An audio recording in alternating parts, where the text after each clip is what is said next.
Are we live? I think so. Good morning. Let's find out. We're going to do a quick check. Yeah, it's working. Yeah, it works. Good morning, everybody. Good morning, Michal. Michael. Hello. Oh, I'm going to give Michal and Michael. Could be Michael. Let's go with Michael. Hi, Michael. How are you this morning? Stressed a bit. Yes, you've been doing. I've just been sat here doing the passenger princess doobie doobie doo, just sort of playing with effects, Canva. Oh yeah. Looking at different groups, trying to promote it. While you've been fighting your demons, getting the stream set up. So, as of about 20 minutes ago, we're the Lorekeepers of Poznań. Yeah. Yeah. Hello, Ben. How are you? I'm doing well. I've had a nice, relaxing morning. I've got a lovely drink. Had a coffee. I've had quite a nice morning. I'm taking it easy. We should probably explain what we're doing here today.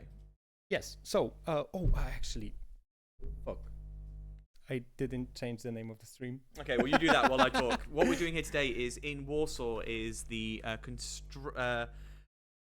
constructed Casual friendly, which is the last major, I think, tournament in Poznań before the end of the year, which is where players from all over Poland, potentially some international players as well, are coming together to play Lorekeepers, the game as you can see on the screen behind me.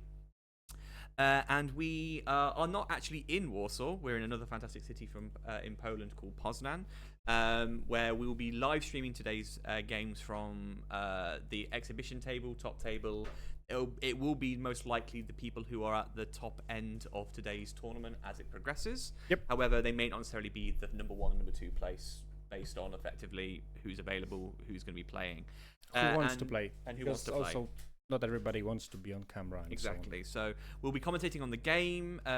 We can talk a little bit about what the actual games, how the format's going to run today. And I think the lovely Michael's about to do something clever in the background to talk about that or show that potentially. But we'll go through today's play format. We'll probably go through this a few times today, but we'll go through the whole weekend and then focus on today's. Yes. So for the whole weekend, straightforward enough. I'll cover day one, you cover day two. Sure. Phase one is going to be referred to as constructed Swiss, which for those, this is important for us today and something we will, for those who are Lorekeepers experts, Lorekeepers experienced players, you may think that we're explaining some of the more simple things today. However, for me and Michael, it's very important to us that we want to help grow this community. So we will be also explaining some of the fundamentals, and anybody who's found this stream, stumbled onto it on Twitch, or is looking into Lorekeepers to maybe improve their game, we're going to hopefully be that sort of growing platform, that transition platform. So we will explain some of this in quite basic detail. With that in mind, it's going to be 4 rounds of Swiss. What that means is every player initially is randomly assigned a player to play against, and then based on your performance as those rounds progress, you in theory will matchmake against somebody who is of equal skill to yourself, or ultimately has performed equally as well throughout the first 4 rounds. The game's going to be best of two. Best of two means that both players will effectively get to start first for 1 round or for 1 game, and per game you win, you receive 3 points into your tournament total. If you win both games of that round, you get a bonus point for a maximum of 7, which means in phase 1 there is a possibility of 28 points in total. Each round will be about 50 minutes. We anticipate that they'll actually take longer because if the time limit runs out, there's termination rules, etc. It might get a little bit more complicated. If we see it on the top table today, we will explain as that goes through. Then the players take their carefully crafted decks that they've been building over the last few weeks and months, put those into their holster, and then we go into a draft format. Actually, funny enough, I will demonstrate how the draft format works with a booster pack, and it's my first booster pack of the day. If I pull an enchanted right now, imagine how insane this would be. Wait, I will switch to us for a second. So the way the draft format works is you both players will get a booster. They then have the ability to go through the booster directly, so they can go through, look at what cards that are available in said booster. Ooh, there are some interesting mechanics in here. And effectively, they choose 1 card. So in this circumstance, it may not be a starting card, but it's a card that I'd want to have in my deck that I'm going to be building throughout this draft. So I'm going to start with the Shifted Archimedes. 5 ink, evasive, 1/4, and has Challenger +3. So I would choose that card. Have you had a look and decided what you're going to go with? Yes, from all of that, I will probably go with the Amber Moana. Not showing. Uninkable. Yes, it's Uninkable, Quest for 2. Quite a good body. In the Shimmering Skies, we do not have a lot of removal, so I feel it's a very strong card. It's a strong card. And then effectively, you would then take the remaining cards that you've just pulled. You probably ditch the Gateway card just to make it a little bit easier. And you simply hand those cards to the person to your left or right, depending on what's been called by the players. The rotation is going to oscillate. So in the first booster, everybody goes one way. Yeah. And then when we crack the second one, everybody goes the other one. Excellent. And from there, you continue replicate. This was not a bad pack, to be honest with you. There's some decent cards in here. Yeah, I have Moana, I have Gale. There's a Patcher in here, which if they get some items and some locations, Patcher, which effectively is a great lore booster, particularly in these sort of limited formats. Yep. Fast lore, not necessarily aggro, that's something we'll talk about a little bit later today, but fast lore is important. However, you continue to do that sort of draft process. There'll be 3 booster packs worth of cards drafted. So at the end of the draft, you will have 36 cards, which will then allow you to build 2 decks. Yes. If you want to switch to the phase 2, and we just explain what that looks like. It's here. In this first phase 2, it will be Shimmering Skies, so the most recent set, which very excitingly next weekend is set 6. So this is the very last weekend that set 5 will be the main set that people will be sort of focusing on. And from those boosters, you can build 2 decks. The deck options are 30 cards, which means you can take 6 of your cards and remove them from play, so that you have a limited deck, a more concise deck, a more sort of powered deck, because in theory that you have a very sort of strict strategy that you want to implement. However, the limitation for that will be 4 colours. Those 4 colours will be effectively the player's decision, but it does mean they can't choose all 6 colours. They have a limited deck, so ultimately it means from the word go during the draft, you'll be picking specific cards that might fit those colour lines. If you're unable to do that, that's fine. You'll go to a 36 card deck, which is what you had to play in a more recent tournament. Yes. You want to explain how that works? Because I actually wasn't able to play that tournament. Okay, so I was not able to have 4 distinct colors and 30 cards, so I played with everything that I got. It was 36 cards from 3 boosters, and then you get 4 quote-unquote tokens. The token is the simple card. It costs 2, it's inkable, and it throws you 1 card. So when you cannot create a 30-card deck, you go to the judges, says, hey, I will gonna be playing 40 cards one, and they give you just 4 tokens to add it to your deck. Important thing by a tournament rules in the draft: when you sit down in a table with someone, you are obliged only in the draft to say what colors are you playing. So they have an idea if you are playing a 40 cards decks or 30. That's the main thing. And the important piece to also then mention, and I think what's really interesting and what we will see, and I'm quite interested to commentate on these, is that in Shimmering Skies, there's 204 cards, not including Enchanted. If someone plays an Enchanted card in the draft, insane play. Insane. That's a flex. That's a flex. However, in theory, there is a strong idea of what you might be up against in a 204 card deck. Yes. Deck pool. It's still a lot of cards, but then actually we then go into, we should end this up. So the 2 phases are completed. The accumulative score of those 2 phases ultimately end up in what we then call the top 64 cut. The top 64 players from the tournament are then effectively invited back to play tomorrow. Yes. In day 2. And do you want to talk us through day 2? Yep. So we accumulate the points through the first two phases and the whole today, and then we do as Ben said, the top 64 cuts. Those players are invited to play tomorrow, and we quickly jump into how it's gonna work. We're gonna have additional 2 phases of general play, which is gonna be phase 3 is gonna be draft again, but now we are gonna be playing not with Shimmering Skies. We're gonna draft from 3 different expansions. So one booster from Rise of the Floodborn, which is the second one. One booster from Into the Inklands, which is the third one, and one from Ursula's Return, which is the fourth one. What we're gonna do, we're gonna do the same thing. So a draft format, everybody sits around in a pod on one table, and you open a booster pack as we shown, as we show you previously. You open the booster box, a booster pack, take one card that you like and pass all of them to the left or to the right. Best of 2 games, 3 points per game. If you win both, you get an extra point, so you finish with 7 points per match. There's gonna be 3 rounds of that and 15 minutes per round.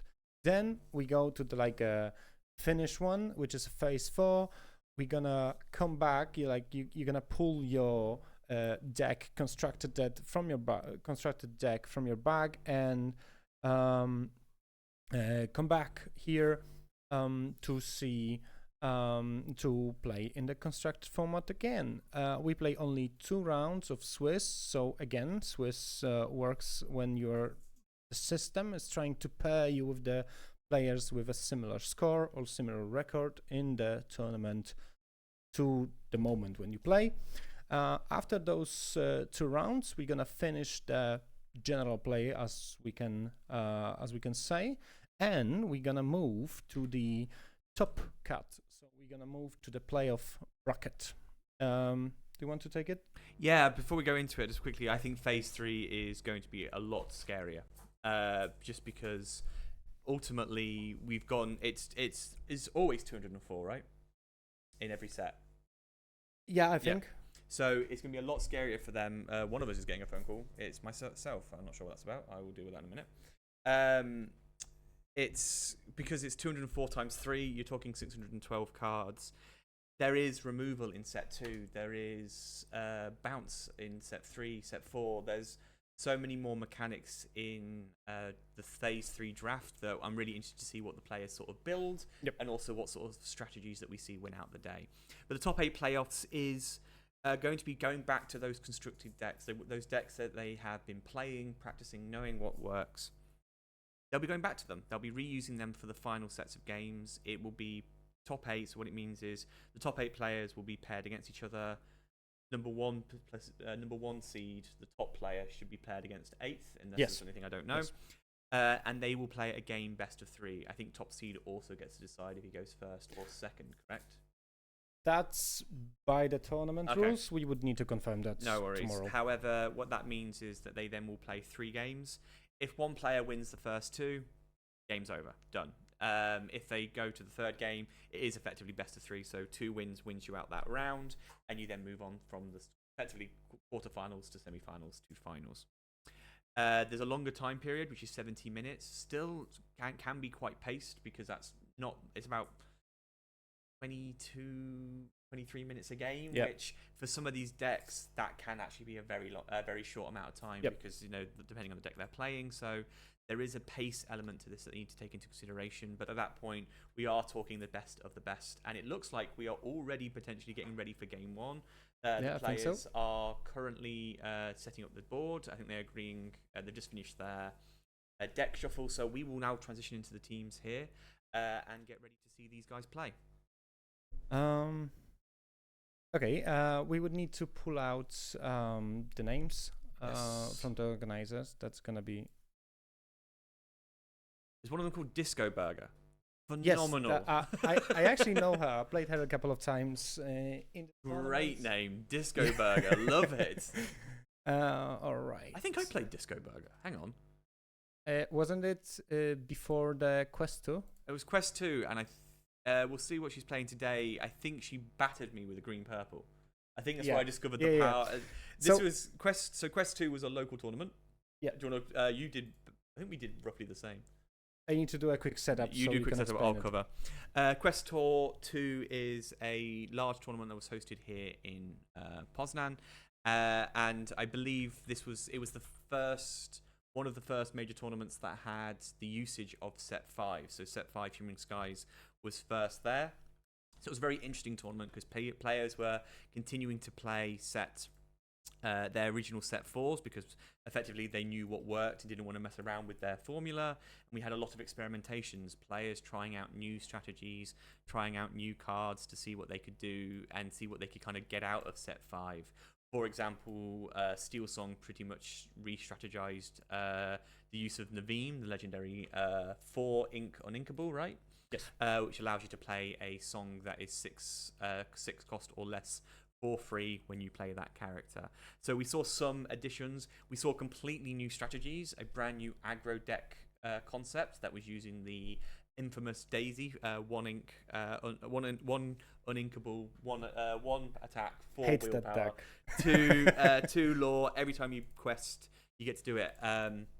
However, I think this is the game where I discovered the power of green-purple because Disco Burger destroyed me with Elsa. I discovered the power of the Elsa strategy that sort of came out in Shimmering Skies.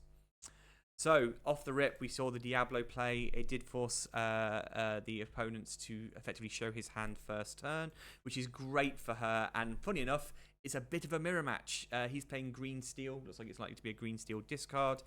Inking the tragic hero to play a Diablo. It is a mirror match, and they have almost identical hands. So it's green steel versus green steel. He's just inked his tragic hero to play a Diablo, and now he's effectively looking at his hand and going, that looks a lot like my hand. This is going to be a very interesting match because it's going to come down to ultimately who gets that shifted Diablo going first, most likely. Yep. And then from there, working out who's going to actually start getting potentially any element of discard going in the counter argument as well. Disco Burger's turn.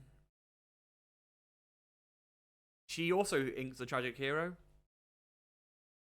to play morph. It's a morph. Okay, it's not an immediate Diablo shift. No, It could be a line in this matchup, but the problem is if you open yourself to this, if the opponent just doesn't play into it and discards your hand, you are kinda in the morph is an extremely. He's a glass cannon. He's extremely valuable to your strategy, to your team, as long as you have the next step. Yes. If you don't have the next step, on his own, he isn't great. Whereas, for example, if you're looking to shift Robin Hood, there are great Robin Hoods, base Robin Hoods. If you're looking to shift Beast, there isn't a low-cost Beast that hasn't got a good ability. So, Morph is the master of none, but ultimately going to be a challenge for if you lose that card. And in discard, it is a risky play. He plays Ursula. He gets to effectively spite her cards again. He knows what was there. She hasn't really drawn much anything else, but he does get to remove that removal, which would make that Diablo card ultimately worthless. And there's the shifted Diablo. He quests. Oh no, he doesn't. He sings. Stand corrected. He sings "Storm of Raging Fire" to banish that morph, making sure that that's not there. I don't think she had anything to shift anyway, so I think potentially the Diablo would have been a smarter choice. I think so. Just get rid of that Diablo risk. Yeah, she now opens her up because of that morph banishment. She opens herself up. If she now plays her own Diablo, there is a removal on the steel side, and there is probably a possibility to remove it. And okay, there is a Prince, which is a really good card in this matchup, because while discarding, you also draw a card. The problem is that now it's probably gonna, we're gonna snipe everything we can. Of course, the Prince could not be chosen because it has a ward mechanic on him, but yeah, I think she's in a tough spot currently. Very tough spot, just because at this stage, in a mirror match, it's a race to who can get set up first. And at the moment, he is set up, simple as, he's done. I do remember it because she had, I've just remembered who Disco Burger is because she had my favourite sleeves from Quest Tour 2. Oh. The Bucky in the Clouds. Yeah. Which, seeing the cards that she's playing, certainly makes more sense. Before we continue any further, we should mention the lovely Panda in Red, who's currently in chat and is also running around in the background. She is our producer, mod, admin, and also making sure that we're doing what we're supposed to. So I'm going to give her a quick shout out now, because if you see us getting slip messages, it's not a ghost, it's a panda. Yes, exactly. Okay. We had some technical stuff to sort out. I'm still missing the name of the player on the right. We will Establish who it is yeah, shortly. we will. I we am will trying to find the it. melee.gg link, so then we could just grab it ourselves. But Yeah, I was told that we were sent one, but I'm missing any messages. we'll get there. We'll get there.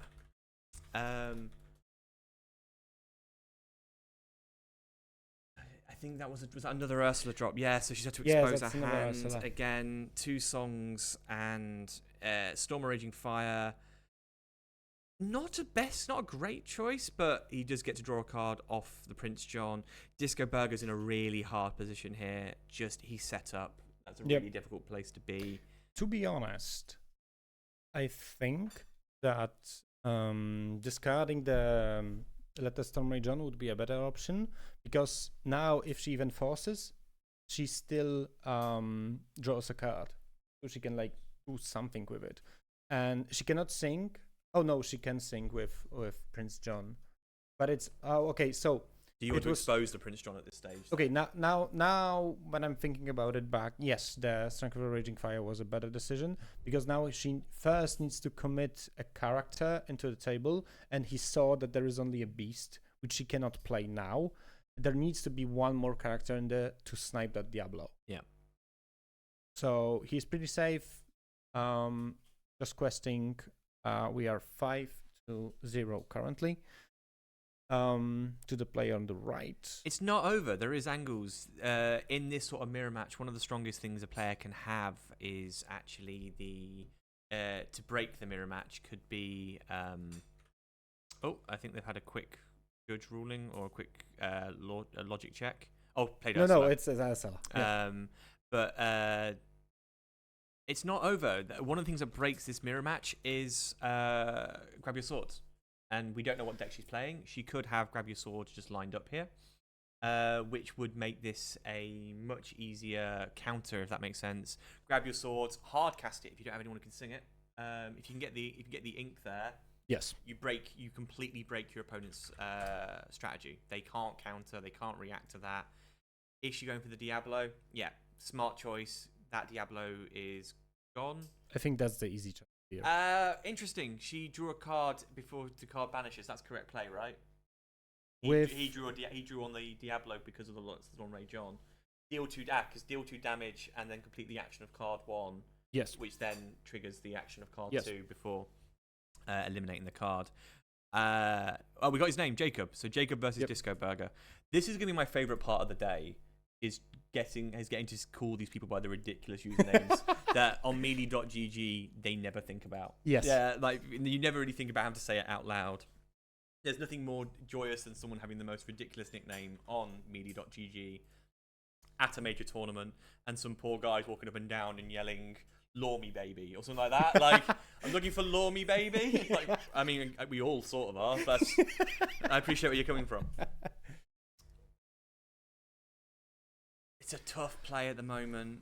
Yeah, I think even that she was on a play, so technically she was in front. She's in a very tough position currently. She let go of the control of the table, and the opponent is just ramping up. And just gets to continue. Yeah, discard another Prince John. That could be actually her out in the next turn if she was able to play this Prince John and discard something from his hand. Yeah. 2 cards. Rerun. Nice, we can come back. I think now it's, as you said, it's even Grab Your Swords currently is not the best option because that Ursula still stay. It's an interesting situation because at the moment there is a bit of stalemate because I mean he's most likely unless he's got the shifted Ursula in his deck, which he might. I don't there's no shifted green, is there? No. Talking absolute rubbish. The Amethyst I'm thinking, but he has no. At the moment, Ursa's a really interesting card because in this situation, because once you've played her, you discard the song. Not much else you can do with her other than quest. Like there isn't any real value in. Oh, he goes for the attack, which is. I mean, it's Ursula once she's on the board. Without a shift, there's not much you can do with her. Like 1 damage isn't a lot. He's in a bit of a tight situation, but he's going to just keep questing, keep generating small amounts of lore. She can't take anything out of his deck, unless go on. It's a beast. Oh, Yep. the beast. It's a Okay, beast. great play. Not it allows her to then maybe start drawing a bit momentum. He hasn't really taken advantage of. Hasn't really taken advantage of the fact he had card dominance. Yes. When actually, yes, taking out the Prince John, was that going to prevent her from ramping a little bit? Yeah, but you're ahead. So actually, would it have been more beneficial to get the extra 2 law? Yep. And the 9, put that pressure on, because at the moment, 7-0. When I first started playing Lorcana, I'm not doing well. Now I've been playing it for over a year. 7-0, I'm coming for you. Yes. That's 1 or 2 turns, if that. It's still okay. Damage on the beast to prevent the additional draw mechanic, not a bad idea. However, he is exposing that Prince John even further, so he is going to have to. He's likely to lose it, I suspect, next turn. Yeah, I think so. I'm not sure. Okay, he didn't had anyone to sing it. I think now exposing Prince John is fine. We deal the damage to the beast, so we can still slow down our opponent from getting any cards. Now the beast, because it has damage at the beginning of the turn, it goes to a 7 attack. Yeah. It's a 7/5 with a 2 damage, so technically 7/3 currently. Even if he exchanges to anything now, there is a Muses, and what is it? Was it a dock? I think it was a steel dock. I really like this card, actually. Yeah, I started to like it. It's particularly good in this deck format, because if you can't get your cards going, and you end up running out of cards very quickly. Yep. It's a cheap card to drop towards the end of an empty hand, and effectively jumpstart yourself again for whatever you need it to do. Yes. There is exchange into Prince John. Yeah. We should also mention the very quiet play of Pete. Pete is a great card that came in set 5 that prevents your opponent from playing any actions, which pretty much captures all songs at the same time, so that your opponent for 1 turn can't really do anything beyond challenge or quest. So it's a smart play. He might opt to take down the beast. That's a Singing of Sudden Chill. That's a Bruno. That could be technically a possibility to maybe come back. Yeah, we play Muses, and why didn't you use? She only had 1 card. I was about to say, why didn't you use the Ursula to sing? But I guess she only had 1 card in hand. Yeah. So doing more than chill wouldn't be needed. There is a question. Oh, right, there is a question about the dock. So the dock is I think it's a dock. Yeah, the dock is a card that when you have an empty hand and you play the card, you can draw 2 additional cards. Oh, I think we have a judge call. Yeah, just checking. If you've not come across this mechanic before, the misunderstanding typically with this card is that it says discard a hand, which means for some players they feel that means you need to physically discard something. Yeah. And the reality of the situation is your hand can be 0. So you have whatever your hand classifies as whatever's in your hand at that point, which means in this moment right now, he has no hand, he discards, he draws 2. That is the correct play. The judges are discussing it. Yeah, we unfortunately cannot hear directly what is happening. I think the question is that if he doesn't have a hand, does the discard your hand actually trigger? But yes, it does, because the hand is already empty. You just discard an empty hand. It is not saying that you need to discard at least 1 card to do something. So discarding empty hand is still fine. And we saw 1 exchange of Pete. There is a grab his swords right now, so both Ursulas go down. The middle one, let's say, the Singing Ursula is 1 damage, but she got exchanged by the small one, and everyone else has 2 damage on them. A bit too late, I would say, for that grab your swords. It's not mistake of a player, it's just too late for the card to come up and show itself. We see the exchange of the muses. We quest with a dock. So we see both decks and both players are really fighting for the control of the board. Currently it's 10-0. Okay, we see a Diablo played from hand, so it needs to wait one turn to exert itself to actually enable the main mechanic of him. Let's see. Unfortunately, we cannot see the hand, but okay, yeah, there is a pass to a disco burger. It's something free. It's speed. I would say it's okay. It's not really good, but it's fine. We are at least buying ourselves another turn. The problem that we are starting to run in is that the opponent is really slowly just questing, and when those when you get to like 13, 15, it's really dicey. Particularly in this position, because ultimately your opponent has full control. There's a big part of. I mean, it's anyone who's in the chat right now who has played any other form of TCG is going to say that's all card games. Lorcana at this point, because it's still quite new, it's still quite in its early days. Momentum is everything, and at the moment there is a significant momentum shift to the right here to Jacob, which there is a case of overcoming. And like Disco Burger is now checking her cards. I'm going to assume she's not running Grab Your Swords, or maybe even if she is, a very small amount. She played one, and that's all we saw. And then the Muse's song causes her to lose her Diablo. That might be a scoop. That might. I hate to see it, but in a mirror match, particularly this mirror match, which she might be playing Muses, we haven't seen it. She might be playing Doc, we haven't seen it. Even if she, like, the problem is that now she's, for the past like 2-3 turns, she's constantly playing from top deck. That means that, okay, we have a shift of another Diablo. That means that every time she grabs a card, yeah, maybe that's one, but it still gives her opponent a possibility to answer. We see 2 Diablos on a Jacob, so when Disco Burger draws a card, the Jacob is able, he can draw 2 additional cards. Because the mechanic of Diablo is, while this character is exerted, whenever your opponent is drawing a card, you may also draw a card. Yeah, we see, unfortunately, those top decks are not looking good. That's a morph. And yeah, it's probably just gonna be taken down. Or yeah, we just extend forward, request with everything. Is that game? That's 5. It's 19, I think.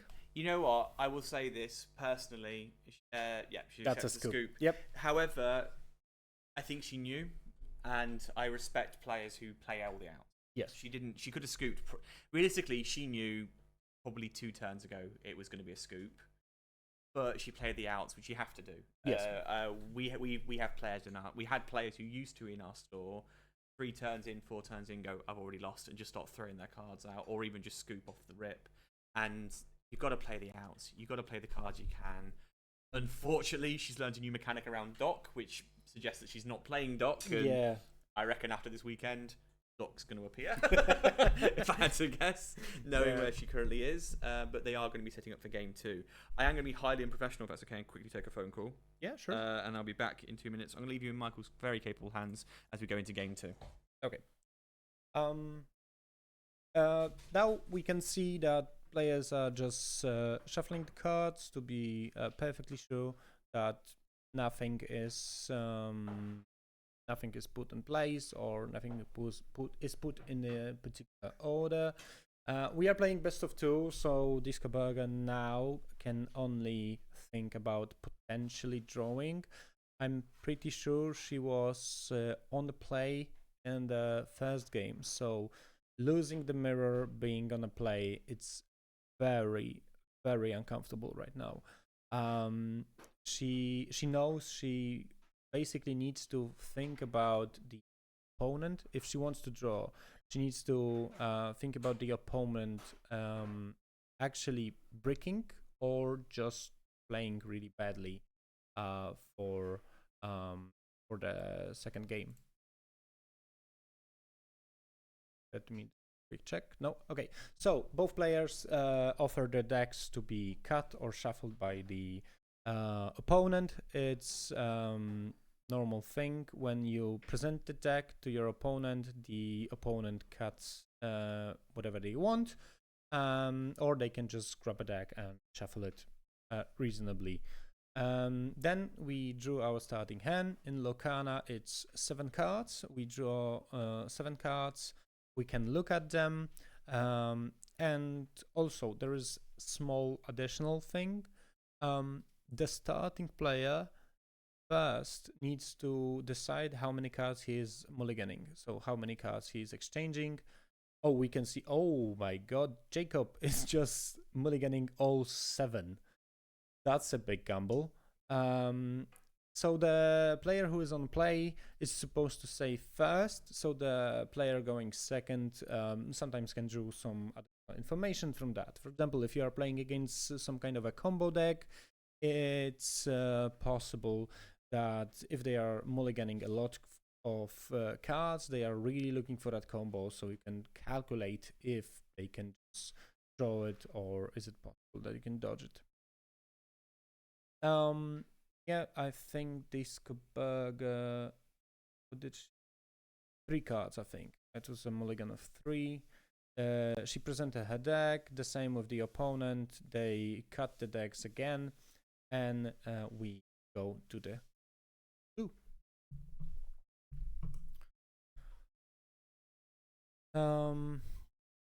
Oh, the view on the face is not the best.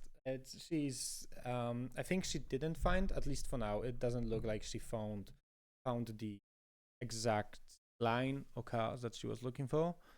We see Hypnotize being inked and a Diablo, and now she's showing 2 Annas. Oh, there is no first turn. 2 Annas and Diablo, which is uninkable. You really would like to keep a hold of this Strength of the Raging Fire. She really needs a 1-drop now. I don't think it is. Let's see. It was a Tinkerbell, so unfortunately, she's starting the game without a 1-drop, which, when you are on play, that's bad. When you are on a draw, it's really bad. We see the Ursula, and now the Strength of a Raging Fire is going to be discarded. That's actually what... so, technically, in this matchup, you can expect the Ursula on the turn 2. So, a good way would be, okay, my opponent knows that I have a song, let's just ink it. So, this Ursula would just miss in this turn. Really small thing, but, yep. Unfortunately, Hypnotize is only an action. It's not a song, so a small Ursula is not discarding it from hand. We see, we don't talk about Bruno being inked. Both players have a kind of a slow start, so technically it's still up for grabs for anybody. There is a Pete and just questing along just to grab some points.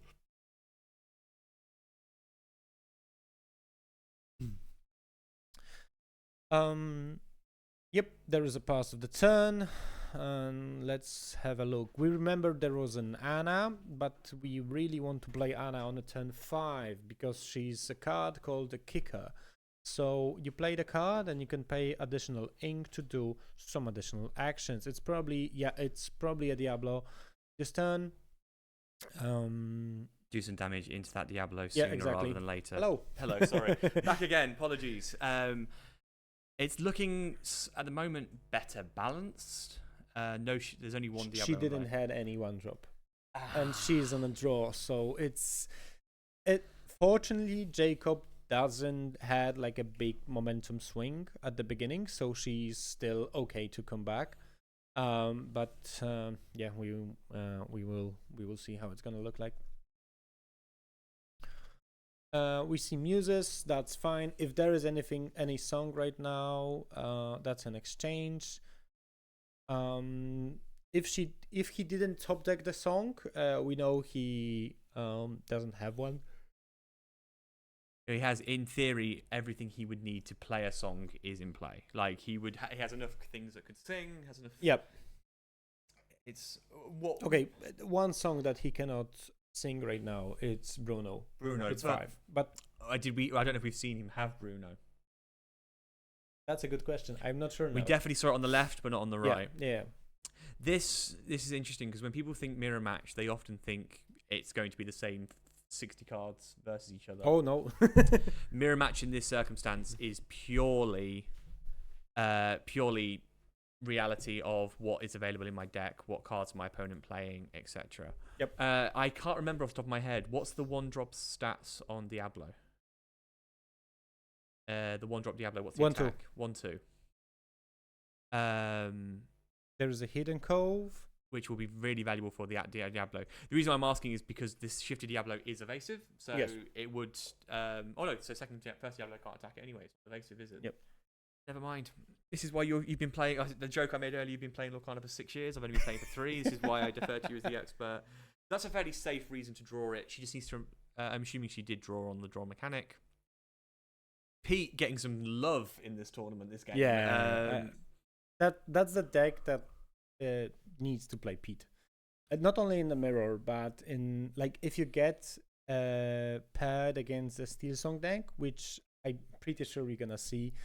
So we can talk about it a bit later, but I'm pretty sure that if you get paired against Steel Song, a Pete in a good turn, it's absolutely amazing. I love the we're just going to run down the line, get rid of that hidden cove. That hidden cove can be really irritating because most removal outside of strength, which scales depending on how many characters you have in play, is typically 2 or less. Yes. There isn't a lot of Zeus, but Zeus again is one target, right? Yep. If you're using a Zeus on Diablo, you are really on the ropes. You are really trying to work out what to do next. Yep. But Hidden Cove gives all of your cards an extra willpower and an extra attack. Yes. So 1/1. So effectively, all of your cards just get that little bit more powerful, that little bit more difficult to get rid of, and actually turns Pete from a 3/3, which is a perfectly reasonable card, to a 4/4, which is a very scary card all of a sudden. So, yes. Hidden Cove is the smarter choice there. Again, the only thing I think Disco Burger really, again, I don't know her deck list, and I keep saying grab your swords, but there is a reason why when I see people running green steel, I say you should just have grab your swords in there. Yes. Not just for the mirror matches, but it also helps with Steel Song. It also helps with aggro because you can't really just continuously do this one-to-one attack strategy. Yep, there is a Prince John, so now any discard mechanic would be delightful to see. 2 ink, it's unless she's gonna sudden chill sing. or singing. Yep. Oh, that's no. that's a great. that's 3 damage into muses. Great choice just to help you get rid of while the muses, because the muses have ward, right? Yes. So any opportunity to take some damage on those muses, because right now she'll end up losing a lot of cards if she's not careful. At the same time, actually, the only card he really wants to target with the muses is Diablo, because targeting Pete just gives a great card back to the player and prevents you from being able to use songs next turn. So the only thing he really wants to get rid of at this point is that Diablo. Yeah, I think she recognized that, so that's why she exchanged into small one to just get any value from the Diablo. Of course, questing was an option, but now we are 1-5, so we are very far away in terms of those decks. We are very far away from ending the game, so I think that was okay. He's trying to stabilize the board after the unfortunate beginning, but looks like now it's looking good. The one thing I realized we don't have on the screen is a timer. You cannot bounce P because it's free attack and uses bounce. Oh, of course. So the only thing you can bounce is Diablo. That's right now. It's only Diablo because Prince has ward. About the timer, let me quickly look if we can have it. I was just looking for it on it, and I think it's for the player. Yeah, exactly. Only, because we are not enrolled technically in the tournament. What we might start doing is just throw it up there when we're running it down the line, if that makes sense. So we'll go from there. We'll see how it shakes out because there may be people who have paid and entered earlier, but not necessarily are in play yet. Yep. But we'll see where they are in terms of quite a lot of songs there. It's a shame to see those go.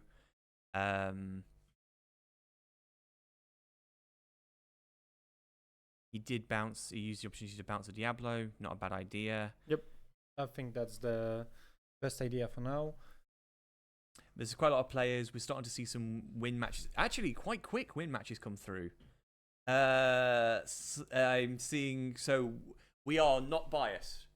We are here for all players of Lorcana. However, for full transparency, for full editorial honesty, we have friends who are playing in this tournament this weekend. And what you couldn't see on the off screen there was my colleague Michael here going through just highlighting some of our players who have either won or lost. So that's a shame. Yeah, he didn't go, so that was just going through. Let's see what is also happening. Okay. Again, we see the similar situation in the game that we saw in the game 1. So one of the players fully stabilizes the board, and now anything goes, anything comes from the other side, he can just answer to it. Part of the fear here, and so part of the fear for Disco Burger, and something that Jacob's probably quite confident is, she hasn't shown. This is quite late into game 2. Yep. At this point, unless your opponent has just been violently unlucky up to this point, you have probably seen the majority of the strategy around their deck. He has not seen any sort of wide removal. He has not seen a version of Muses. He's not seen any major removal songs, which means part of his strategy is, okay, she seems to have individual targeting removal opposed to scale, which means go wide, because actually right now, as it stands, she has one Prince John that can maybe take out the Muses. Yep. And that's it. There's no real value to that. Pushes the Pete back that's already in play.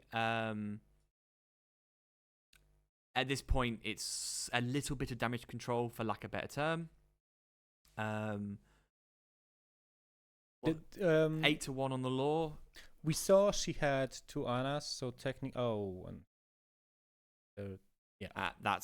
Hard cast the Strength of Raging Fire, get rid of the threat. And just go down the line. Again, not a bad play, leaving her with not a lot to react or respond to.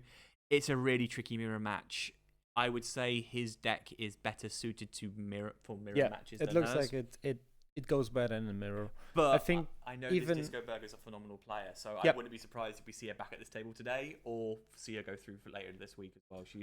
I'm definitely thinking that she will go to the top 64.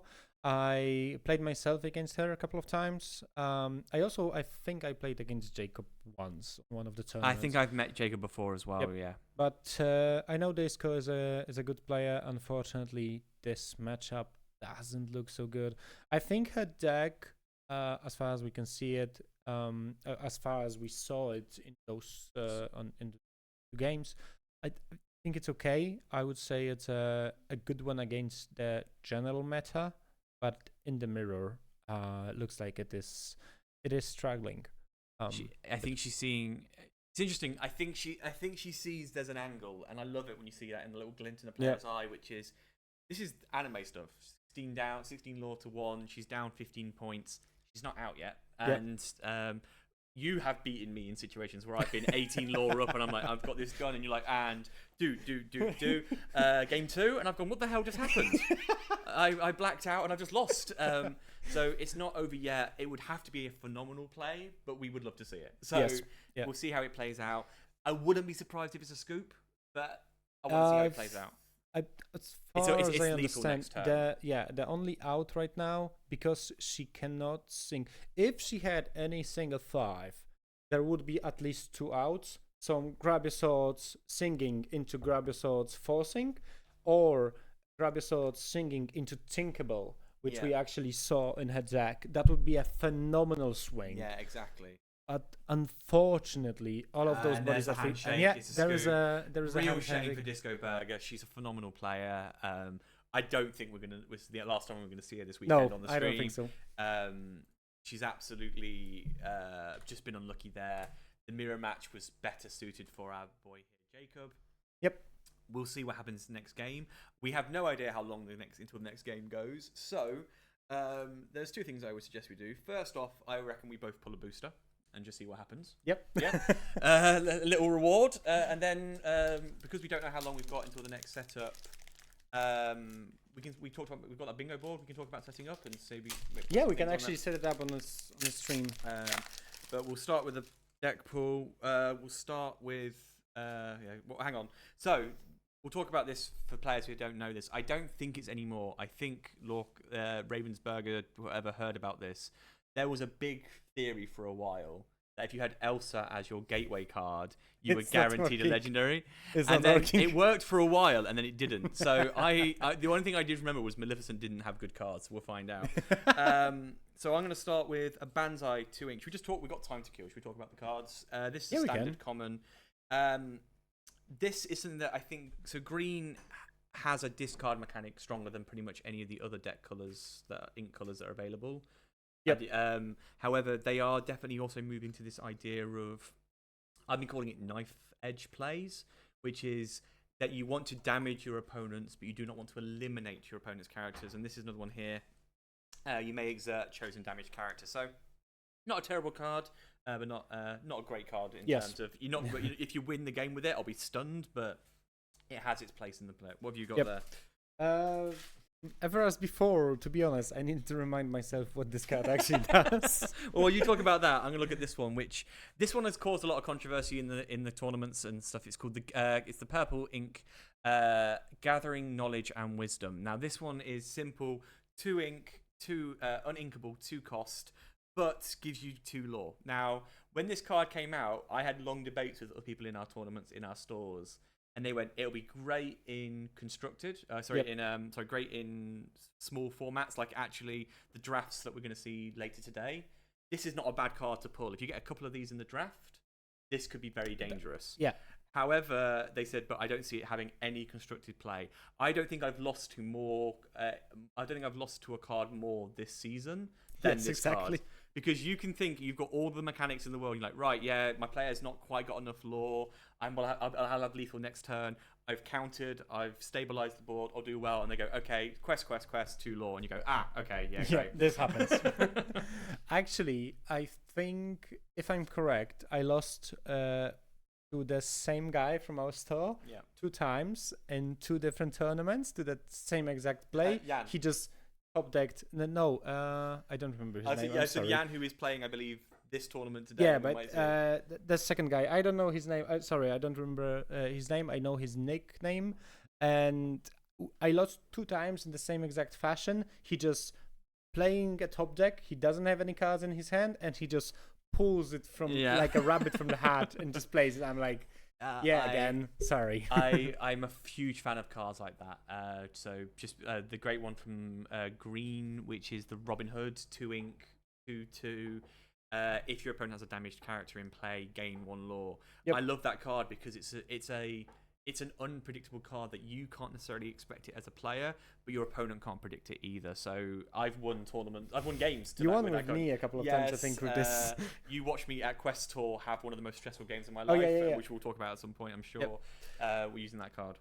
So my card that I actually needed to remind myself, ever as before, is a song. So you can exert a character which costs at least the same as the song, and to sing it. And then you can play it, and it's remove up to 2 damage from any number of chosen characters. It sounds good, but it's a direct blue. It's a direct. That's a problem. It's a direct counter to the green damage kind of concept that's in play. Yeah, exactly. Lilo, straightforward enough. 2 ink, 1/3 support. Support's an interesting character because if you an interesting card mechanic. Your attack from the card that has support when it quests goes to another character to use. You can borrow the attack. It borrows the attack. It is valuable. I don't think we've seen the true support deck meta yet. I think now the set 6 could be the set when we can see there is a couple of really good support cards, and Alice. I don't know if you remember. Yes. The blue Alice is actually poking her head from the box and saying, "Are you gonna play me now?" Yeah, so it's getting more and more interesting. I'm excited to see how that one plays out. But I then have Visions of the Future. It's a bit of a mining card. Look at the top 5 cards of your deck. Put one into the hand and the rest at the bottom of your deck in any order. It's as long as you have a shuffle mechanic, it's not too damaging to you as a player. Yep. But sometimes, particularly in blue, which is what this is, Yeah, you're looking for me, for something like that, right? Yep, exactly. It sees some play in the decks in the blue. It is seeing some play in the blue and red decks. To just look for the exact card that you need. I have I add some mouth for me. Tafita Mutton Fudge. Yeah, Mutton Taffeta Mutton Fudge. The names from the Wreck-It Ralph series were mental. We've got. So yeah, when you play this character, if you have a location in play, each opponent loses 1 law. There is also one of the mechanics that we can see that you can lower the law of your enemy in different ways. The Banzai that we already saw. Simba, when you play this character, gain +2. Not a terrible card in red. Valuable, but red doesn't need typically more attack. No. So it's red to support maybe some of your weaker characters. Green, one of the biggest weaknesses it has is it doesn't have a lot of damage output. So we haven't seen much green-red, but no. But now with Scar and the hyenas sort of kind of combinations that we can see, it's more viable. But then if you have something like I love that kind of card to use for things like Cursed Merfolk, which typically have 0 attack. Yep. And suddenly turn them into a cannon. Crikey from which is a set 3, I want to say. I think 4. It's a 5 inkable card that 5 costs that you play, or your characters get a +3. Yes. And I love that because suddenly like, they can't do any damage, and you have these little cards, Curse Merfolk. Morph suddenly becomes an absolute rocket. And becomes a 5/1 card that can take out pretty much anything on the board. So those are quite interesting. What have you got next? I have a Kronk, which is also a card which I really like in terms of a draft. It's a 2 inkable, and it's a 1/4, so it's a big body behind with a challenger +1. The challenger mechanic works like if you are challenging someone, this character gets an additional attack point. Really awesome card. And then really quickly, another card that I think is really strong in the draft, which is Rapunzel Tower. It's absolutely a menace to remove. Absolutely going to be really key in the draft. 8 willpower of the location, and everybody that gets in gets additional 3 willpower. It just breaks the game in the draft, Looking to be through honest. these cards, there's only one other card I think I'm going to really reference because I've looked through and there's quite a lot in here. They're not terrible cards, but not necessarily something to talk about right now. Yep. I want to focus on this one here, which I know you're a big fan of. Oh, yeah. Chicha. She is a 2 uninkable, 2/1, has support, so actually is a great card in the sense of has the ability to give 2 attack to an additional card every time she quests. But importantly, the ability that during your turn, whenever you put a card into your inkwell, if it is the second card, you may draw a card, which blue is all about using Fishbone Quill. Yep. What's the little boy? Chica? Tipo. Tipo. Those cards, which I think I saw Tipo in this earlier. Tipo, the whole premise of blue is that you're not inking 1 card per turn, it's multiple cards per turn. So the ability to have this card that makes you go, okay, well, I'm actually going to draw means that second card you inked isn't a totally lost resource. It's, because it's you're going to be back drawing very place shortly. of it. So. Yeah. I think I saw 2 cards in what you have there, which I'm a fan of both. That's what I left them. So we have a Scar, which is 4 inkable, 4/2 with a ward mechanic, so it can be like easily removed. And whenever one of your character challenges a damaged character, you may draw a card. So it's like an additional way of drawing a card in the green, which sometimes green is really lacking. So really good one. And I have on foil the card that you are an absolute fan of. I love this card. So which is Sherwood Forest for everybody. I think I can actually, if I send you the link to Dreamborn, I can probably share with you my actual deck list for this. This is something that I've been cooking for a while. My Robin Hood. Yeah. I can share it with you if you want to throw that up on the screen. This is a deck that is not meta. Let's start with that. However, it has comfortably beaten a lot of meta decks. A lot of meta decks. Yes. So it is unfortunately at its core, and I'm actually going to drop this into the chat, so it's going to be there as well to the chat as well. Reason why I'm sharing it is because where's the best way to send this to you? Discord. Yep. The reason why this deck works is almost entirely pinned on this Sherwood Forest card. What this card allows you to do is to move any Robin Hood named card to this location for free. Any card at said location receives ward and the additional ability that they can exert for 1 ink and do 2 damage to a damaged character. When you combine this with the likes of Tinkerbell, when you combine this with the likes of Grab Your Swords, any of these sort of ultimately just little damage dealing cards. Yep. I've been trying to make Chief Boggo, which was a uninkable 4 card. Every time you play a Floodborn, deal 1 damage to your opponent's characters. Effectively create a situation which is, if you can't have cards, if you want to have cards, I'm not going to let you. The only issue with this deck is there isn't any passive lore, any sort of passive lore mechanics available to it. So what the issue with this deck ultimately is, you either attack or you quest. If you end up in a situation where you are clearing the board to ultimately then try and quest next turn, the one thing it fails to, and you know when I'm having a bad day in this deck, is if I end up meeting a lot of be prepared. Oh, yes. The issue with this deck is momentum. Once the momentum is broken, it's violently hard to get it back. It is... it builds. You sort of break your opponent before they can get any real momentum or any real progress, and then you're done. If it's not, well, bad luck, mate. You're done. This is how it is, and you can see here. So the Clarabelles were there because Clarabelle is great, and it helps sort of that draw mechanic. Yes. The Morph is invaluable because we have shifted Robin Hoods, we have shifted Beasts, shifted Simbas, Tinkerbells, Clarabelles, and a card that I think is stupidly misused in green, the 9 ink Robin Hood. Yes, it's 9. Yes, it's uninkable. But for every damage your opponent has, it's 1 less. So if your opponent has 2 characters out and you can just do 3-4 damage to each of them, you're getting that card. He's 6 attack, 6 willpower, 4 lore, and has ward for 2 ink. It's literally unstoppable. So I absolutely love this card.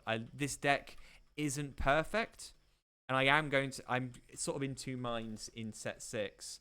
I think I'm going to have to lean heavier into Robin Hood. Yep. There's some great cards coming out that will make this deck more powerful, but the issue is I haven't really identified a true blue win con yet, which is I win because my opponent is defeated, not because I've won due to lore or strategy at that point. Yep. Does that make sense? Whereas bounce, you get this constant, like, these cards that when they quest, they do further actions, and these sort of green purple, there is lore being built around your main strategy. In mine, unfortunately, doesn't quite work that way. Yep. Just to answer some there was a question in chat some time ago about lowering the quality. Unfortunately, because this channel doesn't have a partner status, we cannot enable it. It's not going to be enabled. So we're streaming what we're streaming. Yeah, we are streaming in a full HD, and you can watch in a. Sorry. We are very kindly taking over the stream. Do we actually know if the next game started yet? We haven't got overlay to look at that. Just check. No, we're good for a minute. Yeah, We are the Lorekeepers of Poznań. We are going to be working on that more, and we'll be doing these more and more. So maybe partner status in the future, and we can stream on a potato. But right now, unfortunately, we have to commit to a capacity, so we're going to aim for the higher one at this stage. Okay, I can see we can see some scores coming in from our friends. We're going to keep an eye on that as the day progresses. Can we talk about bingo? Yes, we can. So we, if anyone's in the chat right now, we have quite a few viewers and listeners, because I suspect you're all listening to this while there's no games playing. We have a bingo board. It's a 5x5 board. It's straightforward enough. We are going to put up some things that we hope to see happen over the next 7 rounds of play. And we're going to actually try and get a bingo. So if you have any ideas in chat of what those should be, we will absolutely add those right now. It is literally just imagine a square 5x5. We'll share it with you guys once we've built it. But if you have any ideas of things that you want to see this weekend, or let's start with today, we might make a new one tomorrow and see how it goes. What do we want to see? So what have you got? A missed trigger of Lyle. You want to see a missed trigger of Lyle? Yes. So do you want to talk about Lyle first, and then we'll go from there? I'm gonna literally call it Miss Lyle. yeah. So Lyle is a card which is a 3 ink and 3-inkable, 2/4 if I'm correct. When this card enters the play, you give Reckless to one of the opponent characters, and if the any of your characters is banished in any way, the opponent loses 1 law. And the trigger that I'm talking about is giving that Reckless. There is a lot of situations when people just forgot about it, which, I'm looking forward to seeing it. Yeah, one of the things I realised while building a bingo board, I decided that 30 squares was just going to be too much. Yep. So 25 is the standard, right? There are 6 colours, so trying to get 6 colours to break into 25 mathematically was near on impossible. Yeah. So we actually have 4 yellow. We have all 6 colours plus a middle square, which I don't know what we're going to put the middle square as yet, but as Miss Lyle is a green card, I am going to put it into a green square. It's in the green, yeah. So with that in mind, actually that's a good way. If you want to theme your cards or theme anything about it, for me, I would love, and it sounds horrible, I want to see aerial whiff. This is the amber aerial. Yeah. You play it, you take 4 cards off the top. Yep. And straight whiff. At this point, I don't know how many whiffs we want to see to call it fair.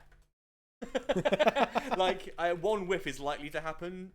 We want to say the whole game is a whiff, or just, should we say 2 aerials in 1 game is a whiff?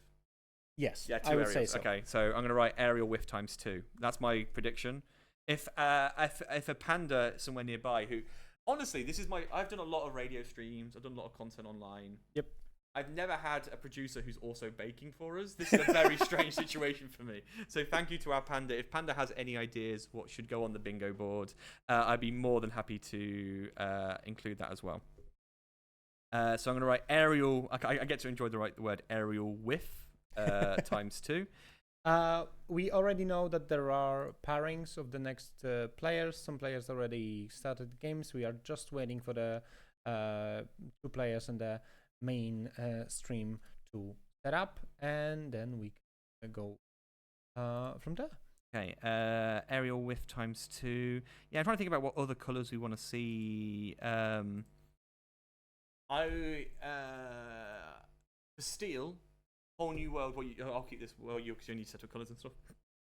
Whole new world. That discards whole new world. Because there's nothing better when you're. Because I use whole new world in my deck. There's nothing better. And you're like, yes, best time to play it. They were waiting for me to play it. So I want to see whole new world fighting whole new world. Spider-Man memeing the whole new world. Oh yes. Whole new world discard. That's not going to fit in the square, but we're going to try and make it work. Okay, we are just working out the names of the players. We're gonna quickly switch to them in a second.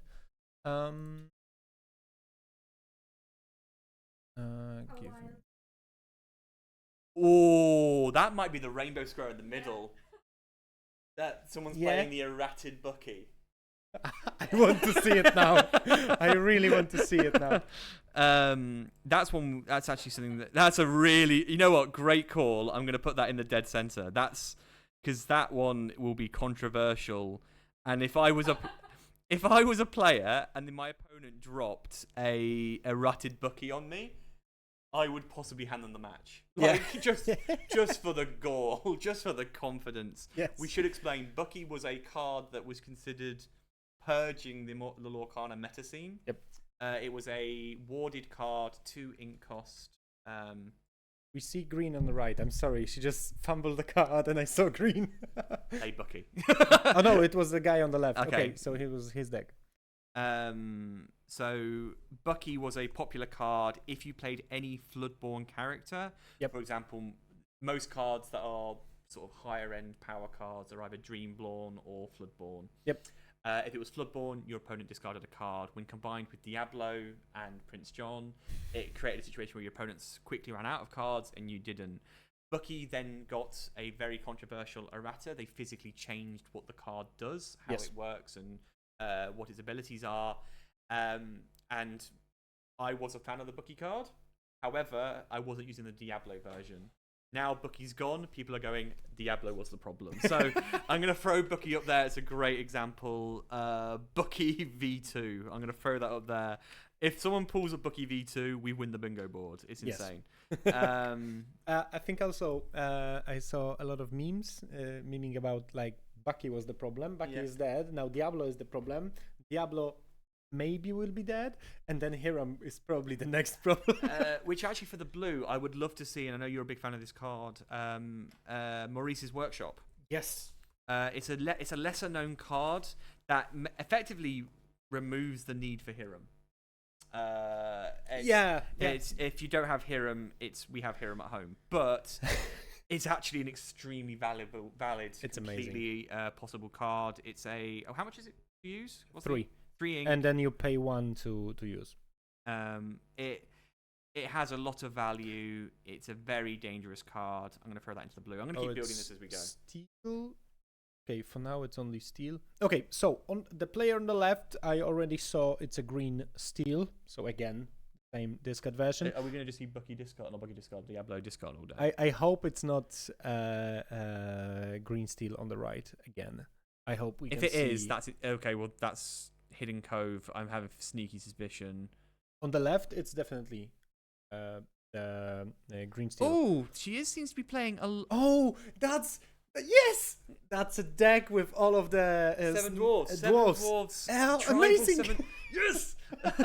Sorry, we're very excited because we believe Michael and I firmly believe tribal decks are going to be the future of this. Yes. There is a strong, viable series of tribal decks, and it looks like we are going to be seeing this.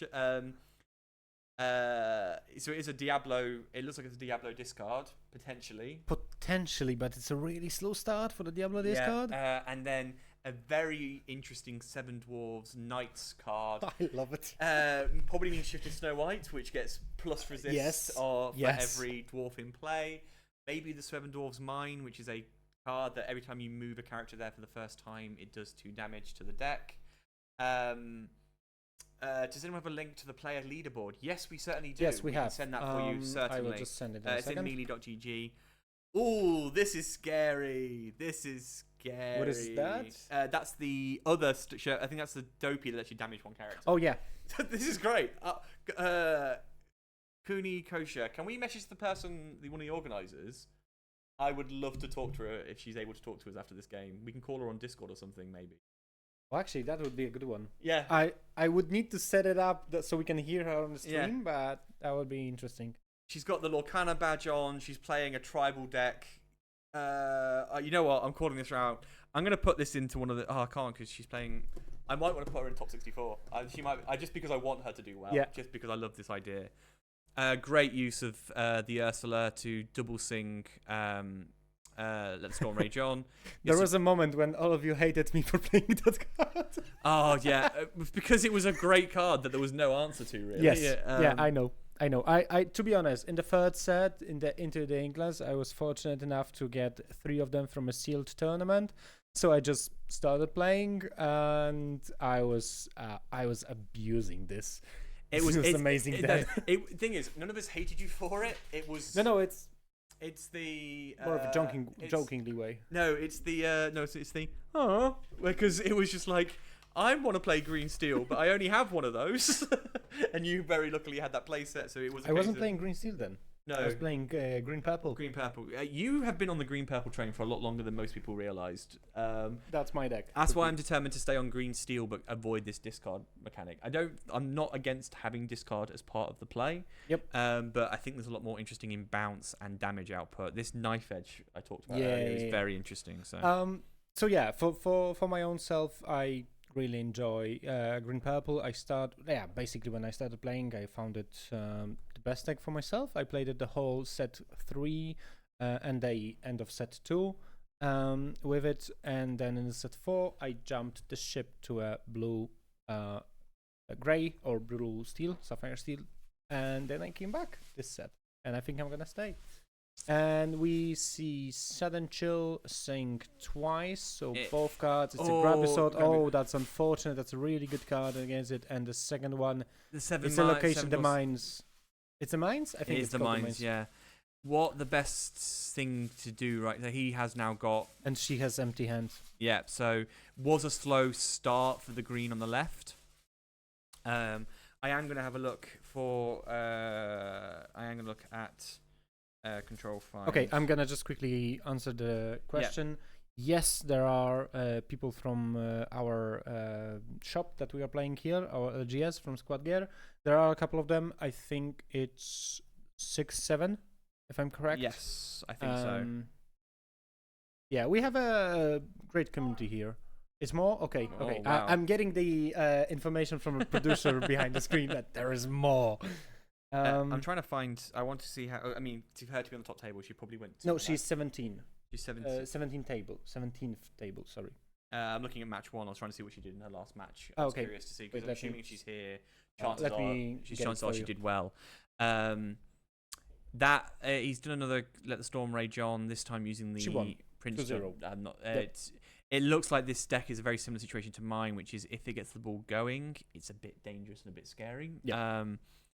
He's got the Diablo out now. It's quite a lot of ink he has available to him as well. What's he going to drop for the other 3 ink? Storm Raging Fire to take out the Cinderella. Unfortunately, I think he's gained enough momentum that I think she may have misinterpreted the threat of the double Ursula. Yes. And is now sort of paying the price. And also it was singing Ursula into another singing Ursula, which is really painful to remove. Let the Storm Rage on to the on Diablo. That's great play. At the moment, actually, your opponent doesn't have a lot to work with, and that's a great situation to be in currently. Yes. The problem is that she only has 3 ink, I think. Yeah. So your best thing to do is she's gone for the law. I would possibly have gone for the Prince John. I don't know what is he only a 1 attack? It's only 1 attack, yep. Just because the Prince John was exposed, so... Also... I know she probably cannot ink it, but leaving a card, exactly, that's why. Leaving a card in your hand when, it was inkable. It would have inked. It's a dock, so she was hoping to play it. But reset her hand. I think in this situation, the better, because we know that the green steel player already has a good momentum, has a couple of cards in his hand, he's probably having that another discard mechanic. So I personally would think about maybe inking just to deny that additional card being drawn, and maybe him I'm just gonna ink that another discard. But yeah, that was a good idea to leave the dock to draw some additional cards, but unfortunately it fired back. It's going to be an interesting sort of play. You are right. I think it was the safety of having more cards in the hand, and she has. I think in her head she's another Let the Storm Rage On. I think in her head she has sustained so much damage on. She's had so much discard happen to her that what's the chance that he has more discard? Yeah, but could be. It's the misinterpretation of what that Ursula was giving him double discard, right? So sometimes I've made that mistake, which is how they still got so much discard. It's actually that singing Ursula allows them to duplicate everything twice. So in your head is I've already discarded 4 cards. They can't have any more. Well, actually they're used to. And there's that Crikey I mentioned earlier. Turns little cards into absolute cannons. Yes. Gives everything +3 and makes everything a little bit scarier on the board. And with that, we are tied. We're just about tied up. I think it's 6-5 officially. We have lost frame rate a little bit on the scoreboard, but it's pretty much on par with each other. Yep. I love this tribal deck. I love that she's making this play. Unfortunately, to be honest, I think that is one of the worst matchups. Yeah, I think you're right because this card is entirely reliant on other cards being available. I'll be interested to know. I mean, she hasn't inked a lot. She's on 3 ink still. A green discard with, I think at this point, 1, 2, 3, 4, 5, 6 ink is insane. Yes. It's actually a bit mad. Why would you need this amount of ink in your deck? A little bit of firing a nuke at a ant nest there. 4 damage onto that Grumpy. I don't think this deck has rush mechanic in it either, does it? I don't think so. And that Crikey dropping 3. Oh, that would be the perfect beginning. Yeah. That Daisy. Because when you're playing against those discard decks, there is a couple of actions, some locations, and so on. So this Daisy actually has a lot of possibility to give you a lot of value. And throw the valuable cards at the bottom. This Daisy card, new addition from set 5, 1/4. Yes, 1 uninkable, 1/4, quest for 2. But there is a caveat, there is a price that you pay. When you quest with Daisy, as we can see on the screen right now, the opponent reveals the card from the top of the deck. If it's a character, they can draw it. And she goes for the scoop. Yep, and that's a shame. I think it was lethal anyway. That Crikey having there's a lot of between that Prince John and the Crikey. There was 5 lore just there, plus the 2 from Diablo. It was a tricky command. I will say, while a bad matchup, I can see a universe where she wins this next game. Yes, definitely. It's going to come down to the draw the card. I think she was on the play. I actually forgot about that. No, he played. No, actually, she is now on a play. Yeah, she should be on a play on the second game. So there is a good chance that she might just draw the game. Yeah, which will be absolutely fine in this matchup. I see a universe where that's possible, and I think it's a reasonable universe because. We're talking about this tribal deck. I would love to get her deck list at some point as well. I think we can ask after the tournament. Yeah, 100%. I think I can get because I'm pretty sure I've met her in the tournament. I think in Bydgoszcz, if I'm correct. I think in Bydgoszcz. So I think we can try to get hold of her and get. If it goes 2-0, she may not want to talk to us, but I would love to see if she'll have a chat with us as well because I'm really interested in what she's playing. Maybe not after that game, but maybe next one. We have some time, I suspect, because that first game was quite quick. Yep. But she might need to walk it off. We'll see how it goes. I would love for her to draw this. There's a lot of lines here I don't know because I've never seen it before. There's a lot of mechanics here I've never seen before. I've not played against, so. The only one I really know is the shifted Cinderella, which I'm assuming she has in there as well. And that Sebendorf's Mine is disgustingly powerful against this deck if she gets a chance to play it out. So we'll see what happens. The players have started, 7-card draw. Terrifyingly, it looks like the guy on the left is mulligan 1 card. Green discard with a 1 mulligan. Oh, no, actually, stand corrected. Other way around, mulligan 6. 7. No, 6. Yeah. Oh. He put 1 card down. It's like, oh, that's a scary hand. That's okay. That's okay. That's okay. Yeah, he's looking for that combo for that first, second turn play, not to be because I think the play on the left also realized that hey, if I'm gonna play again so slow, I might just lose the game because she was not able. There is that Daisy that I talk about. That's a perfect first turn for her. Quest away. Worst case scenario, you give your opponent extra cards. The power of this card is in the actions and the locations. So, I suspect we saw that she is playing songs and removal as well, so she needs to kind of keep some of those in play where possible. But we'll have to go from there. It's going into Stitch. Enter Stitch. She's throwing it at the wall. He had no 1-drop.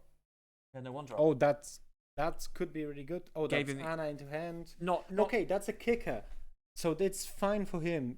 For her, sorry, because it's a play for 3, but you really don't want to play her on 3. No, and I think she's going for if I get everything out quickly, he can't keep up. Yes. And that's not a terrible strategy here, particularly if he's only drawn 1. He's inked the Tragic Hero Beast to play the Morph. Ooh, Here's that's not sounding great from his side. another daisy on the table, and it's gonna be really, really good for her. Gone for 2. 7 Oh, more. Yeah, the mine. Okay. He's not going to focus there. It's passive law. She plays. If she has a 1 drop that she can play in, no. But she's learned from a mistake. Make sure I ink where I can. And there is a daisy trigger again. We reveal the top card. Come on. It's a morph. That's fine. I think that's fine. The bad thing for her, it's still inkable, so he can keep ink it, momentum. keep Yeah. it. But that also the problem is that daisy is giving him some answers. Yeah. Some answers to what she's playing. But turn 3, going into going into his 3rd turn, she's already on 6 law. There's momentum here that she's going to be. He's going to have to respond to soon. Even if he now discards the hand, like her's hand, it's still for 5 law per turn she on must the be table. feeling ecstatic though, because if he's turn 3 and he's already put the hand in his head in his hand, not sure what to do next, he's already scared. So, he either has songs in his hand, or he doesn't, and she's about to take away. It could be just bluffing. Now, from her perspective, I would love for her to have a dwarf in hand that she can move. However, there is a strong chance that she could. Oh, she shifts the stitch to. Oh, the big stitch. Okay, quest for 3, 4, 5, 6, 7 per turn. And now, if she drops any 1 drop, she can just draw. She draws a card. Yeah. Yep. But she needs to play the 1 drop exerted. Interesting aggro deck. She Really might be like playing it. the Shifted Cinderella then, because it doesn't really help her. Doesn't make sense, yeah. Yeah. Not Cinderella, Snow White. Snow White, Shifted Snow White, the Night Snow White, who one of the best artworks in the game. Phenomenal artwork. Yeah, she looks really good. But she might not need anything. Ooh. It looks good. It looks good for that dwarf deck.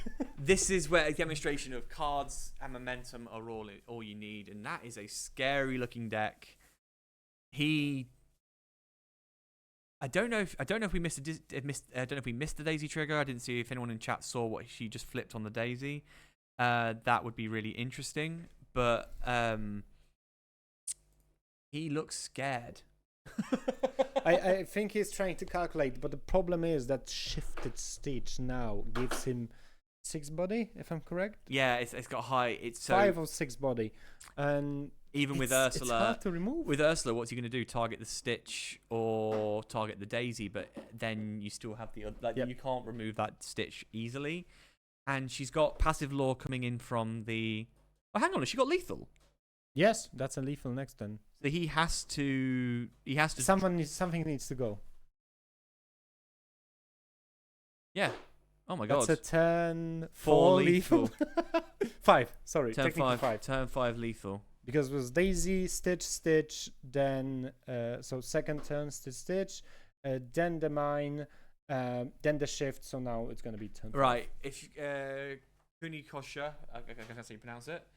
If you are watching this back after the event and we haven't spoken to you, get in touch because I want to talk to you about this deck. This deck is sick. Yes, really like it. I really want to talk to you about this deck. We can talk tomorrow also. Yes. Oh yeah, absolutely. If you're around tomorrow, I think you have potential. This is an aggro deck that people aren't expecting. Yes, so that's exactly what I really like in Lorcana. When someone can just show up with a very weird deck. Is that lower stitch bodyguard? Sorry? Is that lower stitch bodyguard? Smaller stitch bodyguard? No. Nope. There's the Hidden Cove. Yes, you're thinking of Simba. It's an interesting play to. I guess if you can shift. Why? Okay, yeah, moving probably morph into the location. So morph have 3 attack, but it still doesn't remove the daisy. If he has Let the Storm Rage On, technically daisy and small stitch can go out. Because Ursula singing Let the Storm Rage On into daisy and into the small stitch, and then morph, exchanging into the daisy. Played this exceptionally well. He's moved the Ursula. He's gonna. I mean, that's then 3-4 on the Ursula. Yes. So to take out the Stitch. Okay. Yeah. Biggest threat. So it's 5 body, not 6. 5 body. But if I mean at this point, there's not much more he can do. He's got 1 ink in hand, right? At this point, She goes to 17. Oh, he's spying. What have you got? Ursula plays Another location. man. Next turn, move 1 card to the 7 dwarfs to eliminate the singing Ursula, and then quest down the line. She gets the additional lore, which I think pushes her to 15. She hasn't updated the lore counter, I don't think. I think she's about to wrap this up. Yeah, my move would be, I can't remember what it is to move. Is it 2 or 1 to move 7 dwarfs? Is it 2? I think it's 2. Yep. So move the Stitch, take out the singing Ursula, or you know what? That's your opponent hasn't got an answer to that. We haven't actually seen him have... Oh, actually, she can move 1 to the 1 mine, 1 to the... Oh, no, sorry. I think we talked about it. I think the mine is not going to trigger... It's the first time you move to it. Yep. So, but having 2 means you can then move between the 2. Yes. So, Singing Ursula's gone. Singing Daisy, that pushes her to... 17. 17. She wasn't 17. I thought she didn't capture it. He flipped the card. Oh, let the Storm Rage on. He needed that. Oh, really needed that. That really needed that. It's lethal in 3 ways. The locations, he has to remove those. The Daisy, he has to remove that. The Stitch, he has to remove that. Basically the whole table. Also, the problem with the green steel deck is that there is no like very reliable location removal. It could be Zeus, okay, but he cannot sing it right now. So it looks really interesting. I think she had it. She has it. The location is gonna give her at least 1. Question to Trunken. Do we have the percentage stats? We might do, but not today. This is the second round of a live tournament, so we will, if we can get that data and those stats, we will get those data and that stats. But this is literally a live the dex tournament. plate. Yeah, we will try to get it, but we don't have it currently. We might, if the team are able to pull it together tomorrow, we might get lucky. But my instinct is it's going to be possibly tomorrow, maybe even after the weekend. But we will share that information once we have it. Yep. Matson 16. I believe that Ruby Sapphire will be on top with Emerald Shield. Sorry. Is that the handshake? Scoop. Yeah, 1-1. there was a handshake, so we have a draw. with the tribal. Yes. Draw's going strong. I love it. Right. So far, Cooney, I want to see you in top 64. Disco Burger, I want to see you in top 64. So far for Matson, I agree with you. We have seen 3 Emerald Steel players in 2 rounds on the top table so far. So I'm not the happiest person here. It's an interesting build. Great Dragon Shields, great play. Love to see Rockstar Stitch get played again. We're gonna go. So I think what our plan is now is to take a quick break. Yes, let's do that. What I'm going to ask, if you are sticking with us or you're bored waiting for how long we're going to be off for, you reckon? 5 to 10 minutes. 5 to 10 minutes. In the chat, we are currently building a bingo board of things that we want to see. If you have any elements of cards you want to see, mechanics you want to see, even special effects that you want to see, give us a shout and we'll put that into the bingo board as well, and we'll have that live running alongside today's games. We'll be back in about 5 minutes. Yep. We are the Lorekeepers of Poznań, covering the CCC Warsaw tournament currently happening. 100+ players. Let's keep this game going. Huh?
Hello. Hello. I was just talking about the image that we were using for the Be Right Back, and no matter how much I tried to use the various softwares to kind of do it, it was determined to make all three of us redheads. Because despite saying to it, oh, one of us has a beard, it would give all three of us beard. One of us has red hair, all three of us would get red hair. So it ended up not coming out too badly. We are back. We have a few things we want to talk about before the next sort of play comes into play. I don't know if we know. I don't think the players are set up yet. Is the table still? Yeah, yes, it is. Cool, perfect. So while we're off stream, I did crack another booster because I was just in a good mood because I love the fact that a tribal deck won a game there. I've gone through it. There's loads of cards. I could talk about all 12, but that'll be boring. So I've just pulled out a few that I wanted to reference. Two of them that I think is really important for the drafted format later is Basil. These are both 1-drop cards. Basil in blue and Cogsworth in purple. The reason why I reference these two cards is the Basil has the ability to use support. It's a 2/1, which if you drop him on the first turn, don't quest on the second turn, but then quest on the third turn, you could turn a 1-drop character into quite a scary, powerful bonus character. So that I have lost in the draft formats to this card because it just makes your slightly tankier cards that maybe 1/3, 1/4s more powerful.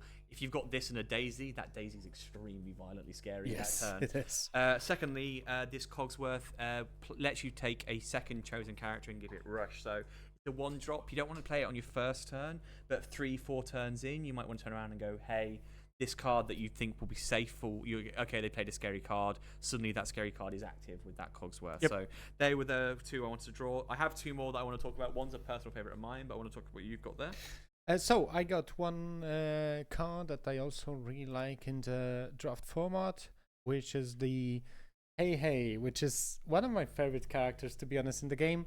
Now coming on, by the way, coming on with the set 6, we're gonna have the last missing Hey, so we're gonna have a 1 Hey for each color. I think the it's last the only one character is that does that, right?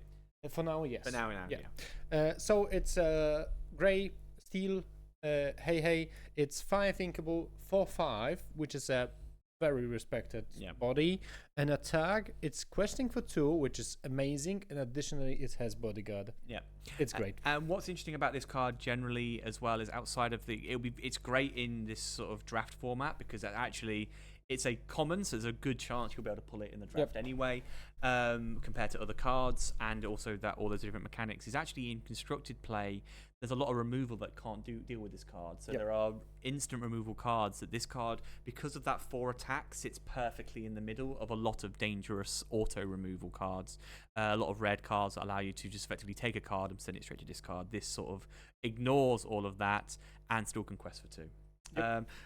One I want to mention because I love this card. It's not really viable right now, and it's a red herring. Something we talked about before today is there are cards that you would call red herrings that are on paper you'd look at and go, yeah, why wouldn't I play that card? That's an amazing card.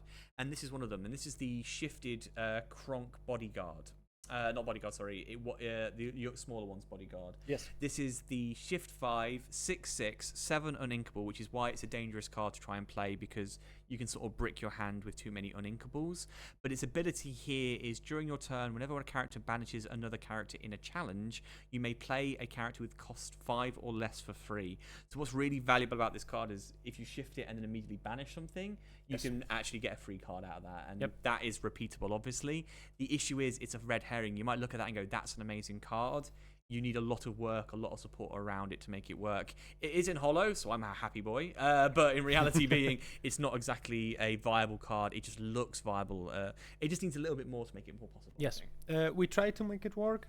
We did some testing. Yeah, I really tried. But haven't tried it since with the setup I've currently got, but I don't think I really have space for it. I don't think so. It's too but Hades, we've been testing the Hades character. We'll talk about that later. But I just thought about that anyway. Carry on. 2 additional cards that I have. Kata's really seeing a lot of play, which is you're welcome. I love this card. It's a song for 4 inkable and shuffle a chosen character, item, or location into the player's deck. So it could be yours, it could be opponent's, and this player then draws 2 cards. It's an amazing hard removal when you know like you are on the brink of winning, and you can just you just put in on the table something that absolutely is breaking my strategy. Take it out. Just you get 2 cards, but I'm on the brink of winning, which is amazing. But then the reverse being, of course, target yourself. Yes. So if you are bricked, Rabbit, yeah, singing, Rabbit singing it to on himself. Yeah, amazing. You're going to lose that rabbit anyway because you're taking him out of play, but then you are going to end up getting a card for the rabbit plus It's 2 cards. Technically for free in the turn you get 3 cards. Yeah, and because you're not losing anything really. Yes, exactly. No. My last card, which I can't believe I pulled, it does feel like I've set this up. I wish I could say I had. This is the Snow White that we don't know that she wasn't playing. It may just be that we didn't see it. But this is the sort of crown to the tribal deck that we just saw being played with the Snow Whites and the Dwarves. This is a shifted card. Again, a bit of a misleading card, a red herring if you're not playing the tribal deck that we just saw. Yep. Because effectively, for every character in play that is classified as a knight, she gets +1 resist. If you end up with the entirety of the 7 dwarves in play, she has 7 resist.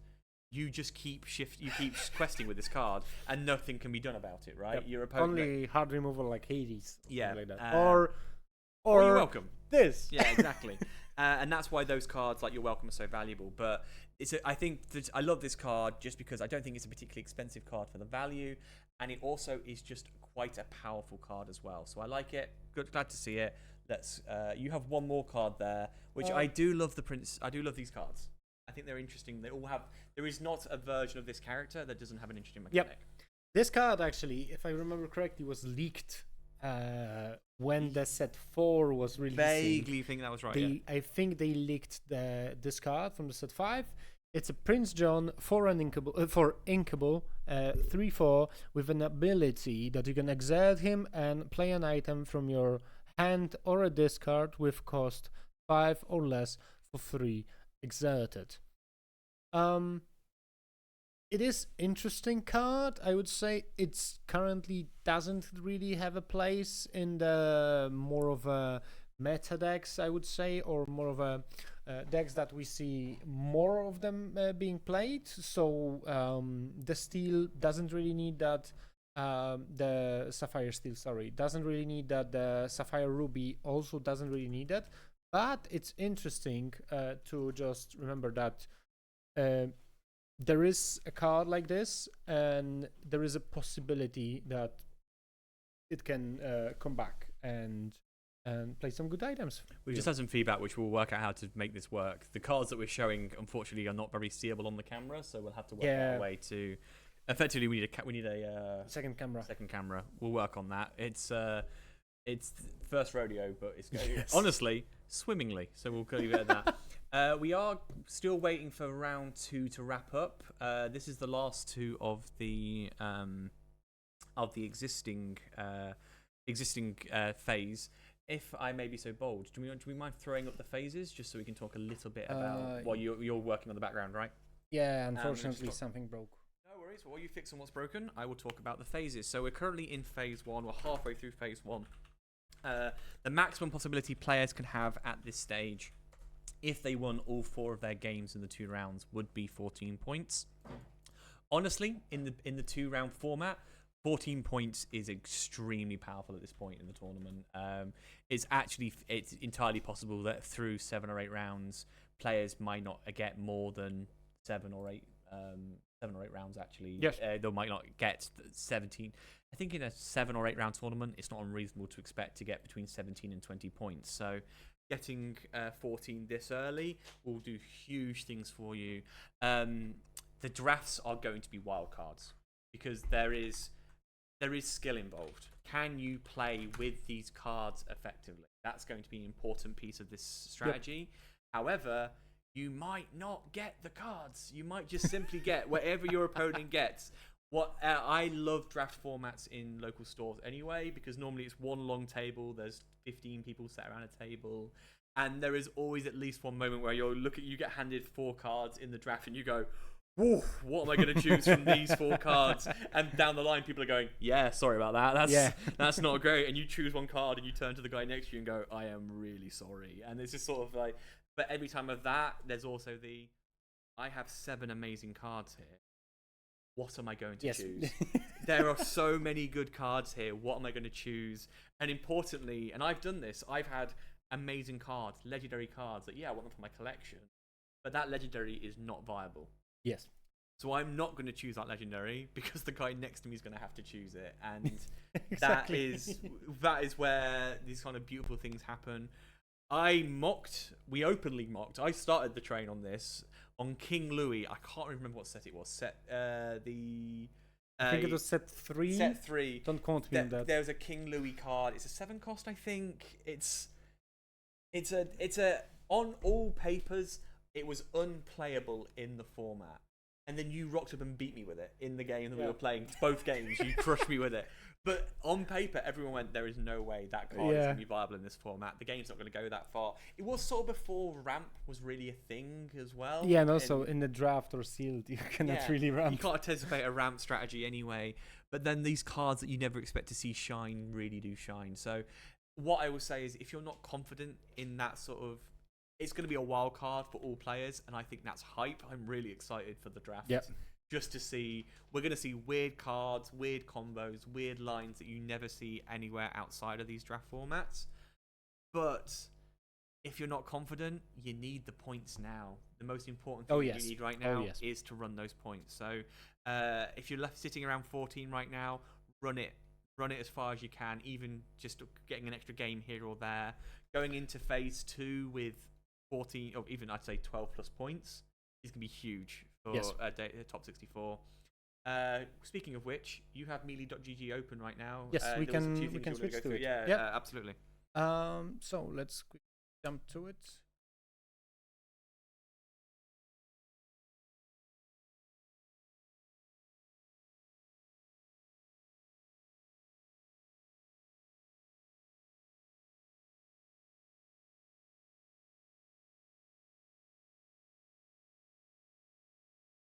Slowly, and hope that it sorts itself out. We came back to this scene because the audio is not working. Oh, I know why. I'm sorry, I broke it. Okay, well, while he fixes that, melee.gg is a third-party software in the sense of it is not directly owned or managed by Ravensburger. Yep. Who run and obviously are the owners of the company behind Lorcana. Owners is the right word, but it felt weird saying it that way. Because all of our experience with the Ravensburger people is they are driving a community. They are the force behind Lorcana, rather than, let's say, the owners of Lorcana. Melee.gg is a third-party software that they use in order, which loads of card companies use to run their tournaments. It's tournament software. The reason why we mention it is that if you have never seen it before, it's really easy to use. Yep. But if you're looking at this stream right now, you've never played Lorcana before, and go, okay, I might go to a game this weekend. Maybe there's a tournament tomorrow in your area. Maybe there's a tournament next weekend. Actually, next weekend's a great time to start. There's a sealed, brand new decks, brand new cards. Everyone will be playing with new cards. Great way to find new ways of starting. Yep. The challenge, what we will say is set up a melee.gg account now, because that's the first thing they're going to say is, what's your melee.gg username? And you're going to go, what is that? So if you're new to cards, melee.gg, it's that simple. This is what you'll be using. Yes. And currently, because we are not enrolled in the tournament, we can have like a general view of what is happening. We can also post this link in the chat if someone wants to have it. I think we're going to pin that in the chat as well. So we'll pin it so that you guys can do that in a second. Access it and manage it. But this is the view. This is the tournament view. So we're looking at the tournament listings and the tournament standings. What we can see right now is we believe there's about 100 players. There have been some, always the way, there has been some drops, which is effectively, to get into this final, you were either invited or I think you could just buy a ticket, right? Yes. But you were, if you have played in one of the other friendly constructed tournaments and won, you automatically were invited to the final. So that means some people have simply dropped out because they've won their tournament and they've opted to not play in this one. So we have a standings from round 2. Oh, so fantastic. Probably round 3 is going to start really quickly. We see how many? 9 players. Only 9 players are flawless. Phenomenal. That is rare. Really interesting. So there is that means that first there is a lot of like weird decks which are grabbing people like it's by surprise. Yeah. And they have a problem with that. Or the second thing is that it's so stacked that with like good players and good decks that a lot of them just clash with each other in the first 2-3 rounds, and they just drew the game. What we can also see is, for example, as we go through here, and this is something that we're going to keep an eye on throughout the tournament, is things like Jacob, who was playing the Green Steel against Disco Burger in the first round.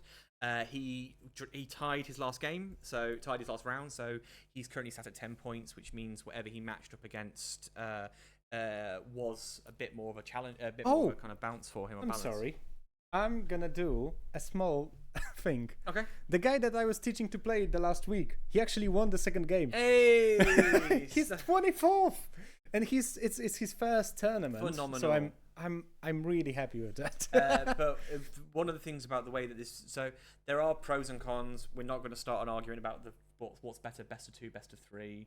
However, don't start with that. However, in these friendly environments, in these friendly tournaments, the beauty of these best of 2s is that actually right now you might be sitting at what is currently, let's have a look, let's see what the cutoff is if you don't mind. Can we go to 64th place and have a look?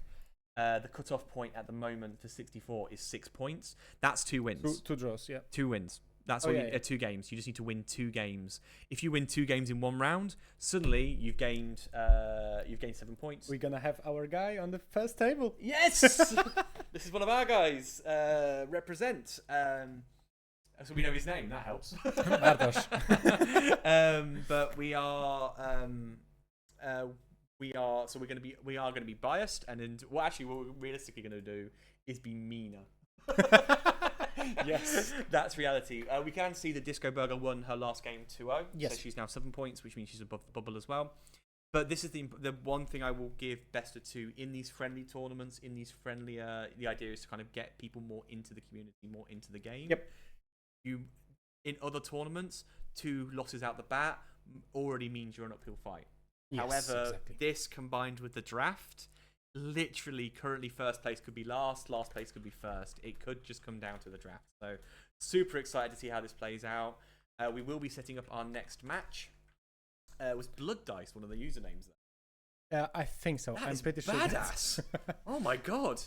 Who are you? Oh, I'm Blood Dice.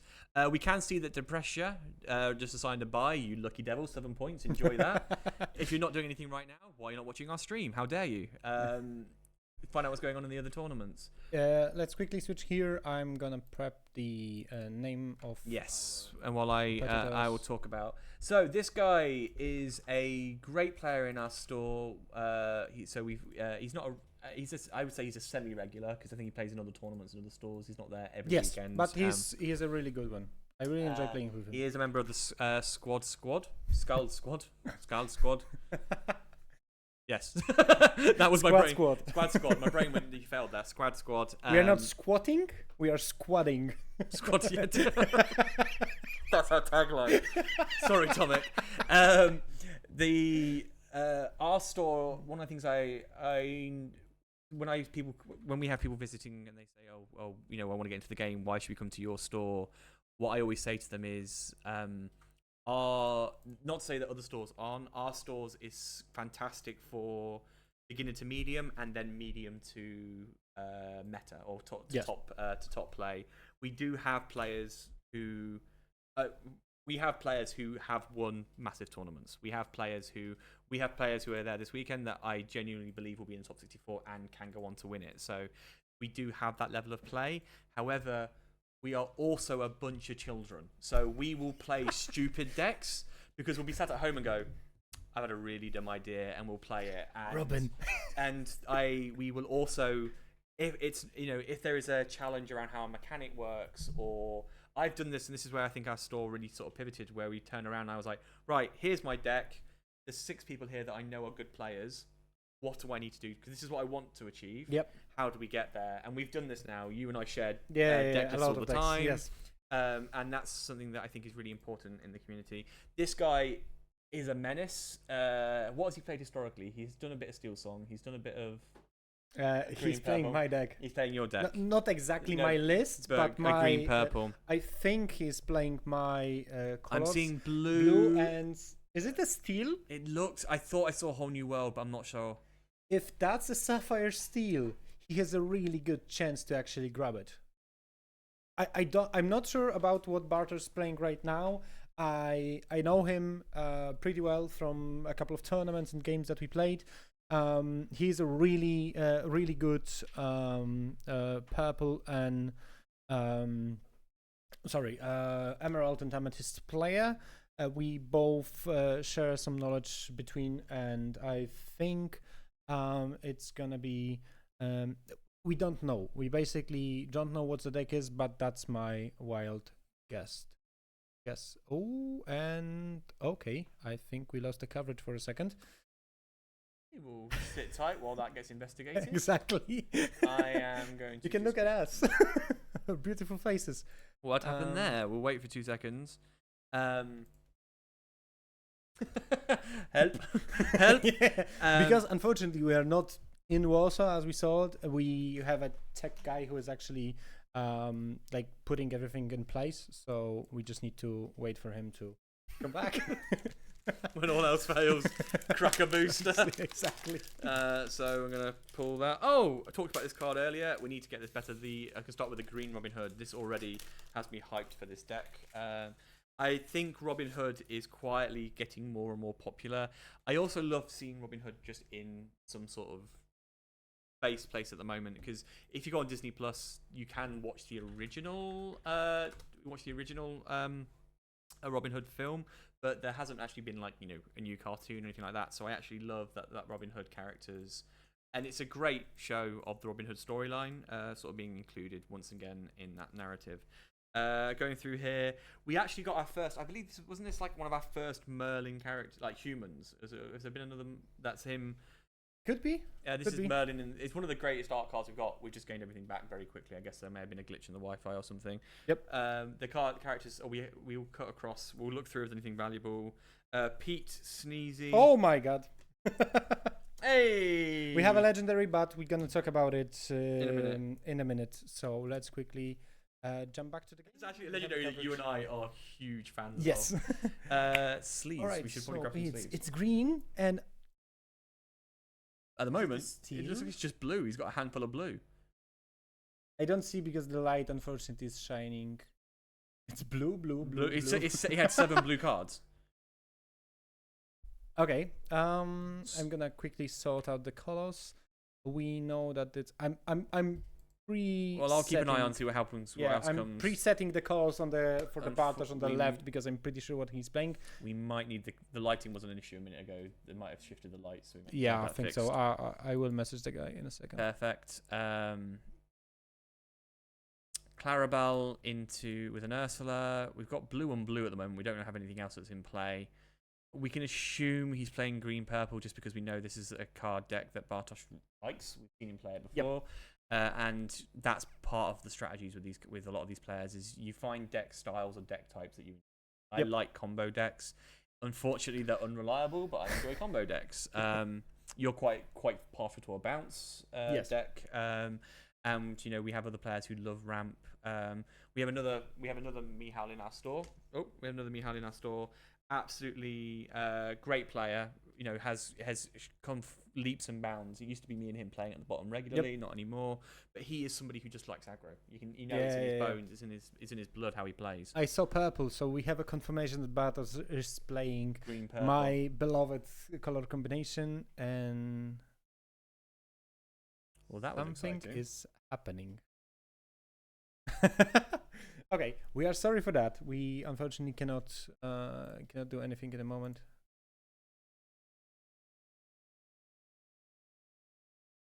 Yeah, we see the tech guy trying to figure out the camera on the top. While he fixed that, you want to talk okay, about that? yeah. You have some. You have sleeves somewhere, right? I'm gonna while you start talking about that. This is a deck cut that you and I tried to make. Yes. Let's quickly switch to us for a second. So the card that actually I pulled, it's a first legendary of the box. and it's a card that we both are a really big fans of. It's a red Robin legendary. It's a 4 uninkable 1/4, which with this stat line is like, it's not the best one. But when he quests for 2. When he quests, you take the top 4 cards from your deck, and you can play, if there is an action with a cost 6 or less, you can just play it for free, and everything else goes to this card, which is really funny. Like I think we both created decks based on that card, which was Ruby Steel decks, and it was the first ever situation in our store when someone actually lost because they didn't have any cards. No, it was not. It was a bit of a messy mirror match. But in terms of additional cards, what's interesting actually is there's some new cards coming in set 5, focused around or actually sort of prioritizing the ability to use to draw action cards from your discard. I saw it earlier today. I think there's some new cards coming in green that let you pull when it quests pull actions. Just small update. I'm sorry, just to bring it. They are trying to fix the camera. It's unfortunately the main camera looking at the table. It just stopped working for a second, so we will be back to the table in a second when video. Yeah, coming back to you. No, absolutely. Oh god, I've been sent video of us, people looking at us and watching us from at home. That's terrifying. You sort of forget you forget that you're talking to people here. The other card I got, which is one I just wanted to show, was it's not a particularly valuable card, not a particularly powerful card, but it's this. It says Shenzi Head Hyena. This character gets +1 for each other hyena in play, and whenever a hyena challenges a damaged character, gain 2 more. And that's going back to that mechanic that the greens are trying to leverage at the moment, which is the ability to damage your opponent, but not necessarily eliminate your opponent, using that damaged character to your own benefit. The knife edge being that character can still do things, and actually sometimes it's better off to have it out of play altogether than have it come straight back. We are going to keep processing, and we'll just see it quite quietly. I can see a hand occasionally hammering and punching a camera, so I'm sure it'll be fixed with us shortly. And it's gonna be. We do apologise in terms of the coverage, in terms of us getting ourselves up to speed. Knowing us, we're going to talk about what we're seeing on the screen to try and reverse engineer what's happened to get to that point. Yes. So we'll do our best to kind of bring it back to where we are. And we will ask the team as well if they can adjust the lighting on the camera. I'm going to guess whatever sleeves are the gentleman on the right is using is just a little bit shinier than the other ones we've seen. Yeah, and also I think the softbox slides was moved a little bit, so it's just bouncing exactly into the camera. But yeah, we will try to fix it as fast as we can. We have a technical difficulty thing. Yes, still we can. Okay. So just when I was prepping the technical difficulty graphic, the camera came back. So we're gonna just quickly switch back to the game. Yeah, it's probably good to keep as a screen, as we may need it later. Let's see. It's a harem. We still don't know what the gentleman on the right's playing. Exactly. We think it's blue steel. Yeah, that's what I put provisionally in the top. Possibly bump the lighting. Oh, yeah.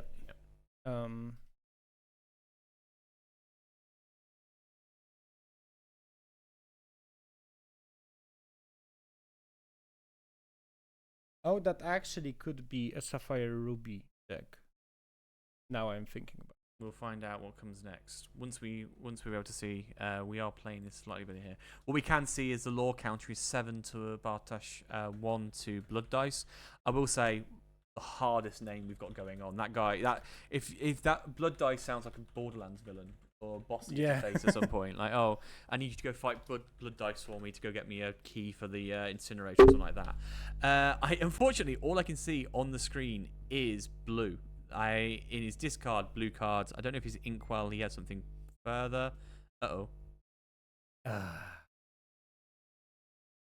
Okay. And we then press the button to bring back the thing. Wait, where is it?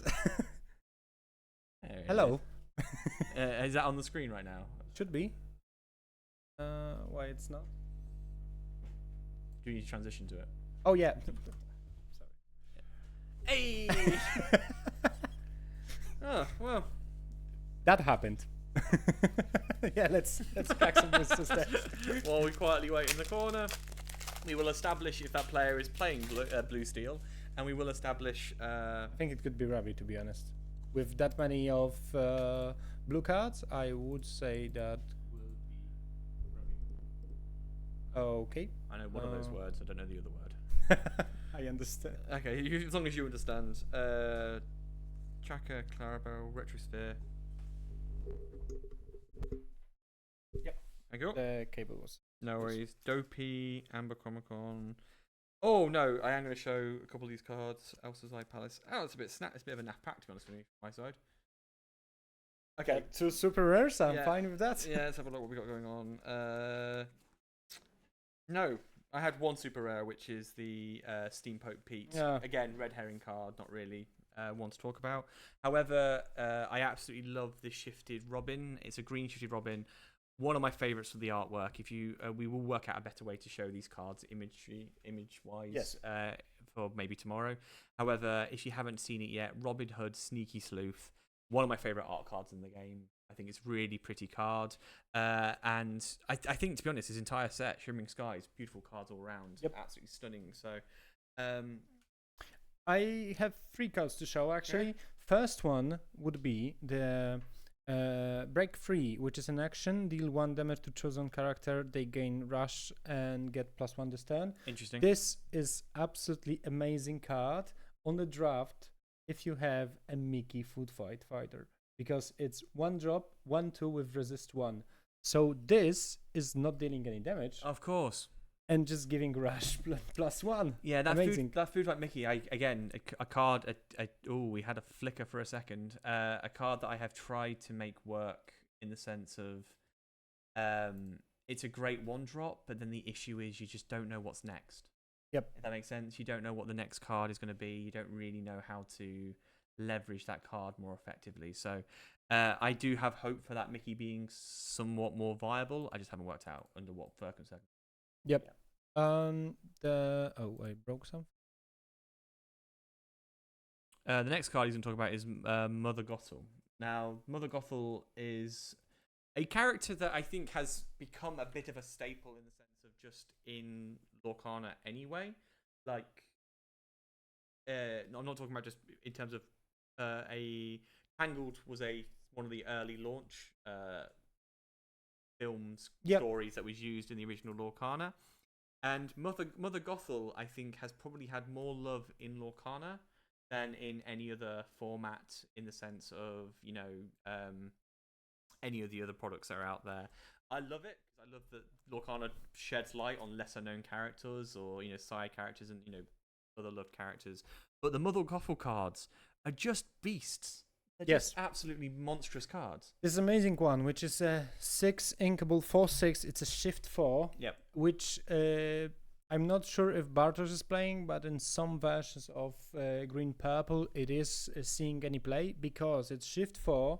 It's a quest for 2, which is really fine. And then when you play this character, each opponent chooses one of their characters and returns it to the hand. So it's like you're forcing your enemy to bounce. Of course, they choose what they bounce. You are not choosing, but it's still they need to remove something from the table. It also gets around ward because the opponent is choosing the card, so they can opt a card that is ward, which is invaluable. Yes. And this card, Scourer, this card is, I think, possibly one of the most disliked cards, but also one of the most regularly missed triggers. Yes. So this is a Emerald Chronomicon, which is also a green card, 3 uninkable. It's an item, and this item says during opponent's turn, whenever one of your character is banished, you may return chosen character to their player hands. I think this is when the set came out. Actually, this is the card that created a lot of problems in terms of ruling because it was one of the more proficient cards which actually saw some play and was a trigger in the opponent's turn when you can decide. And the main idea was when this is being resolved. Yeah. We had a couple of situations when we needed to discuss, but in general that was a fast, I would say, card that created so many problems at the beginning. But it's basically really easy. It's easy. It's what it is. It's a fire and forget card, and the reason why I like that is because what I mean by that is green isn't an item deck. Yes. And Yeah, definitely the not. combos you typically have with green aren't also item deck. It's not to say they don't have good items. It's just Vision Slab, for example, another green item. You're typically playing around that, right? Whereas in this format, this green item card is That's in a play. ruby. It is a ruby. Yep. It drops, you play it, you move on, right? I believe we're still in the same game, right? We're still Yeah, I game think one. so. And the issue is that your opponent's entire strategy is to run it, run the attack, run the angles, but then it's stunning. Even the most experienced players will attack, and then you immediately go, okay, and I bounce X card. And as long as you are aware as a player, as the controller of the card, what the line your opponent is trying to make, and quickly adapting to go, okay, they're doing this to then do that. Yep. You immediately break the chain of their play, and it's a moment of, oh, okay, hang on. And it's not hard to play around it, but it's also, once it's broken you or hit you a couple times badly, it can change the game. It can be make or break for the game. This is both sides is what I'm typically expecting. 2 Mauis on the field is scary. The Portical, I would actually expect him to possibly heal a Maui. For Bartosz, the moment when he sees that Popsicle is played when the opponent has 6 ink, it's a very big relief, because that means he doesn't have a B. And he's hunting for it. Yeah, exactly. If there was a Be Prepared, it was an easy ink and then Be Prep. Now, without it, he's really hunting the red and blue. He's really hunting for it, but I think that this sentence sounds insane. I'm aware this sentence sounds insane. I mentioned, and I'm going to contradict myself. Yep. From a previous game, which is when your opponent's 7-1, you're like, okay, I can catch that in a turn. In this deck, 13-3 against a purple, they can one-shot you. They can one-shot you, and the reason why is, if you look at the board at the moment, he's got 2, 3, 4, 5, 6 in play. One of them's evasive, so that's not going anywhere. He doesn't want to take down the rabbit because it will probably kill one of his Mauis. Yep. And also give your opponent more cards. Yep. He can't take down Sohis because it's evasive. The Ursula's just a waste. If you're throwing Maui into Ursula, what are you doing? But you need to. Because of Reckless. Because of Reckless. And the reality of the situation is, if he quests with everything that's there currently, there are so many cards in the purple deck that will pick him up 2 or 3 laws passively, for lack of a better word. It's an active passive. It's it's actively making decisions to gain that passive law. I would fear. I would be in fear that, and he needs to. He's going to have to sink the rabbit. He's going to have to sink the Ursula. Another ice block. You have 2 ice blocks, and if you're ice blocking an Ursula to sink it with a Maui, you are playing. You're playing defensive. Yeah. It looks like he's doing it to the rabbit. That's not a dumb decision. He won't have. I think Bartek would be really happy. Currently,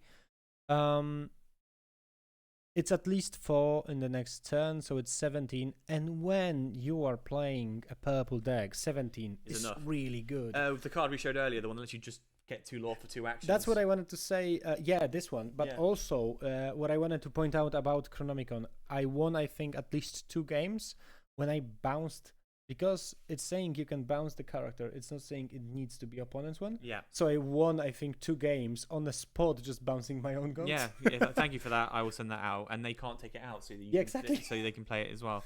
It's to him now. He's counting his ink. I'm always scared when green purple's counting ink, because they're counting how many times can they bounce their cards. Yeah, exactly. That's what they're counting there. They're not counting how many cards can I play. It's how many times can I play this one card repeatedly, and that's scarier.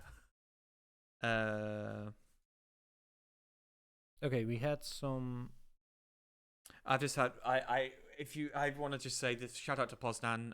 My wife just texted me saying there's a man currently in the shopping centre with a goose, and I didn't know what to do with that information. And separately, her mother has sent me a photo of a man in the shopping centre with a goose. So I don't know if we want to throw that up at some point. That is the most incredible photo I can expect. What I good it is, it's a man with 2 phones, glasses, a banana, and a goose, and that's it. Phenomenal.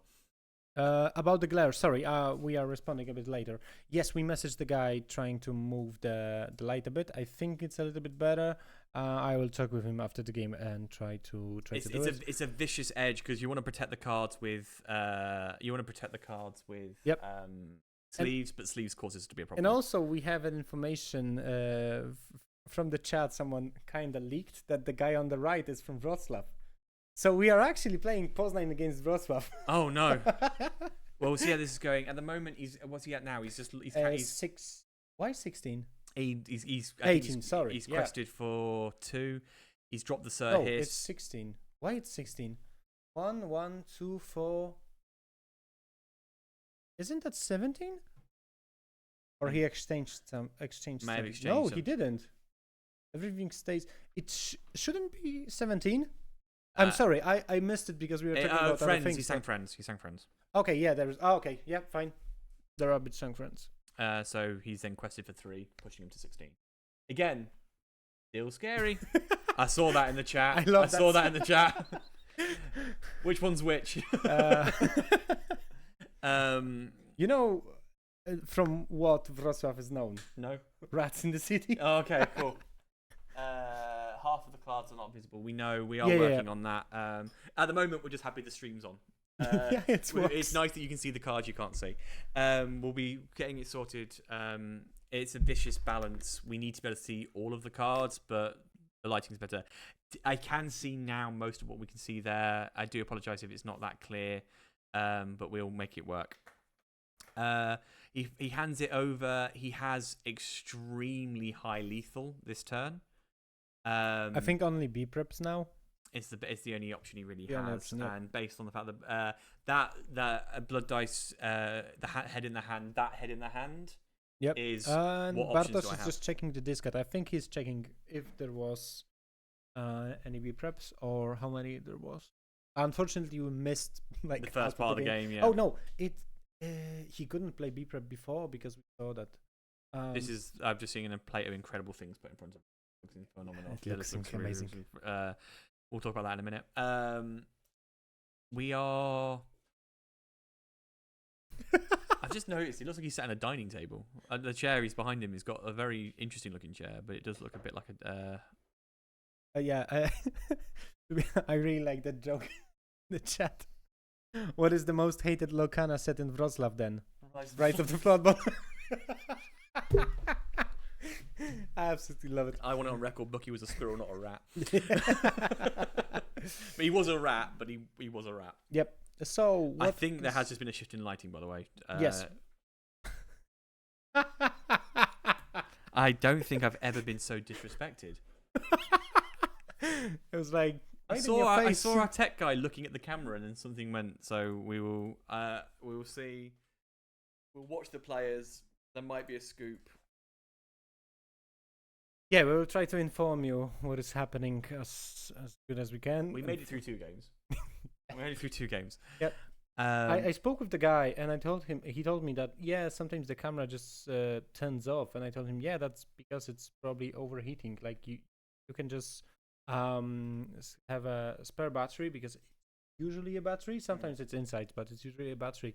Or you can. He said, "Oh yeah, I have a backup one." I said, "Yeah, just set up a backup one already." And he was like, "Yeah, we're gonna try."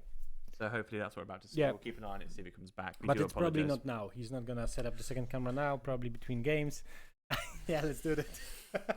Only 1 legendary so far. I'm not. I mean, legendaries are legendaries, right? But I'm hoping for something a little bit spicier in this. Yeah, if we get anything good, we're gonna switch to us on the big screen. But for now, stuff we've already seen before. Was it an Ursula pack? No, it was a Stitch. Mine was actually an Elsa one. Oh, we'll see. Nothing catastrophically good. No, nothing really. Oh, there is a Pete. Funny enough, our combined decks are really interesting because I think this is a very dangerous mix for. No, so I didn't have much. Oh yeah, for the draft. There's a couple of things here that I think, from a draft perspective, is important. So I'm going to throw these out there, and Yep. Just for the sake that, as from a draft perspective, they could be valuable. We're gonna quickly switch to We'll the keep scene an eye with on it us, with but time. Once we he are goes back, keeping we'll an go eye back. on the second monitor of what is So, currently happening. Yours are more valuable from a perspective of just base mechanics. However, I wanted to talk about this earlier because this is extremely dangerous with Rapunzel's tower we talked about. So do you want to talk about that little sort of line that you can play there? Yep. So about the draft also from the Shimmering Skies, we just got the Fix-It Felix Jr. That's a small one, which is a 2 inkable 1/3, and when you play this character, if you have a location in play, draw a card. That's really nice, as we said, with Rapunzel Tower. It's working amazing because you can easily draw a card. We saw a flick, but unfortunately for now, nothing changed. And why this card is really good? Because when you have a location, this is amazing. This is a big Fix-It Felix. It's a 5 inkable, but it's a shift 3. So on the turn 2, you can play this one, and on the turn 3, you can just shift it in. It's a 4/5, which is decent body. And I'm gonna come back to it. Hold on to it. We're gonna just quickly jump back to. I didn't think I'd see so much infighting between cities while we're sat here. Right, it's still game 1.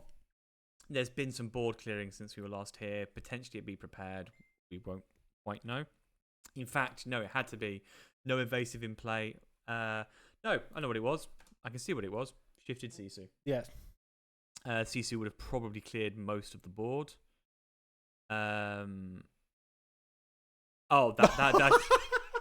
Okay, so we tuned in for a massacre. That's what we just. Yep. We missed a couple rounds of, I suspect, flirting, a couple rounds of sort of pushing and throwing, and then the man comes in and goes, "No, you're gonna have to fight me." So Cusco now, because what is really important, be prepared is only removing characters. Yeah. It's not removing locations. Bartos is really happy with that. Yeah, he So- knows just- the little smug smile. Yeah. He absolutely knows he smashed that. So even if there is a Cusco, because we saw already in the starting hand, it could be a Cusco, but only one Cusco to be played this turn, so it's still a castle would stay for one more turn, at least one of them. So we're gonna go to 18, and then for purple deck to have 18, it's a goat and buns. It's fine. And also the castle has a 7 willpower, which is not that easy to remove.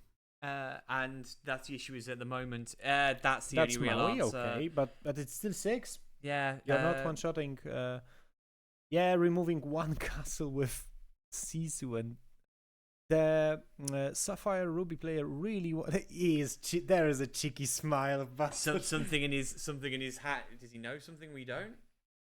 I think he just knows that he's got bounce, or I think the cheeky smile could be just seeing the Sisu needed to exchange. Yeah. There is a goat. Oh, he knew he had everything. No, it's actually Merfolk. Yeah, but he Can't get rid of it. He can't. Yeah. There's nothing he can do to stop the win. He gets rid of the goat. It's won. 19 Yep. law. So that little smile was thank you. I have the goat. That's Yep. all he needed. I'm gonna just send our producer / baker / wonderful human Anna this photo of a goose so she can enjoy it as well. Yeah. But she's gonna be catching up a little bit delayed, so she'll probably see the goose before she hears me talking about it. So yep. We'll see how this goes.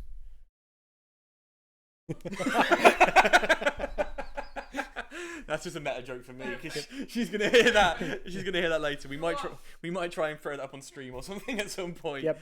Poznań might have rats, but we have goose. Not Poznań. Warsaw might have rats. Sorry. I'm gonna hand you one of these because we've got some time when they prep. Yep. And we can just play music or something. Yeah, we can. I don't know what this is, but it looks amazing. Or maybe we can wait.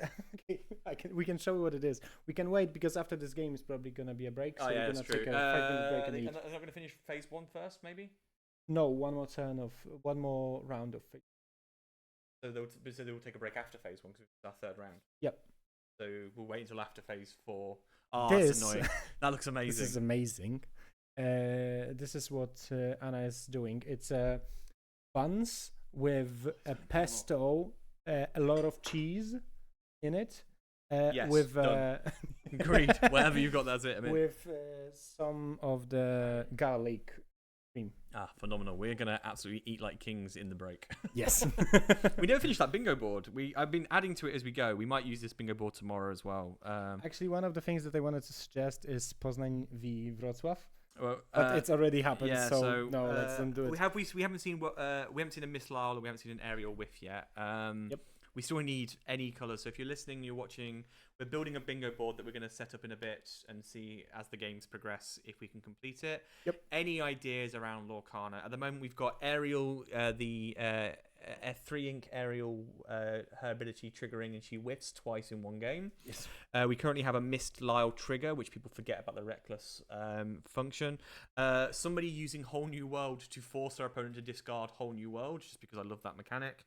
And Maurice's Workshop as an item. If we see that come into play, we also want that as well. Last, by no means least, recommended by the Panda running the stream in the background, we're going to go for a Bucky version 2. If someone plays Bucky version 2, the errata version, or even simply Bucky with some stickers on it, we're going to consider that to be the golden goose, the final goal in the strategy. So if you have any ideas, we are all ears. But we are Sing Together card pools. That's a great one. Yep. Sing Together card. Yeah, I actually was wondering about that. What colour would you want to see, though? That's the question. Do I just put it in? We could put Sing Together. What colour? I guess Steel Song. What's the most viable one to put that under as a colour? Green. Green? Go under the sea, I would say. Okay, so I'll add Sing Together pooled. If it's any colour, we'll accept, but we're aiming for that one. That gives us 2 greens. Greens are the easiest ones to sort of choose, I feel, because they have quite unique mechanics compared to others. Quickly going back to the game, we can see really. Oh yeah. So now the blue-red player is on the play, so he was starting. The unfortunate situation of green-purple is, if he doesn't go really quickly, the blue-red deck will outrun just. And when he is on a play, there is a big advantage there. But we can see Bartosz opened with a Cursed Merfolk, which was also one of our, I think, most liked cards in the first set. I still think it's viable. I think the issue is other people play other cards, which is completely fair, but I don't think it's out of action. Yes. It's still a completely viable card. If you're playing a green deck and you don't really have a 1-drop that you use, and you're not too heavy on uninkables, Cursed Merfolk is all reliable. You can't go wrong with it. It's a great mechanic. Against quite aggressive decks, it's their worst nightmare because you're forcing them to trade for a very low value card that's ultimately going to make them discard. Oh! Is it a Maginot line, please? So, it's close. So I was currently writing Daisy, seeing more than one Daisy in the opening line. Yep. And then immediately get 2 Cursed Merfolk. Okay, So we're not far off. What is the joke with Maginot line that we are sometimes making? I'm making in the store. The Maginot line is that you play 3 1-drops in first 2 turns, but all of them are, for example, a Cursed Merfolk. Yeah. I actually played that in one of the tournaments, and the guy looked at me, and I was like, "Really?" Yeah, I'm like, 3 Cursed. sorry for that. The thing about Cursed Merfolk, a play like this, we end up with 3 on the rip, and I think I just saw another one in his hand. That's good and bad. It's good because he can really push the aggro. The bad thing is that he doesn't have any draw mechanic. He cannot sustain the game. A guy on the right may have frozen, and the guy on the left is juttering. Yeah, I just messaged the guy on the spot. Perfect. What is happening? However, the main camera is running fine, so we won't complain too hard. He's just going to quest down the line to 7. I think that's a great play. If I play Whole New World in a steel deck, there is nothing more enjoyable than actually, playing Whole New World and actually late game getting 3 Cursed Merfolk. If you've got lots of ink to play with, dropping 3 Cursed Merfolk out of a Whole New World is just brutal late game. So he's quest down the line. His opponent doesn't really have an answer. We will sort that lighting out to help us out with that other card. But it is at the moment turn 3, and there's another Cursed Merfolk. Let's go. That's the thing that I just said. If the Sapphire Ruby is on a play, you really need to speed up. That's the definition of speeding up. I'm going to write for blue 10 plus law turn. Yes, definitely. I also think what would be great to see, I don't know if it would be possible. I have an idea for the Ruby. Yep. Discarding to be prepared in one game. Oh. Even that's a scoop? You scooped? Yeah? Oh, What? Be prepared. No, be prepared. No, be prep. I'm sorry. Has he already got the ramp for be prepared? Yes. Blood in your neck. I mean, it's the best thing you can do at that point. With what you're Rabbit, amazing in this situation. Unfortunately, only got to 7. If Bartosz was on play, it would be 2, 5, 7. Oh my god, he would be to like 14. Yeah. Discard 2 B preps. two B preps. Yep. There is a Hiram.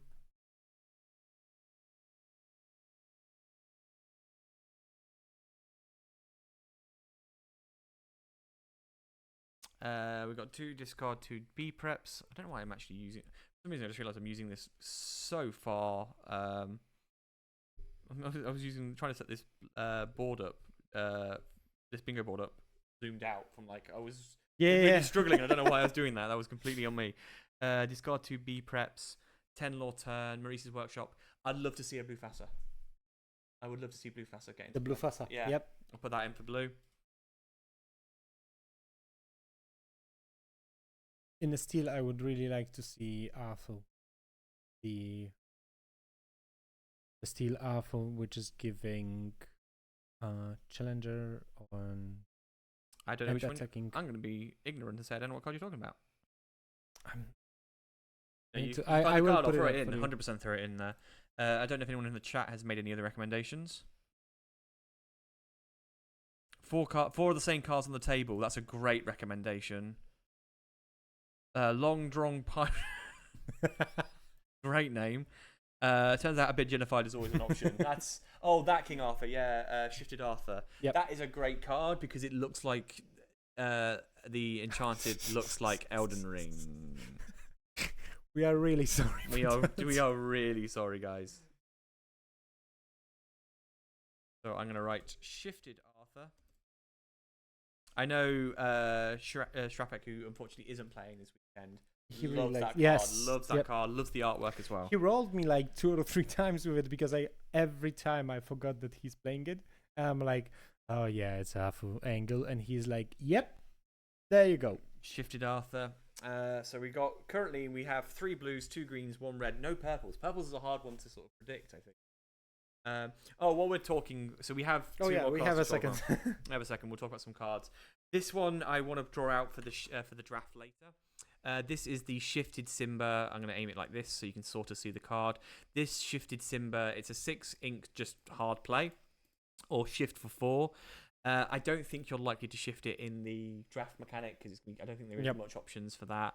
However, this is possibly the only straight item or location removal in the decks in the draft format we're going to see later today. Cusco as well. 6.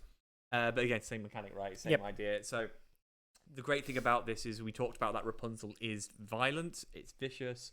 It could be a game winner for you. If you have a couple daisies there, it's over. It really is. However, this effectively takes that Rapunzel card and puts it back in the game. And the second card, which we already talked about, it's the one and only Pete, the game referee, and it's amazing. It just stops the opponent from playing any action cards. As I said, played in a correct turn when you understand what the opponent wants to do. It's absolute game changer. Yeah, it's the issue is how long we got to keep it go, and how long we got to kind of keep the balance of sort of power in play because it's a very challenging card to have to face down. It does look like we might have. I think we have a stream back. Yep. The issue with Pete is there is never a bad time to play Pete. There's necessarily always a good time to play Pete. We're seeing what's the law 11-0. It's okay, but the Sapphire play have 2 Hirams, so there is a draw mechanic. now Bartosz is just banking on just really quickly getting there. Yeah, your opponent. Doesn't matter how many cards your opponent draws. Doesn't matter how much they put in their inkwell if they can't catch you. And that's the mechanic he's playing here. Inking the Maui for the Tamatoa. That's what we're expecting to see from this deck at some point. Yep. This means on the bingo board, and I will mark it straight away already. It's on the board, so even though we're not finished yet, I'll count it.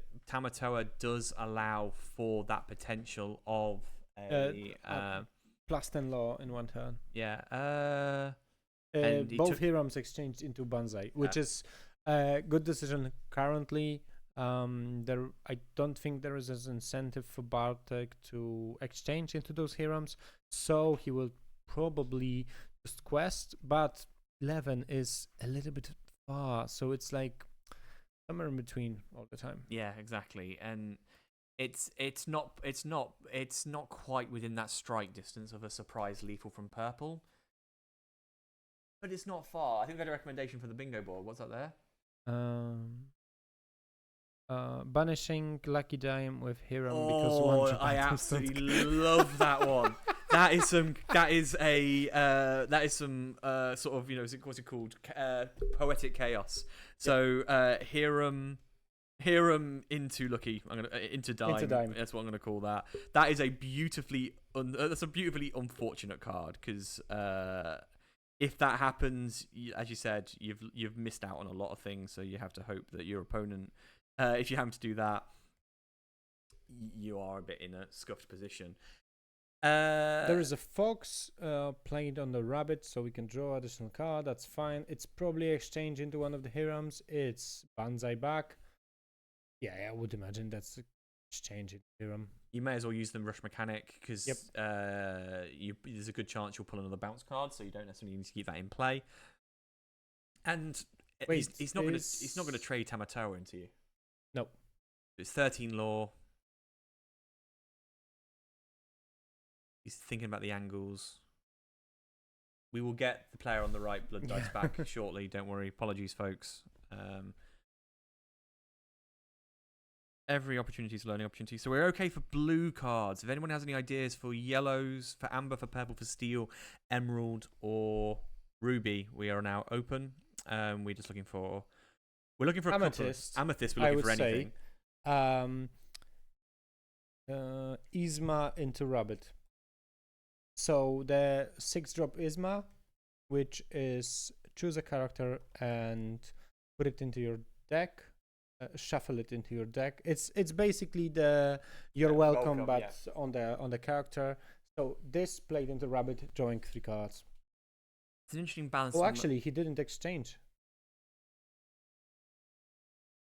No, I guess actually. Okay, he's threatening to be really close to lethal, but technically, with Tamatoa on the table, he can draw additional items from a discard. So the Sapphire Ruby player can now draw at least 4 cards this turn, which I'm not a really big fan of, because when we are giving him a lot of cards, we are just giving him a lot of answers to whatever we are trying to get. Yeah. I understand the Bartosz reasoning that it's additional law next turn, but technically for Sapphire Ruby, it could be an additional 2 cards. That's only a quest, so Bartosz is fine with that. So he played Fishbone, so for full context there, he played Fishbone Quill, tapped Fishbone Quill to ink it, then it's a B prep. Yep. Okay. Interesting, because that's a lot of valuable cards thrown into 2 Hirams and Tamatoa. I'm sure he feels he's got answers, which is absolutely fine. But we are now in that dangerous territory, 13-4. It's not. He hasn't. I don't think he can set up lethal here. Straight into the rabbit. Great setup. Great start. He's got an answer to every be prepared. He is still a little bit low on the ink for my personal liking for this deck play. 6 ink is not terrible, but not great. I would say 7, 8. It's like the healthy, optimal place to be. Of course, if you are able to draw a lot, you can really go to like 12, and then you have so many bounces that opponent just needs to calculate every turn that you have those Legendary Clarabelle into the inkwell. Emerald Chronicon, absolutely yes, that's a really good idea, because we already saw at least 2 B preps. and any another exchange could be a bounce of our character, what I mentioned, or a bounce of the opponents. Bartosz has also played a really. I've played with him before. There is a general school of thought that I assume he's doing the exact same here as well. Probably only running one of those. Yep, the same for me. Most of the decks I played, I'm only running one. There's no need to run more than that because at the end This of the day, card is amazing, by the way, against Sapphire Ruby. Yeah. Because Sapphire Ruby is relying on ultimately one or two key cards, and those are not necessarily happening, if that makes sense. So when actually, unfortunately, we needed to eliminate ourselves when I was playing with one of our guys from Poznań in the tournament in Bydgoszcz. We played, and he we got some greetings. Cool. Yeah. I realise it's there, so I'm going to close the stream so I can just look at it from there. I'm learning. yeah, it's fine. So I played with one of our better, I would say, guys, with Marcin Biesiada. And he was playing Sapphire Ruby, and we've met first in the 5th round of Swiss, and I beat him 2-1 in BO3, and then we went to playoff both, and we met in the quarters in playoffs. There appears to have been a slight judge interference. I think there was an item removal played. Yep. And it's just sort of discussing the repercussions of said removal.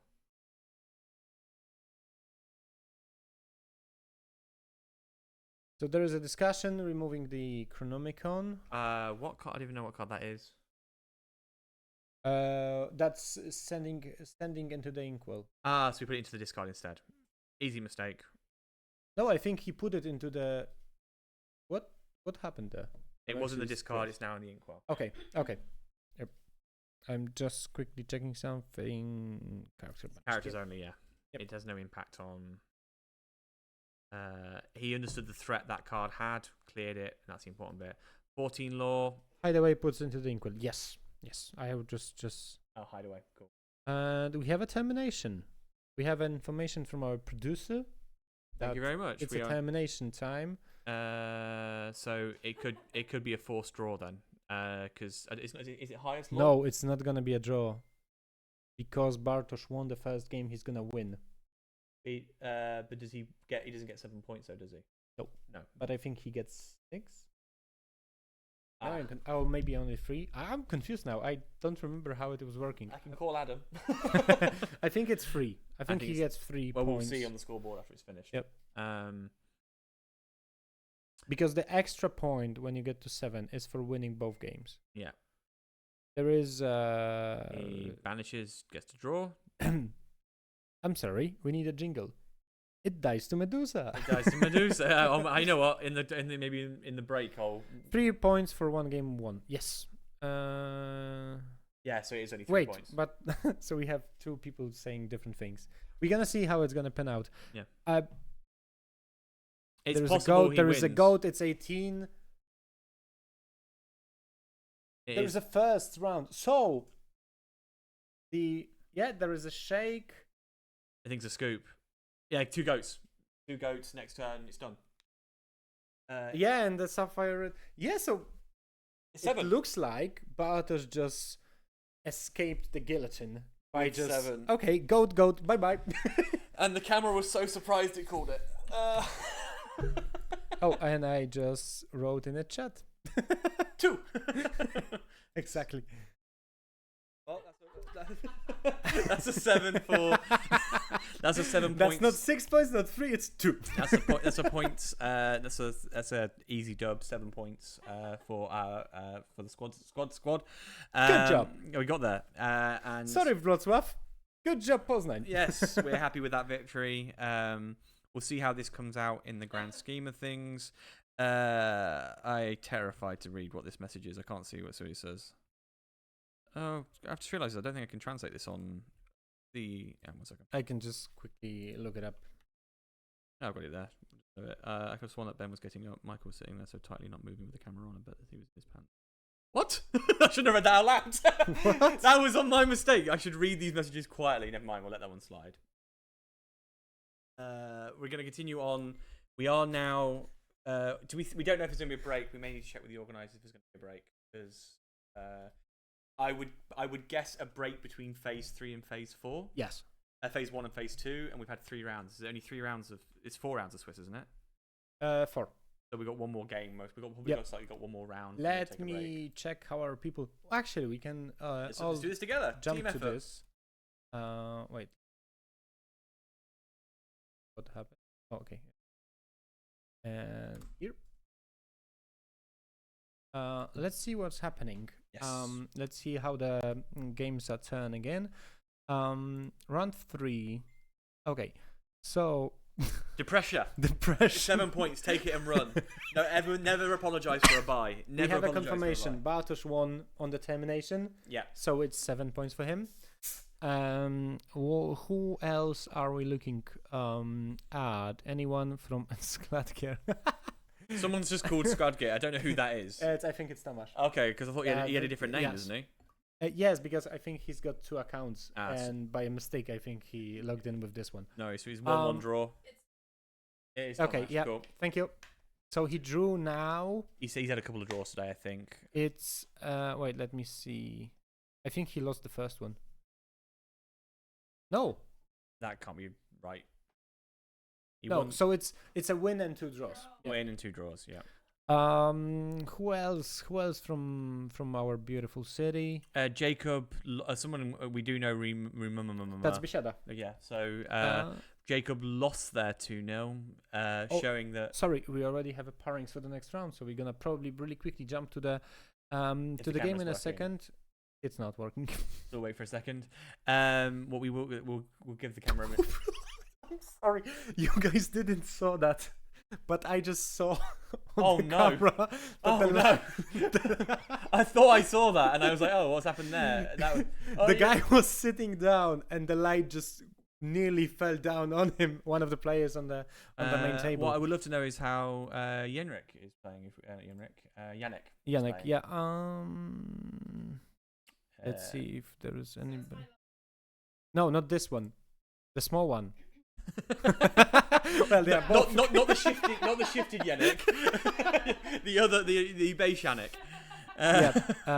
So our Sense my law is on a colleague, draw. it's on a 1-1-1. 2-0-2-0-1 and draw. That's our colleague from Piła. Yep. I know him. He also plays a similar deck to me. It's all draws. That's not working good. But he's a really good player, so I would say that he's probably gonna play good. Do good in the draft. There's good challenges. I haven't seen There is our one of ours. He's doing all right. I haven't seen Disco Burger. Oh, actually, yeah. Let's see So how Disco Burger's doing. He drew, so it's 1-1-1. Yeah. Okay. Yeah. We can look at the standings now. We can. After the third round. So our Bartosz in the first place. Let's go. Nice. And only 3 players left. Only 3 players with the perfect Yes. score, and 21 points is extremely powerful at this point in the tournament. Yes. Going. If someone goes 4-0, they are definitely going to the top 100%. 64. But if they go even 3-0, I would say I do not have the numbers prepared, Yeah. but I'm pretty sure mathematically it's absolutely fine. Should we have a look at what the cutoff is? Let's see what 64th place is currently. That'll give us a good idea of where we are, because there's always that element as well. 64th is only 10 points. That's, again, 2-0 this next game. That's 2-0 this next game. You have a strong chance of getting into top 64. And most importantly, getting that beautiful Ursula. yes. Top 64 in this tournament.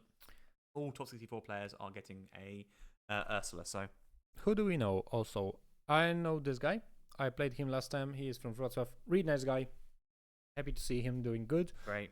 That's our guy. He won draw and then won both games. Great. Really nice. 17 points. That's again. That's fine. I would say that's pushing. fine. As long as he gets another win, probably there. Yep. Tomek 27th. Still fine. Tomek's fine. Tomek, just do another win for us, mate. If you're watching this quickly between games, Yes. just put another one away just to kind of guarantee your position there. Sense My Law is doing all right. It's okay. On the bubble. It's That's somewhere on the actually a card. really important point. We saw 64 was the cutoff point. 10 starts 30 up. So 1-2-0, you'll be almost guaranteed top 64 here. Or at least you'll top 64. There's going to be a lot of shenanigans because of the draft's going to get weird. Draft. Yeah, the draft is going to be crazy because after those 4 rounds, what it looks like, we're going to have a couple of really good players in the lower pods. Yeah. So it's going to be really interesting to see how it's going to pan out. I can't find little Yannick. Am I going insane? My guy is here, so he's 1-1-1. But he's on that 10 bubble. It's just a percentage game now, so he needs to win. He needs to win. It's going to be a really strong good. win would be great. But the draft is going to just be Disco Burger. I'm shocked at that. But is this round 2 or round 3? I think that's because of the percentage. percentage. Just another win should be fine. Oh, Depression, take those 7 points and run. 70th currently. There is Yannick. Oh, lad, he's sitting at 3. He's had a rough day. Okay. Yes. But he's done great in draft. He's done great historically in draft. So, yeah, the draft is going to be the great equalizer because it's going to come down to the cards you take at the start of the day. Yep. I'm sorry. Oh yeah. Sorry, I missed our friend on the list, but. There are wrong names. I forgot to change them. You fix that while I talk. So I'll try and spot. We've got purple on the left. Oh my God, Olaf! It's Olaf. This card in our quest tour, we were looking at some of the deck lists of the top 32, and we saw that he was playing purple Olaf, and we literally said, "Why on earth is this gentleman playing Olaf?" And then next game. And then next game we found out, and the reason why is that it's 1-3. That actually is a great card because it literally stops all early removal. That card cannot be removed. It has a lot of opportunities to do a lot of things. We're seeing a Diablo. So it's red-purple on the left. Yes. Fairly standard red-purple cards there. And then we have Diablo guaranteed on the right. And it was also Bruno in the... I can only see greens at the moment. Diablo. He's just shifting his Diablos between themselves. Yeah, nothing else. It's looking like it might be it's a discard. It looks like it might be green steel. My instinct is, but we know for certain that on the left we're looking at a red-purple strap. Let's wait till the second color to pop off, and then he's quested for 1. He's not counted it. Hopefully, the players can be reminded to count the lore on the screen for us to help us out. Yep. But it's 1 lore on the left. Drop the Flynn. He needs to get his strong cards out sooner rather than later. And let me quickly fix.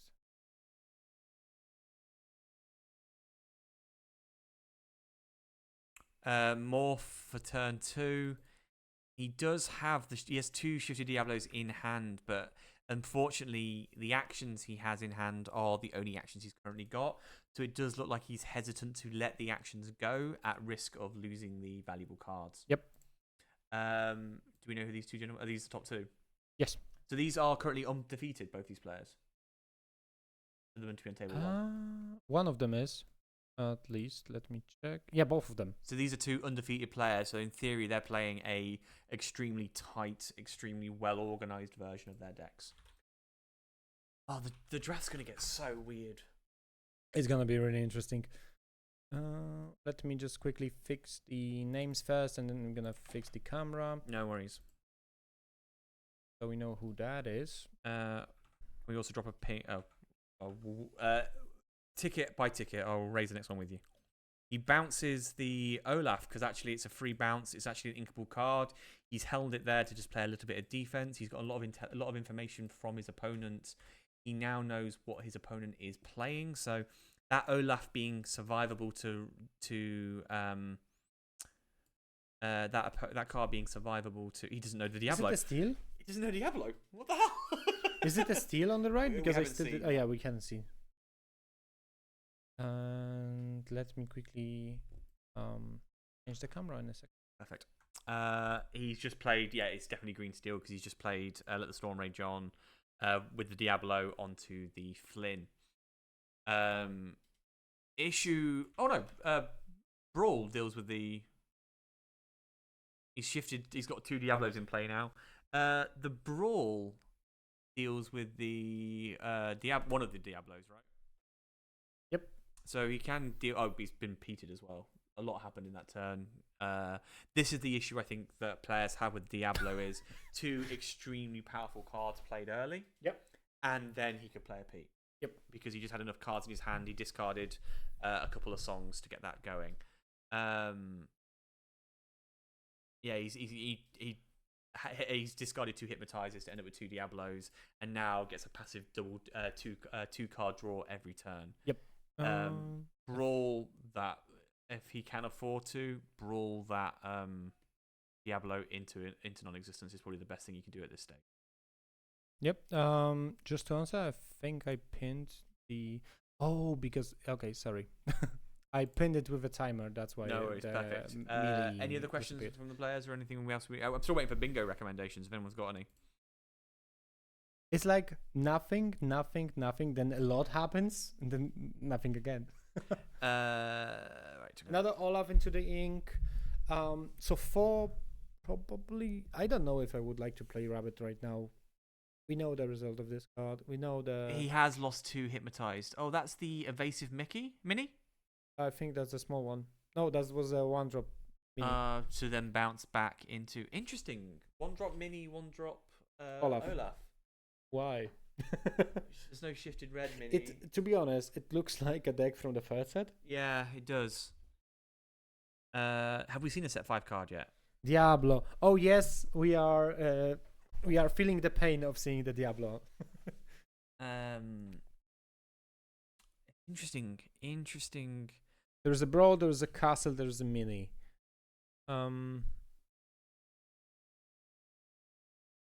Let's see. Looks like the first chapter Ruby Amethyst, but there is a Flynn, my friend.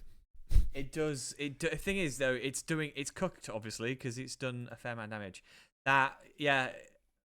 Having said that, he has asked about what all set 4 and all set 5 cards do. Yes. So he has Brawl. Brawl's new, isn't it? Brawl is 5? 4. Yeah. 4, I think Ursula. Maybe, yeah, the Flynn is from 4. Maybe he hasn't touched set 4, set 5.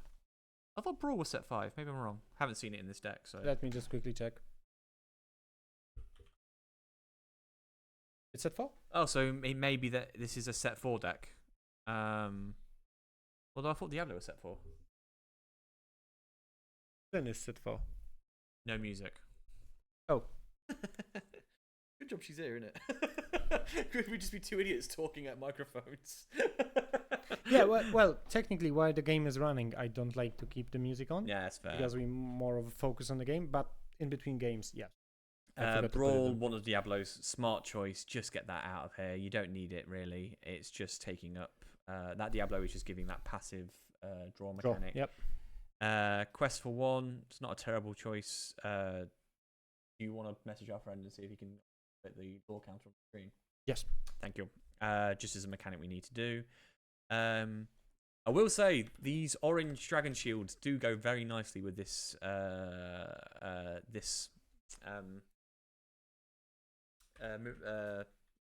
forgot the name of the character. The Madrigal, is that her name? The Mirabelle? Mirabelle, sorry. The sleeves look great on this particular. What? There is a lot of questions. So sudden chill triggers twice, discard twice. I think this might be. This is unfortunately. This may come down to simply a game of knowledge. If you don't know the cards that these players are playing, you are going to unfortunately learn the hard way what these can do. And there were some great cards for him there, some phenomenal and cards. both of them gone. Both of them have just gone in a quick succession. It's currently gonna quest. Oh no, he's gonna keep doing what this needs to do, which is he's gonna keep doing damage to prevent the. One of the challenges that any purple deck runs is if you do not have resource to bounce, you cannot bounce cards. Yes, and he doesn't need the lore from the Diablo. He only needs the okay. There was not a quest from Tomasz.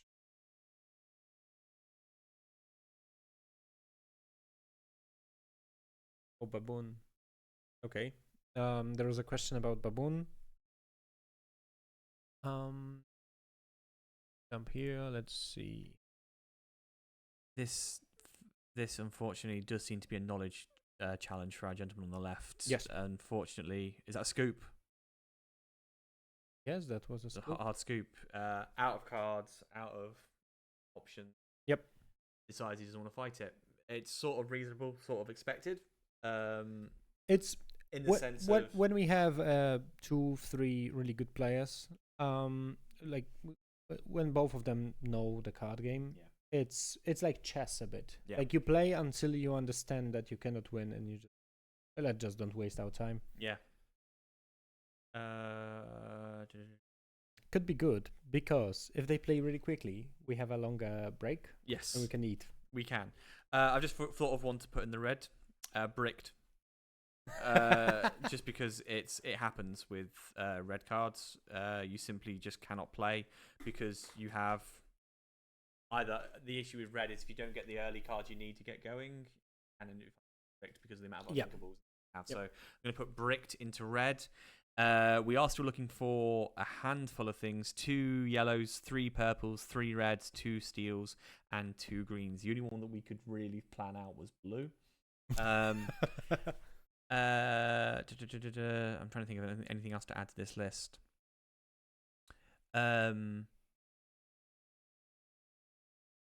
For green, I know what I would love to see. I would love to see a full muse. Like muse against muses. Oh no, I know what the red can do. Law death. This will come into the Lyle mechanic, but we have seen it happen where be prepared is the only option a player has. But with the Lyle in play, effectively by be preparing, you come off worse. It could either be that you be prepared goats, which mean you end up with more. Your opponent ends up with more law, and you less. Or Lyle, where you end up with less. So I'm putting in there, be prepared results in you ultimately negatively. Or negatively coming off from that, come from law. I'm trying to think what else I would like to see. I would actually, you know what? Because it's bingo and we want to believe it, the legendary Robin Hood, the only legendary pulled so far, I would love someone to try and do the Robin Hood play. Because actually, why not throw one in? Why not throw one in there? Why not throw one card in there to see what goes on from there? What I would really want to see purple. I would love to see actually, we haven't seen it yet, full shifted Elsa. Just because I want to see that mechanic in play. I wanted to say Elsa or Camila Madrigal. One of them. Oh, so you know what? Elsa. Big Elsa, you can just... Big Elsa versus... Oh, Big Elsa and... Madrigal. Camilo. Yeah. Yep. The legendary one. Is that the... Which one's that? That's not... Is that the... Quest for 4 first, or is it the other one I'm thinking? No, that's Isabella. Isabella.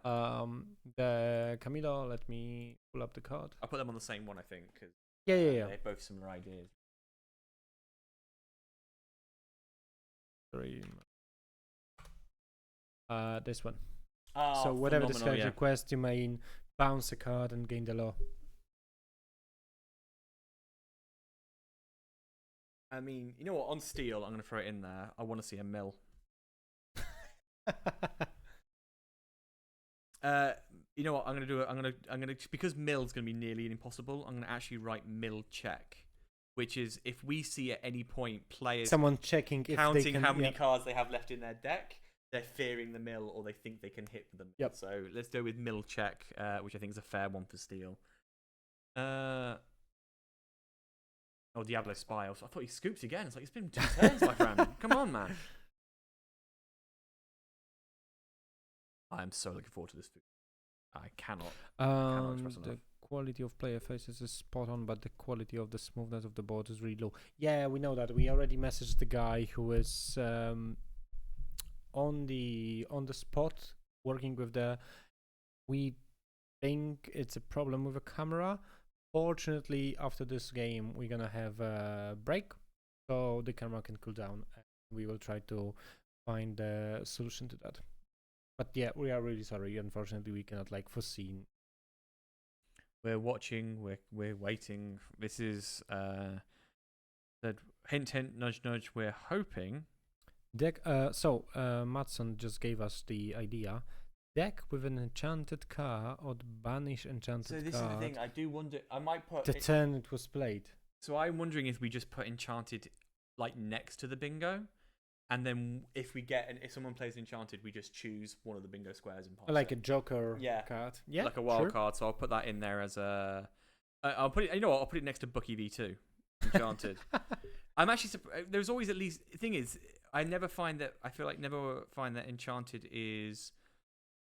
How do I put this in the right way without sounding derogatory about players? And that's not at all what I'm intending here. If you're playing, if I play somebody who has an enchanted card, it's never one. Yep. Does that make sense? That's what I'm trying to say. It's never one enchanted in their deck. They don't care. They're just going to play them all. I've had a comment from our Judge Solicitor. By the way, your name is now Judge Solicitor. Diablo was a design mistake. I don't disagree. I think it, in the sense of it was designed, it may arguably be a bit of a design mistake this early in the life cycle of the game. At the moment, there's not enough answers, I feel, in all of the decks to Diablo. Yeah. Once we're at a point where every color has some viable removal to Diablo, Diablo's fine. I think the idea of the card is really nice. It's like it makes you like you need to like scoop and go around it. It's interesting. The problem is I would 100% like agree with that early in the game it could be a bad situation. Diablo versus red steel, or any deck that has a red mechanic, any deck that has a steel mechanic, there is removal options to play that Diablo very effectively. If you're playing green, blue, any purple, other color, basically. Yellow on its own, there's no answer to it. And the really good answer that, for example, Amethyst got is Elsa, but it's a 5th turn. It's really late, especially when you are on a draw. They play on the 2nd turn, they shift Diablo. It's still 4 turns until you can even play Elsa if you have her on hand. And that's 4 turns of discarding the hand, basically. There is also an argument to throw an early evasive, but at that point you're building a deck to specifically counter Diablo. That's what I actually did. I didn't play the deck especially against Diablo by playing his in my green purple. I think it really stopped a lot of Diablos coming in or out. It's currently 1-1 on lore. The team are very kindly agreed so the players are very kindly keeping it track there as well for us. That's going to help us out a lot. Thank you very much, guys. This has been, I think, for lack of a better word, textbook Emerald discard style. Yes. Diablo into Morph, into Pete, preventing anything that could potentially cause you to lose that Diablo. I think I can see a shifted Sisu. Yeah, I think Pete is here not just to prevent the brawl in the 3rd turn. The brawl, I think Tomasz saw the brawl in the hand, so we know is there. Okay, we have some comments because nothing is happening. Let's jump to the comments. The problem with Diablo is that it's Emerald, so it's played in a discard deck. The counter to Diablo is obviously drawing an empty, but Diablo punishes drawing, giving the player more answer to the answer. It's a vicious cycle. Yes, it's a very fair point. It's a very fair point. It's an incredibly powerful passive ability that, as simple as it, if the 2nd card your opponent draws on that, suddenly more valuable, suddenly more balanced. Yes. Not every card, which is what it currently is, right? So for purple, any use of friends is just giving your opponent more cards. Like for example, if Diablo was saying for any additional card drawn, that could be a little bit better because it's not guaranteeing the additional card per turn. But if it's but I feel it would be a nerf. I think it would be a good one actually. Every additional card drawn. So the draw phase is not going to be the problem. Yep. Because I mean, my instinct is get 2 new whole worlds out. Whole world once, whole new world. Your opponent draws 14 cards, and then whole new world again. And your opponent The opponent's suddenly looking at their very full hand but a very empty deck. But that's not viable. I think Diablo having only 1 HP would let it be more easy to take it, but a lot of cards. That's a very interesting suggestion. I would say yes and no. The problem I would say with 1 is because it's still evasive. Yeah, exactly how it was pointed. If it was a 3-1, it would avoid Brawl, which is the earliest removal, but we are talking only about 1 card. But I think the biggest problem is that the 2 willpower is fine for any removal. If we look at steel, there is fire the cannons, there is baboons, that's fine. The problem, decree. Yeah, exactly. So lowering the health of Diablo, I would not say it's gonna fix it, because there is no problem with direct damage. There is a problem with direct removal from any other colors. Yeah. So the health is not the biggest problem, I would say, but maybe there is also a very simple option: remove evasive. Oh yeah, if he's not evasive, he's garbage. Sorry. Yeah, but then you could still do things where you could maybe boost his defense. Even a 2/3 no evasive is also more viable. Yeah. You are right. Evasive is what makes him so dangerous, but there's no like the answers to evasive, to be honest. Other than evasive. I'm sorry. I'm like thinking a couple of steps ahead. No easy answers to answer evasive so early. Yeah. Like with rush or something. I remember, for example, in the set 4 when the Diablo was absolutely ramping, I was playing blue gray, which is sapphire and steel, and I actually was trying to make a broom work, which is evasive in your turn, or a Tinkerbell, the small one, which is giving evasive to something else. There is. Oh, sorry, no, she was green one. So there is Maui's hook in red, but again, that's quite late game, exactly. Quite late turn. That's the main problem. Like there are answers to it, but it's really late. The only one I've ever found that I found consistent as a counter, and I don't play Diablo myself, and it doesn't help because it's green, is Shifted Pegasus, because that at least is turn 3. Actually, but again, you're waiting for a certain line, and it's not great. Yep. It's not a consistent option. Again, another idea what I played a small Pegasus in my green-purple. I was slowing the game down, but if there is any evasive like Diablo, I can crab it. But so then crab into the Pegasus, the small one, and. But then shifted evasive, of course, gives all. If you shift it, gives all other cards evasive as well. So if you turn 2, drop anything, Mickey, with a Mickey, true Robin attack, Hoods, anything, you can sink into that quite easily. I think we are going on a little bit of a tangent just because we can see that the game is going really in favor of the discard player. Unfortunately, I think the red purple is not able to keep up. There is a brawl into the Diablo, and unfortunately, that Diablo is no longer the threat. He's played Beast. Beast is also giving him 2 cards a turn comfortably. Yes.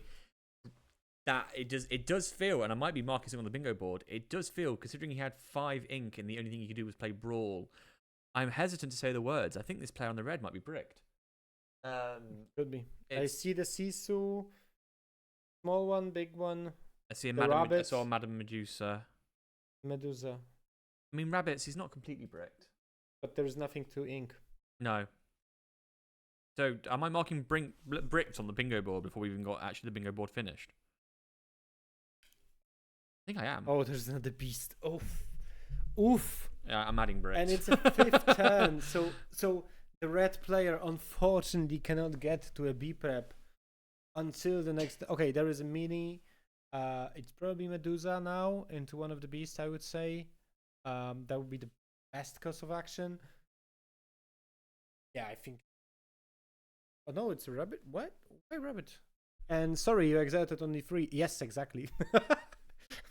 I'm just like the player sitting in front of me. I'm like, I'm sorry, you exerted only 3. Excuse me, sir. You need to fix exactly. this. I am actually going to mark marking bricked because I think. Yeah. To be honest, if there was a Medusa in hand, I'm not sure if I understand the play here. Okay, you drew a card now. The problem is that you are playing against discard, and the discard is gonna draw 3 cards, so it's most definitely gonna have answers to your hand. So just removing one of the beasts would be a lot better, I would say. But we are not sure what is happening in his hand, and yeah, they're just questing for 5 to 16, if I'm correct. If they updated the law counter. For 3, we see probably Pete, I would say. Pete now would be absolutely amazing. Oh no, it's a Muses. But Pete now would be absolutely amazing because the red purple really wants to play that Be Prepared right now, and Pete in this turn would be absolutely like breaking. Be Prepared would snap the back on what's currently in play, but the reality of the situation is I'm not convinced it's... I think it's 17-2, so yeah, it's still really hard to come back. Particularly with, unfortunately, he has 0 momentum.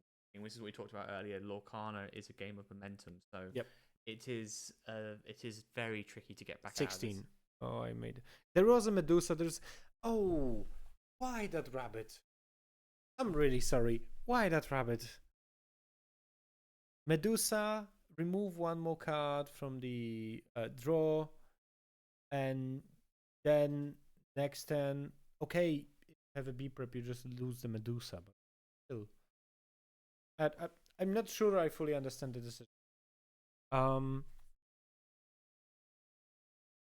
Beaking Undisputed would have been quite valuable right now. Yep. Trade into the beast, break the back a little bit on the... Yeah, just to eliminate the draw mechanic. But the draw mechanic happens on the beginning. There's a goat. It doesn't. How many shinks he got? 1, 2, 3, 4, 5, 6, 7? 6, but it's a scoop. Yeah, it's a scoop. That's unfortunate. Tomasz goes undefeated in the Swiss. In the Swiss, 28 points. He is most likely going to be rocking it on sets into 64. But I think that's guaranteed right now. Yeah, based on the point system we're seeing currently, that's most likely how that's going to rock out. Yep. If we wanted to, do you want to quickly just go through some of the... We haven't got all the scores in currently. But let's see what match is finished. Let's quickly jump to it. We will also check with that guy to make sure there is a break going. We'll probably take half-hour break. Yeah, I think we're gonna take a bit of a longer one just to eat and sort some stuff out on the stream. Sort some stuff. Yep. And then we're gonna be going into the Swiss. Which are we gonna do an exhibition match? Is that the plan? I hope so. So, but I'm gonna be pretty sure I'm gonna say it on the stream. I didn't have time yesterday and today to create a deck, so I'm gonna do it now. Do you want to? Yeah, let's crack a booster. Let's crack one more booster before the break. Let's see on the games which were happening. Anyone from what we know? Gremlin just got. He didn't destroy our Christmas. I hope he's not gonna destroy Christmas when he gets a bite. Oh, good. Merryweather, Earth Giant. I can't believe because Gazelle is getting a card in the set 6 as well. Yep. Which means now we have 2 Shakiras in Lorcana, which is insane. Shakira. King Candy. I guess technically that's how it works, right? Yeah. But there can't only ever be one Shakira. There's always a second Shakira. That's a Mickey. That's Mickey. The guy. That's the guy that was talking about. Ludwig von Drake. This is a scary card. I think if you're playing I really in the draft, like him in draft. He's a 5. He's a 5 card. Yeah, that's actually a great card for the draft if you can see it. Bruni, another great card. We have a Holo Legendary. Hey, Bruni, another great card for the draft. Shifted, evasive. When this character is banished, you may draw a card, 2 ink. If your opponent has got any evasive answer, you're going to just farm there. That's a really good booster. Oh, nice. Daisy, Shifty Maleficent, and a shiny Lilo, so I'll take that. Yeah, for me, really quickly, just quickly switch the camera for a second. This box is great for me. Thank you for letting me buy this off you. Jesus Christ. There is a Mickey that I talk about. It's a 1-drop with a resist 1. Amazing. Nothing particularly can destroy it. That's one I needed to that Elsa, I absolutely love that card. Yep. That's the 5-drop Elsa that I talked a lot about already. It's evasive. It's rush. It's a 2/5. And it exerts something. It's exerts something. It's actually insane. It's amazing. That's a great answer to Diablo late game. And the Arthur that we actually, I think, we shifted Arthur, we put it in the bingo. Does that count? Technically. Yeah, I'm going to throw it in. Yep. We'll And it's a hollow.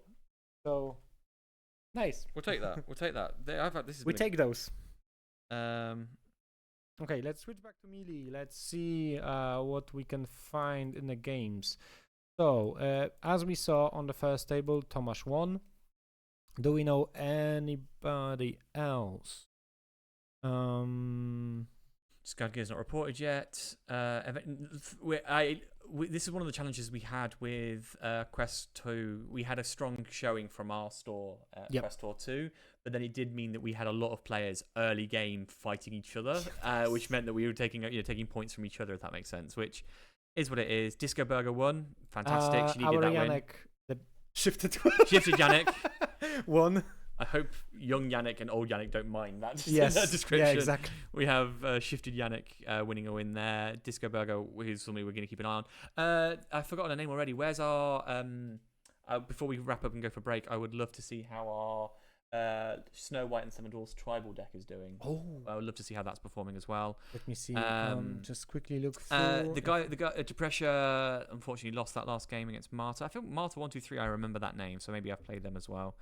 Some great... Yannick drew the game. Nice. It's absolutely good one, fine. And I think that's pretty much all the games at the moment, Okay. right? I forgot what the person's name was. We can check on the table when she was playing. It was second round. It was Kunikosha. Yeah. Kunikosha. We'll see how she's performing in the roughly in the standings. I would love to see that. 1-1 draw. There's a draw. And how's she doing overall? She's win, 1-1. Okay, yeah. So it's a win, draw, lose, and now the draw. So 13 points. So still okay. Still okay. I still have hopes. Unfortunately, we are going into now. I'm looking at this guy. No, this is our guy. We are now going into, unfortunately, the draft. Which I say unfortunately in the sense of it's going to be an equalizer. Yes.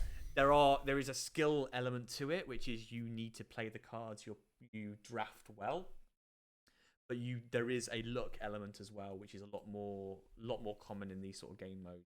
Compared to the constructed, which is, does my deck play well against your deck? Does my strategy outplay your strategy? Yep. In draft, it's does my little army beat your little army? And exactly.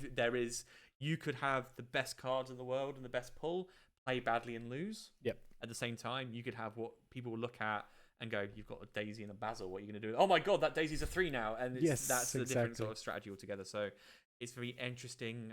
Predictions. I think we should do some predictions for the draft before we go for break. Okay.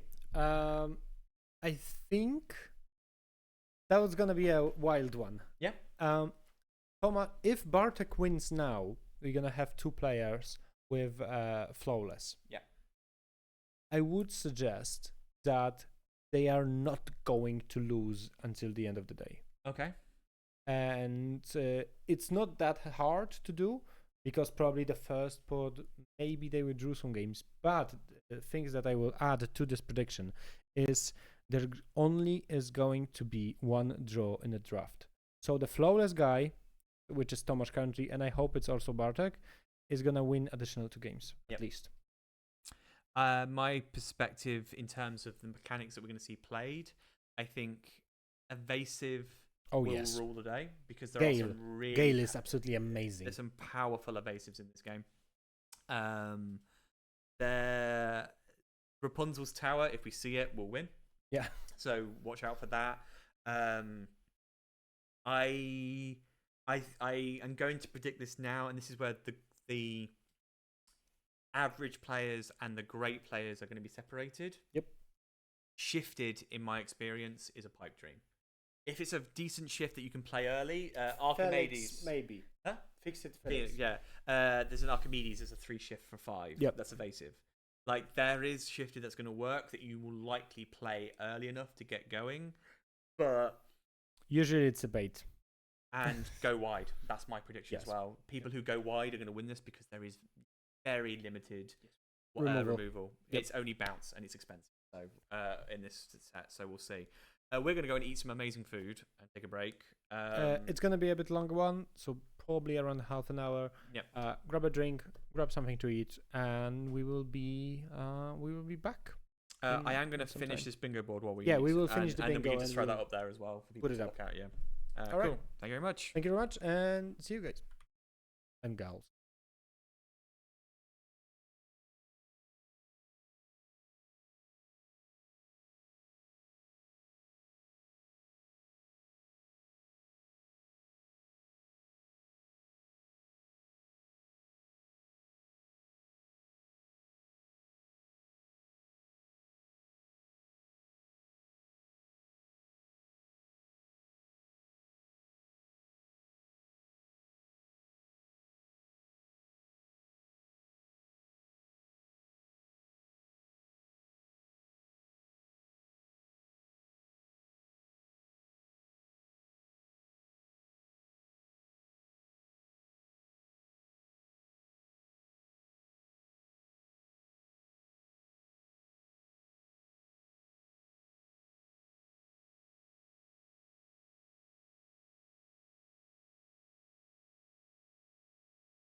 is going out sideways the longer these hours are going okay. on.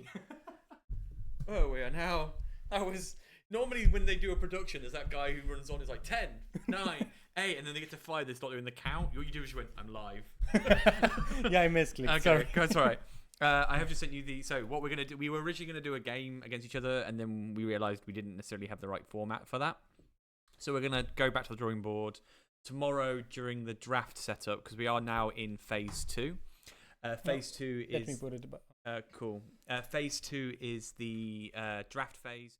So what's happening currently is each player is being given 3 boosters of Shimmering Skies. As we demonstrated earlier, they open it, they look at all of the cards, take one they like, and hand it to the player to their left. And they continue round until effectively that card goes from 12, 11 down to 0.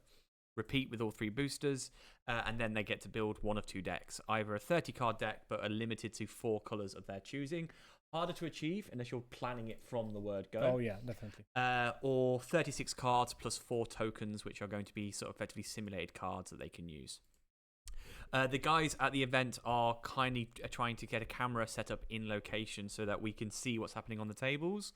However, from a knowledge content perspective, we can't really share anything with you about what's going on there because there's a chance that we talk about the player doesn't actually then end up showing up on the screen. We can't then really talk about the strategy. So, in the interim, we've pivoted. This is what we do well. We're going to talk about set 6, and we're going to fly through it because there's 222. We're not going to do the let's analyze each card. I think we can talk more about Where some it cards. fits, but what we're going to do is we're going to tier the cards. We have a tier list. I've also sent you a quick folder, filtered version of Dreamborn that has all of the cards in it, so we can effectively, when we look at the tier list, look at the cards. The one thing I think we need to decide off the bat is because we're going to be looking at different colours, we're not necessarily thinking about them from different decks. If we show the tier list so that we can show what we're going to be using, I think what the first thing we need to do is decide what the tiers are. So for me, so the options are S, A, B, S, A, B, C, D. C, D, So can we edit that? Yes. So it's D. Let's make D F. D is we don't think this card is good. This card should not be in your deck. It's a red herring. I will put a caveat and say for now. F for now, because it might be that this card isn't going to help you right now, but we can see the potential in this card in the future. I would say S in like an absolute must-have. S is absolute must-have. No matter what color you're playing, that is going in. C's, we're going to throw in the standards that are going to be appearing in C's. C's are going to be the 1 drops 2 2s, the 1 drops 1 3s. They're going to be going into the C tier because these are standards. Nothing wrong with them. Probably going to be mainly commons, but they're going to be run of the mill. If you need to fill out your deck, you're not going to hurt using. So after that, what do you want to do for A? How do you want to define A? Definitely playable. Playable. That's a great way to describe it. Okay, we'll be playable. In which case, then for B, playable if you squint. Playable if you're looking from a very far distance. Or maybe B is playable, and then A would be meta playable. Meta playable. Yeah, that's a good way. So B is if you're just throwing around a deck, that's fine.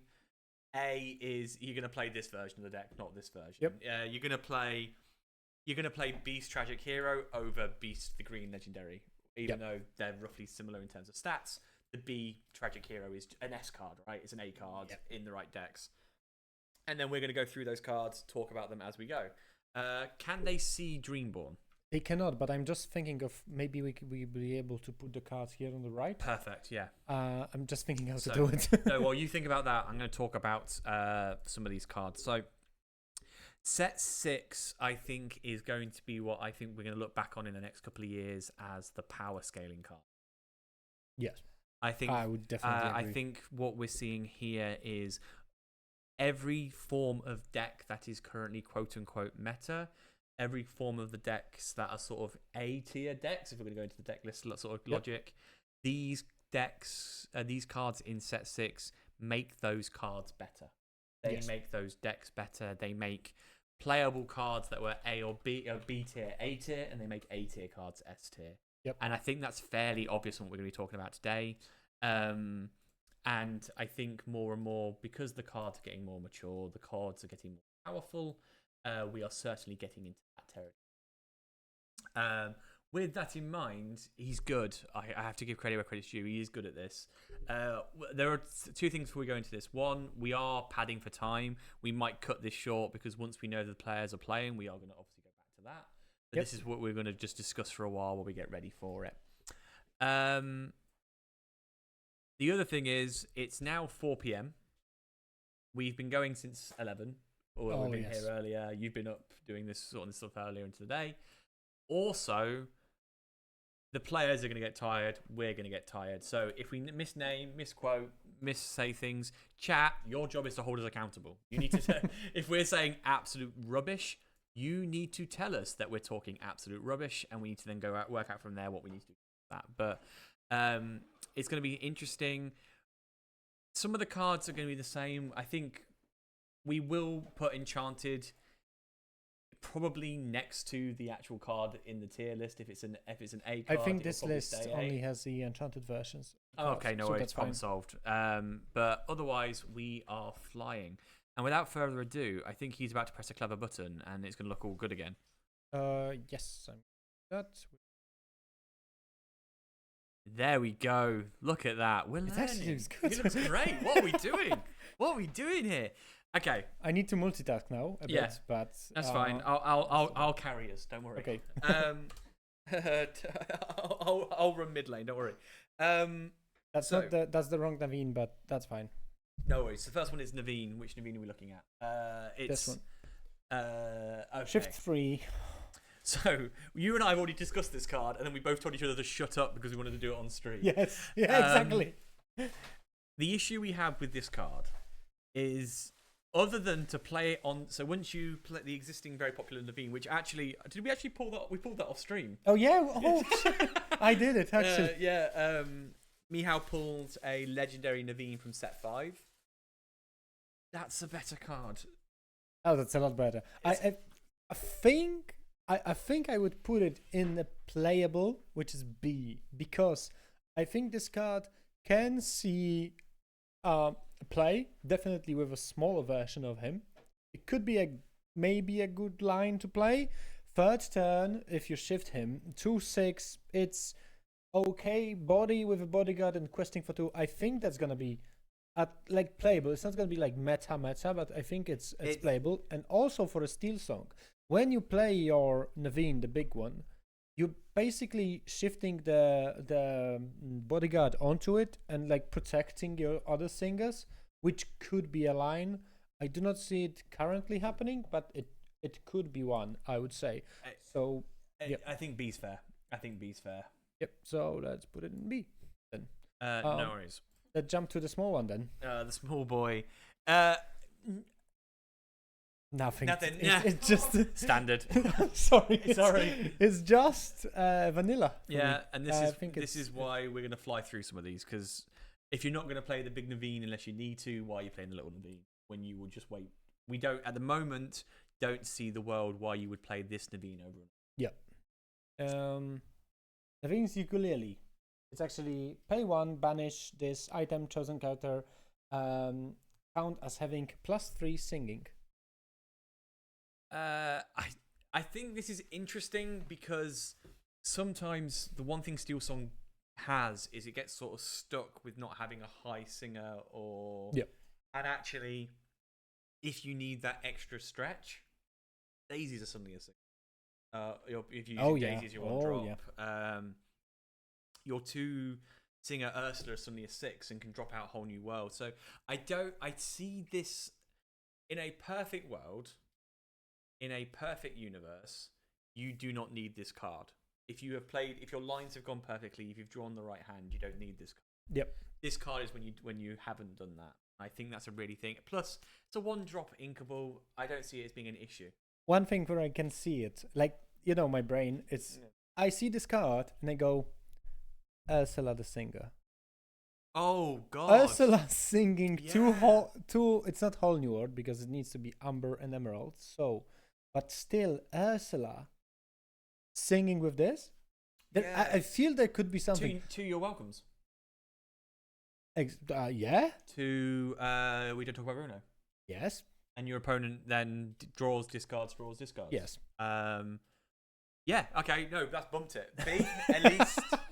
I feel like it could I would be playable careful using the word meta because no, I don't think so. I think I think if you're going to run items in steel in any sort of singing deck, you're probably going to run.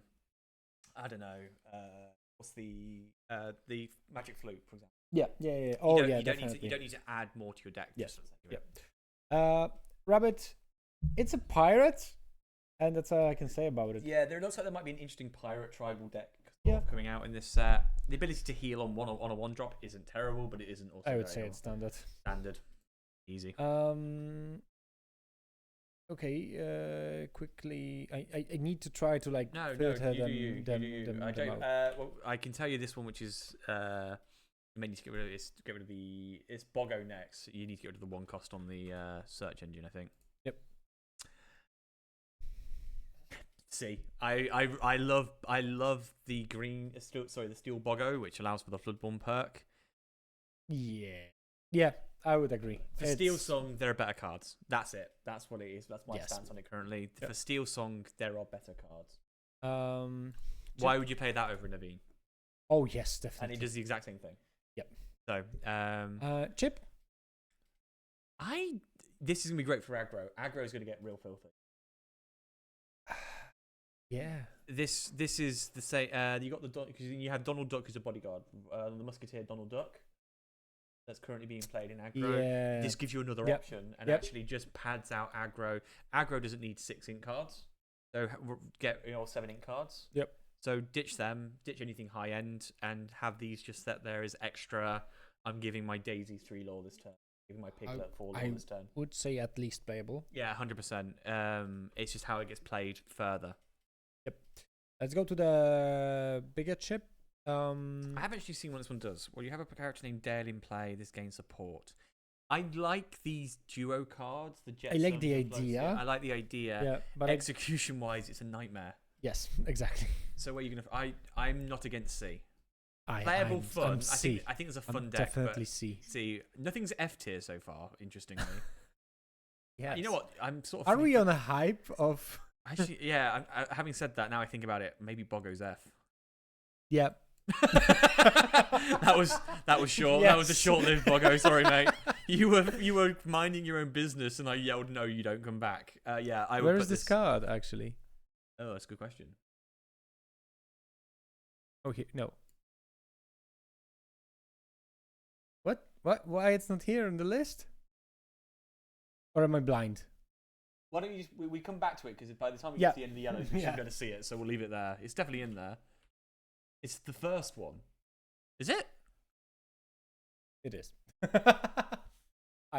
It's C. Yes. Dale. Dale. Why it's showing this one? Because it's showing the first card. I know, but it's because you have the word Dale in the writing, so you're gonna have to write mischievous. Okay, ring. let's go to Goofer. We'll go for next. Nothing wrong with this card. It's gonna be a nightmare to get rid of it. No, it's not actually. Oh, it's every card in here we can say dice to brawl. Every card in here we can say dice to Madame Medusa, right? I would say C. I say C. Playable if support gets more value. Yeah, definitely. That's what I can into. From an aggro perspective, if your opponents can be targeting other cards for their whatever sort of removal they've got, they're going to be targeting aggro first. Yeah. Your daisies, your piglets, they can't target that. So yes. Just sort of that one will confuse players. So I think C. Yeah. Actually, the same cost. Yeah. The same vanilla.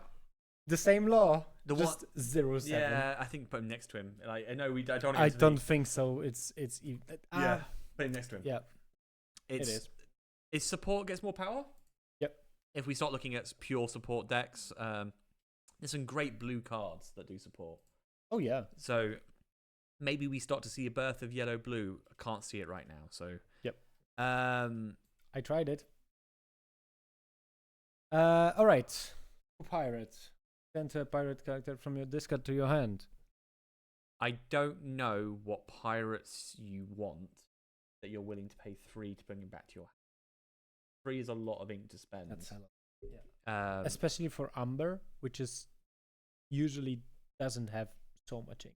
I personally love this card just because I love Winnie the Pooh. I love the artwork. I want to drill down into the universe in which Piglet obviously idealizes Napoleon. Oh, yeah. That's a historical narrative that you don't see in the 100 Acre Woods very often. Oh, yes. At the moment, I don't see why you would play that card. I would play... I'd say F at the moment. F, but I hold the right to when someone shows me a deck that makes this work, I'm all ears. But I don't know. I don't know what world you want to play 3 ink to bring a card to your hand, to then lose 3 ink, 4 ink, 5 ink to maybe play it. If that makes sense. Okay. Yep. That's my issue with this card. Nothing wrong with it. Just that's my issue. Good job.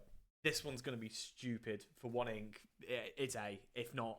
I think it definitely goes into the aggro decks. If you're aggro, I think it's S. I think you have to have it if it's aggro because it's a common as well. They're going to be so easy to get hold of. That's the +1. Even Steel Song, why would you not? I would keep it because you want to limit the cards that you want to pull. Because adding those cards is gonna make you miss I just more. Think 1 uninkable. If you're playing, I would say if you're running Daisy in your Steel Song, there's no harm in throwing a couple of these in. Okay. Robin Hood. I would go with A. Right, I'll go with A. Robin Hood. That Robin Hood deck that we're trying to make work. The red legendary. Yeah. This is getting funny with that card. Oh yes. Yeah, so we can read it that way. Whenever a character is here, is challenged, this is going to be huge for aggro. Actually, I'm going to stand by this for aggro. This might be S. No, banished. Yeah, I think this is huge for aggro. Yep. I think this might be an S. This might be my first. That might be actually a location that aggro. Yeah. I don't want it to be our first S, but I have a weird feeling. Like, there are cards I know that are coming that I cannot wait to talk about being S. If you're aggro, oh yeah, this is a dumb card to have. Yep. Even like, your opponent goes, right, you've gone too wide, be prepared. Do it. Yeah. Give me the law. It turns every card into goat. Oh yes. It turns every card into goat. Maybe there's a yellow purple there. Throw all your cards in there. Goat. Oh. Your Merlin rabbits. Yeah. Becomes Okay. I think for aggro decks it's absolutely there's so much, and it's a 1-cost drop. There's so much to do there. It really is. What do you say about this? Because for me, I think this is going to be the Smee. This is going to be the Smee. This is going to be the Pete and the Doc of this set. The interpretation is it does not say you play it for free. You play her and she enters play exerted, which means I believe you have to pay. Yeah, you have to pay. Yeah. However, this is going to be the argument that's going to happen, I think, for the first few weeks of this season. Oh yeah. Which is no, I play it for free. Like, no, you don't. Pay 2 ink. Yes. I think it's great, except the fact it exerts, so you need a card to re-exert. But if there is a location, gives law on banish. Just pay 2, move, and remove her. Do it. And if you either I'm getting 1 law or 2 law next turn. Yes. Yeah, no, it's a fair point. A. I would say definitely a strong A. But it's a currently aggro style that isn't seen. Aggro at the moment is people running at the wall as hard as they can. This requires a strategic aggro, which we haven't seen yet. Okay, I won't give in. It's a song. Return a character with a cost 2 or less from your discard to your hand. Huge for aggro. Yeah. Issue is aggro doesn't want singers. That's the problem. But most of the characters, they just don't want to sing. But you can just play it for 2. It's not actually a bad card for Steel Song, because there are low-level Cinderella, Daisy. Yeah, that you may want to bring back into play. Yeah. That or even to ink, actually. Yeah. Like you can, if you have a bricked hand, you can ink this, or that doesn't make sense because you pay 2 to ink something else. Yeah, okay, that doesn't make sense. No, but you could, you could bring back a Daisy. That's if your opponent's had to fight off 3 daisies, and you bring back you guarantee a Daisy back in hand, things like that. I'm gonna say B currently. Yeah. I would say B. It's a lot of work for a short drink. Yep. 2 costs is not a lot. Trump. I'm fascinated by this card because it's the first item we have that forces you to exert a character. I think it's a very interesting development. No. Oh yeah. A very interesting development for the item. In the sense of it's an item that exerts one of your characters. Yep. It also doesn't say that it's limited. So you could, in theory, exert 2 characters and force 2 of your opponents to damage out.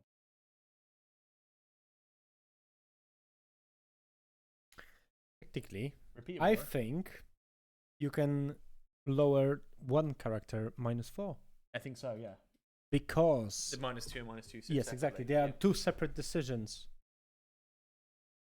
That could be good. There's some interesting combos here.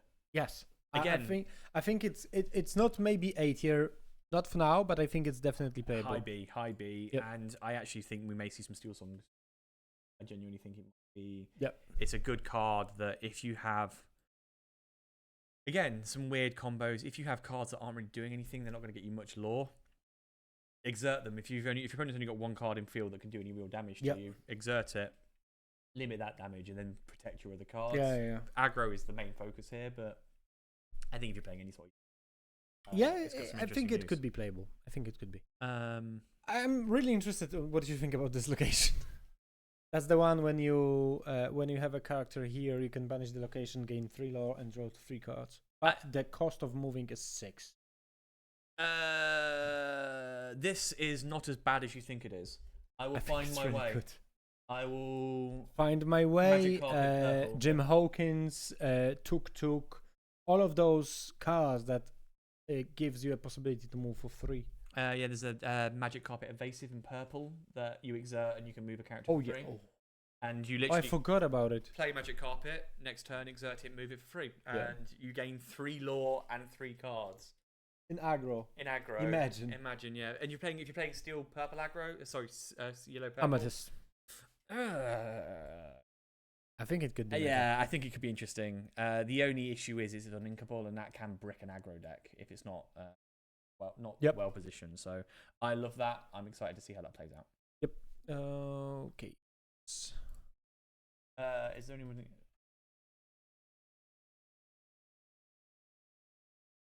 Winnie. There is some messages in the chat. I'm just having a look, see what people said. Are we quiet? Jack's quote is really depressing. Is it?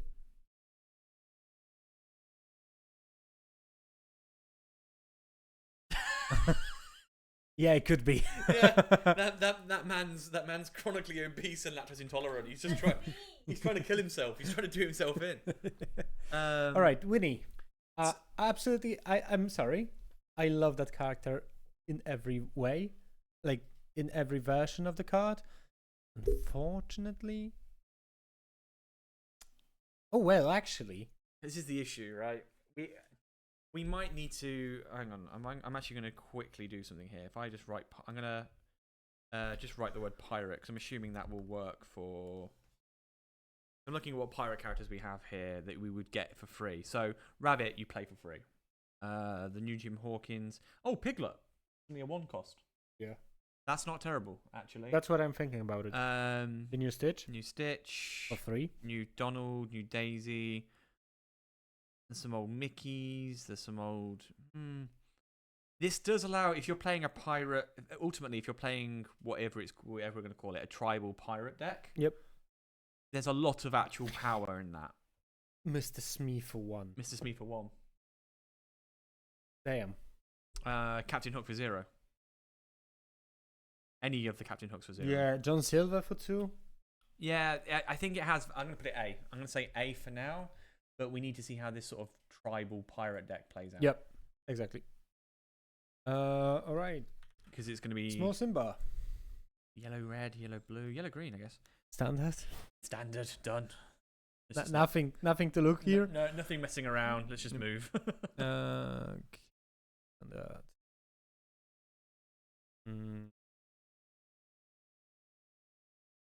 Councilwoman. Aliens. I think you were excited a bit about this Yeah, card. because we'll talk about this in a minute if we get to steal the locations. Yeah, There is a very powerful location, I think. With aliens. Which aliens can get quite interesting. I like this because there is a galactic council that if you put her in and Stitch, you can't touch her. And I sort of love that. Sorry.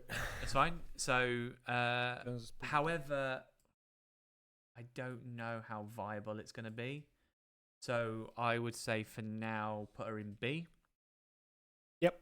Because she sits outside of a strategy that sort of complements pirates, but she sits outside of it. Needs to go somewhere. Yep. And why would you play this if you were not going to play the other +1 lore we just talked about? So there's not perfect, but not terrible. If you're about to put what I think you're about to put, I love this card. Absolutely, I think this card is adorable. It has the same ability as the teddy bear that we just talked about. When you play this character, you may give chosen character -2s until the start of your next turn. That's really valuable for aggro. Again, my issue with this card is I think there are other cards. I think it's a standard. Maybe B. Maybe B. Yeah, Maybe I would B. say it could be B. For now, I would agree. We can put it in standard. I would put it in B just for the graphic.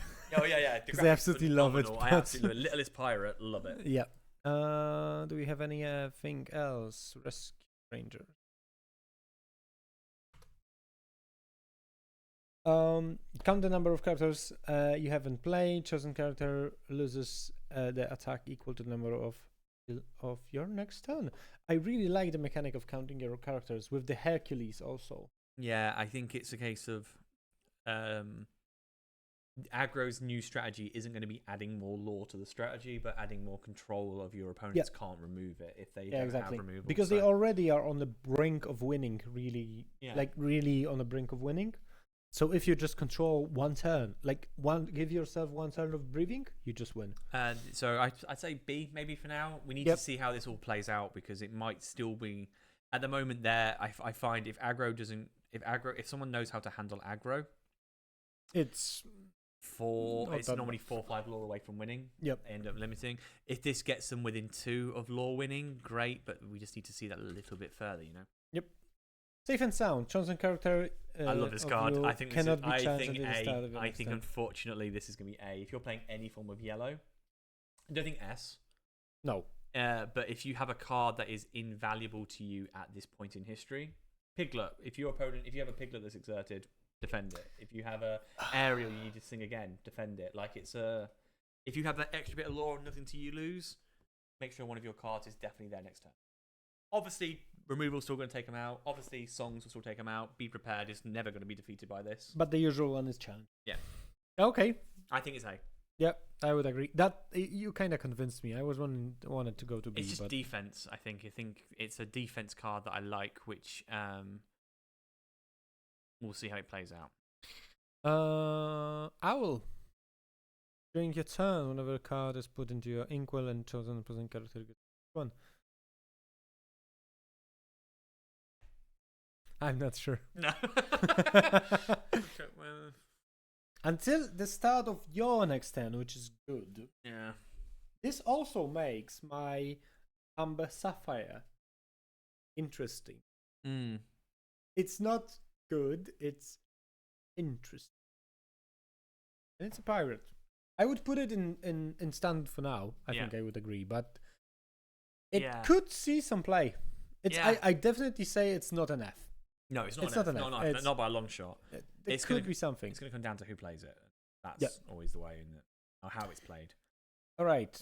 That's another duo. I already heard a quote how to nickname this card. Oh yeah? Simp. Because of the ability and the history. I don't remember what the nanny card is. There was a bodyguard. Okay. Oh yeah, the original nanny from the older set. Yeah, not the new set. Oh. I'm not really a fan of it. It's not only simp, it's protect me. It's not only simp, it's mummy simp is what it is, isn't it? It's like hiding behind the bodyguard nanny. I love this. I love the film. It's one of my favorite Disney films. I like the potential. Yep. I reckon in a couple of sets time, if we get a shifted nanny, we have the Lilo in space. Oh yeah, if we got a if nanny, we get a good nanny or a something. nanny then- space ranger or something like that, like that has like a shifted ability or something like that. Right now, C, F. I'm thinking Yeah, about it. I think as the rule is The stats. F stands for it is not good for now. So Yes. for now, it is F. Yes. Yeah, I'll give it that. I'll give it that. Creepiest dude in the set. Mr. Litvik. Arcade owner. Once during your turn, whenever. Actually, I didn't saw that card.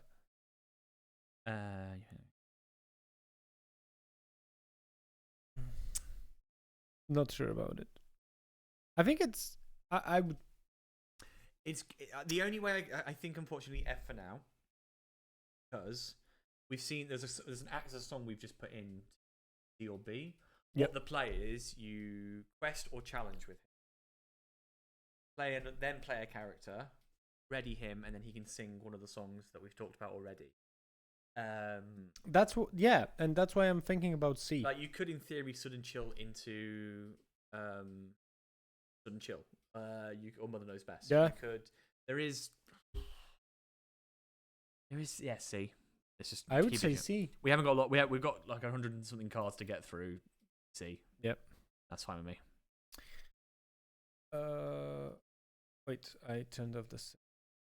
Sorry for that. We're nearly done in amber, right? Yep. So let's go to our first legendary.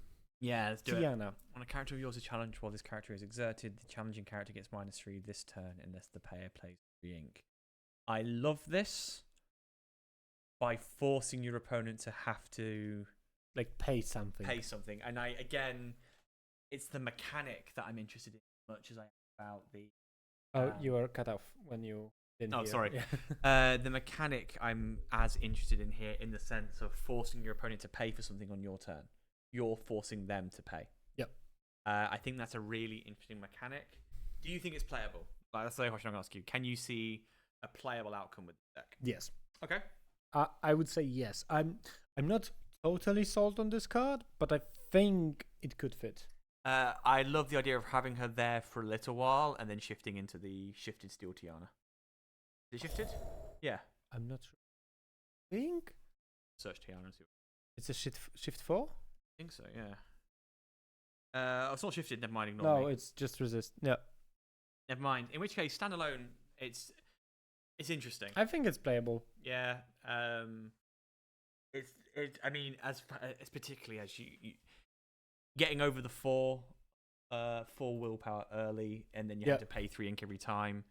It means that your opponent's having to make active decisions to eliminate. However, grab your swords or strength of raging fire. She's getting shot in the face very quickly. Oh yes. That's not her fault. Oh yes. Maybe not the most polite way to describe that sentence. I'll rephrase that. She'll be banished very quickly. Yes. The Dale.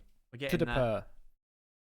We had a chip, and now we had a Dale. And I think I would just stand with what we said. The mechanic between characters is fine, but the one thing that I would say, this is higher than the chip because standalone, this is Useless. okay. Yeah. No, I'm saying that's the stats. 3, 4, and quest for 2. For 3, it's okay. I would say. As long as you already have chip in play. Even if you don't have, like, Oh, he's better than your opponent. Yeah, I mean, your opponent's It's going to better have to than sink a the- card yeah. into it. Yeah, you're not wrong. But I would put it just beside yeah. the chip. Then, We're nearly done. We've got 7 left of the yellows, and then we're going to go into purple. I think. Kanga. Whatever this character quests, another chosen character of yours cannot be turned I love this turn. because it's a I more absolutely love powerful it. Yeah, version. exactly. I think A at the moment. Yep. Yeah, I would agree. It's the Um, same as the song, the action. I love it if you have like, is it Lilo that's worth that quest for 3? Yep. Yeah. Having this next to it, I think is wonderful. Oh yeah. Did we? Have we done I've Gopher? got all of them. Okay, we have a nanny new. We have a new nanny we need to talk about. Support. Support chosen character gets -1 to the start of your next turn. So it's a weird one because I guess it gives you the option to go on the offensive or go defensive. I like that it's giving you a Flexibility. flexibility. Yeah, but I'm not I sold. think I'd rather the bodyguard. Sorry? For an aggro Oh, yeah. deck, I'd rather the bodyguard. Oh yeah. I would say You hob an playable. F then, and I will support you on that. For now. Okay.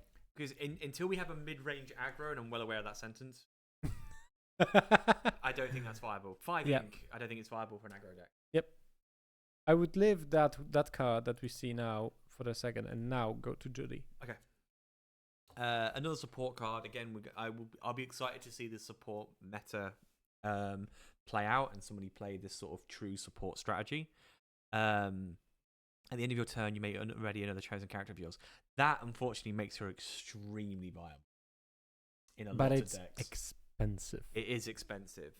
I'm looking at yellow-green currently. Yeah. There's a card that you and I have mentioned and hinted at. Do you mind just pulling up my boy Hades? Legendary Hades. Yep. Because, again, it's a combo. I'm a sucker for a combo. It gets me into trouble more often than not. And he's green, isn't he?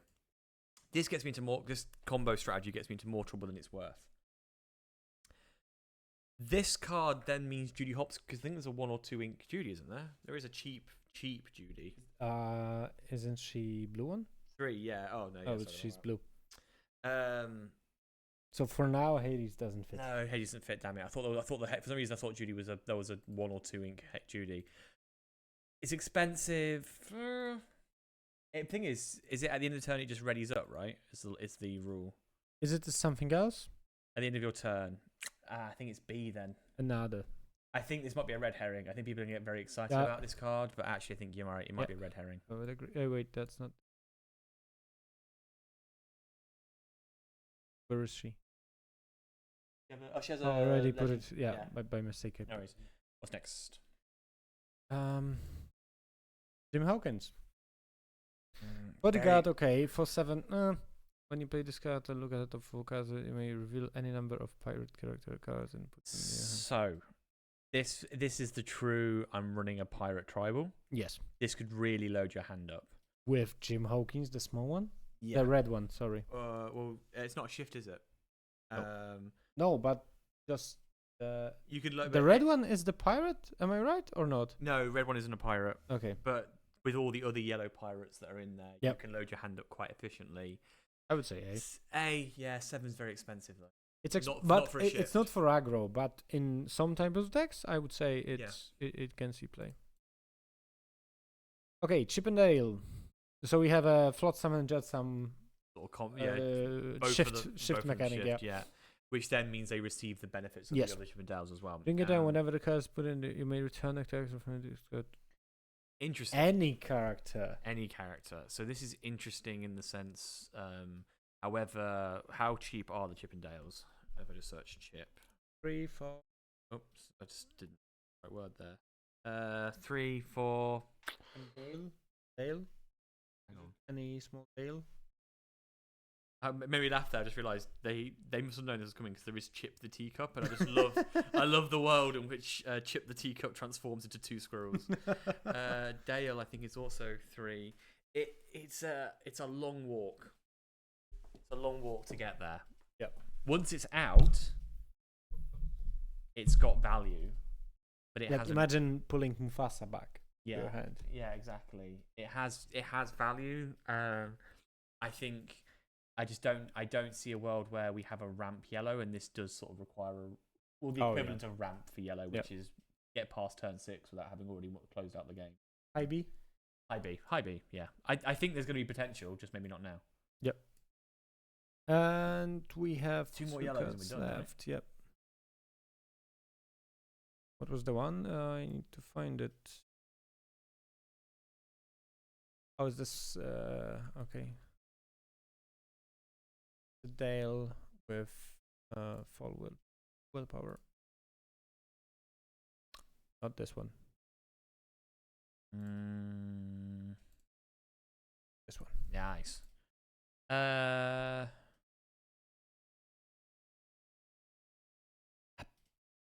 B, possibly F. Yeah. I would C, say possibly F. Yeah, that's a story for F. Again, not for now. I can see there isn't an amber meta that allows for this late play at the moment. Once that exists, yeah, hell yeah. So we talked about the small one. Yeah, this monster. And where did we actually put the small one? I think he went into standard. There's nothing wrong with him. It's 1/4. Is it? Or was it in big? Yes, it's 1/4. No big. No, nothing special. But now this comes in. This looks amazing. And just quickly jumping back, this is cost 2. This is shift 3. Yeah. So I would argue that if we look in the vacuum, the small Simba into the is big Sim. C.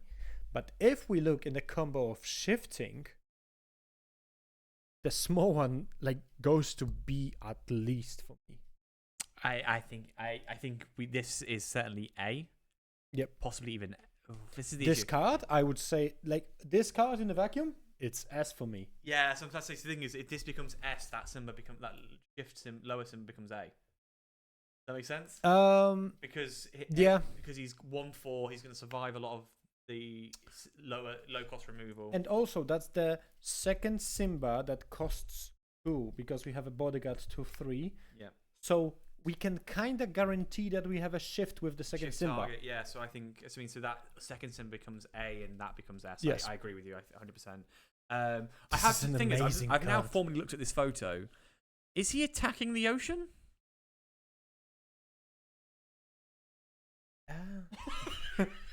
Or is he a Moses? Is he a Moses? Yeah.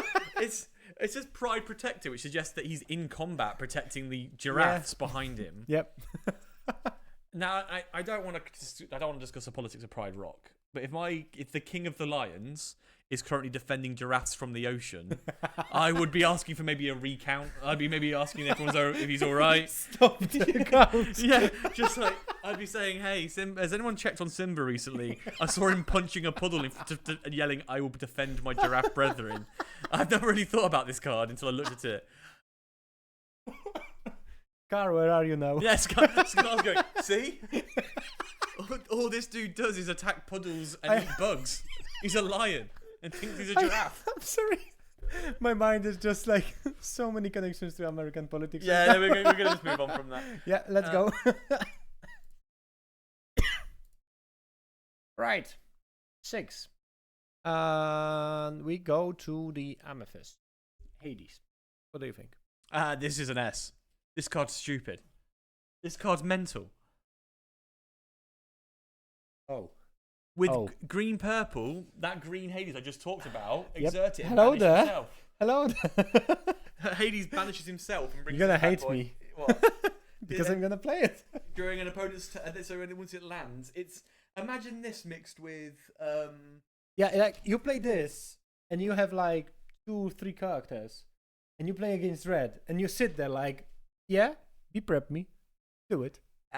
it's a total be prepared defense Yes. combined with Emerald Amethyst. Ooh. So they take one of your yeah. cards out and you go, "Thank you for the 2 lore." Also send that card back to the Nether Realm, and it's done. Imagine connecting this Hades with Amethyst Chronomicon. Yeah.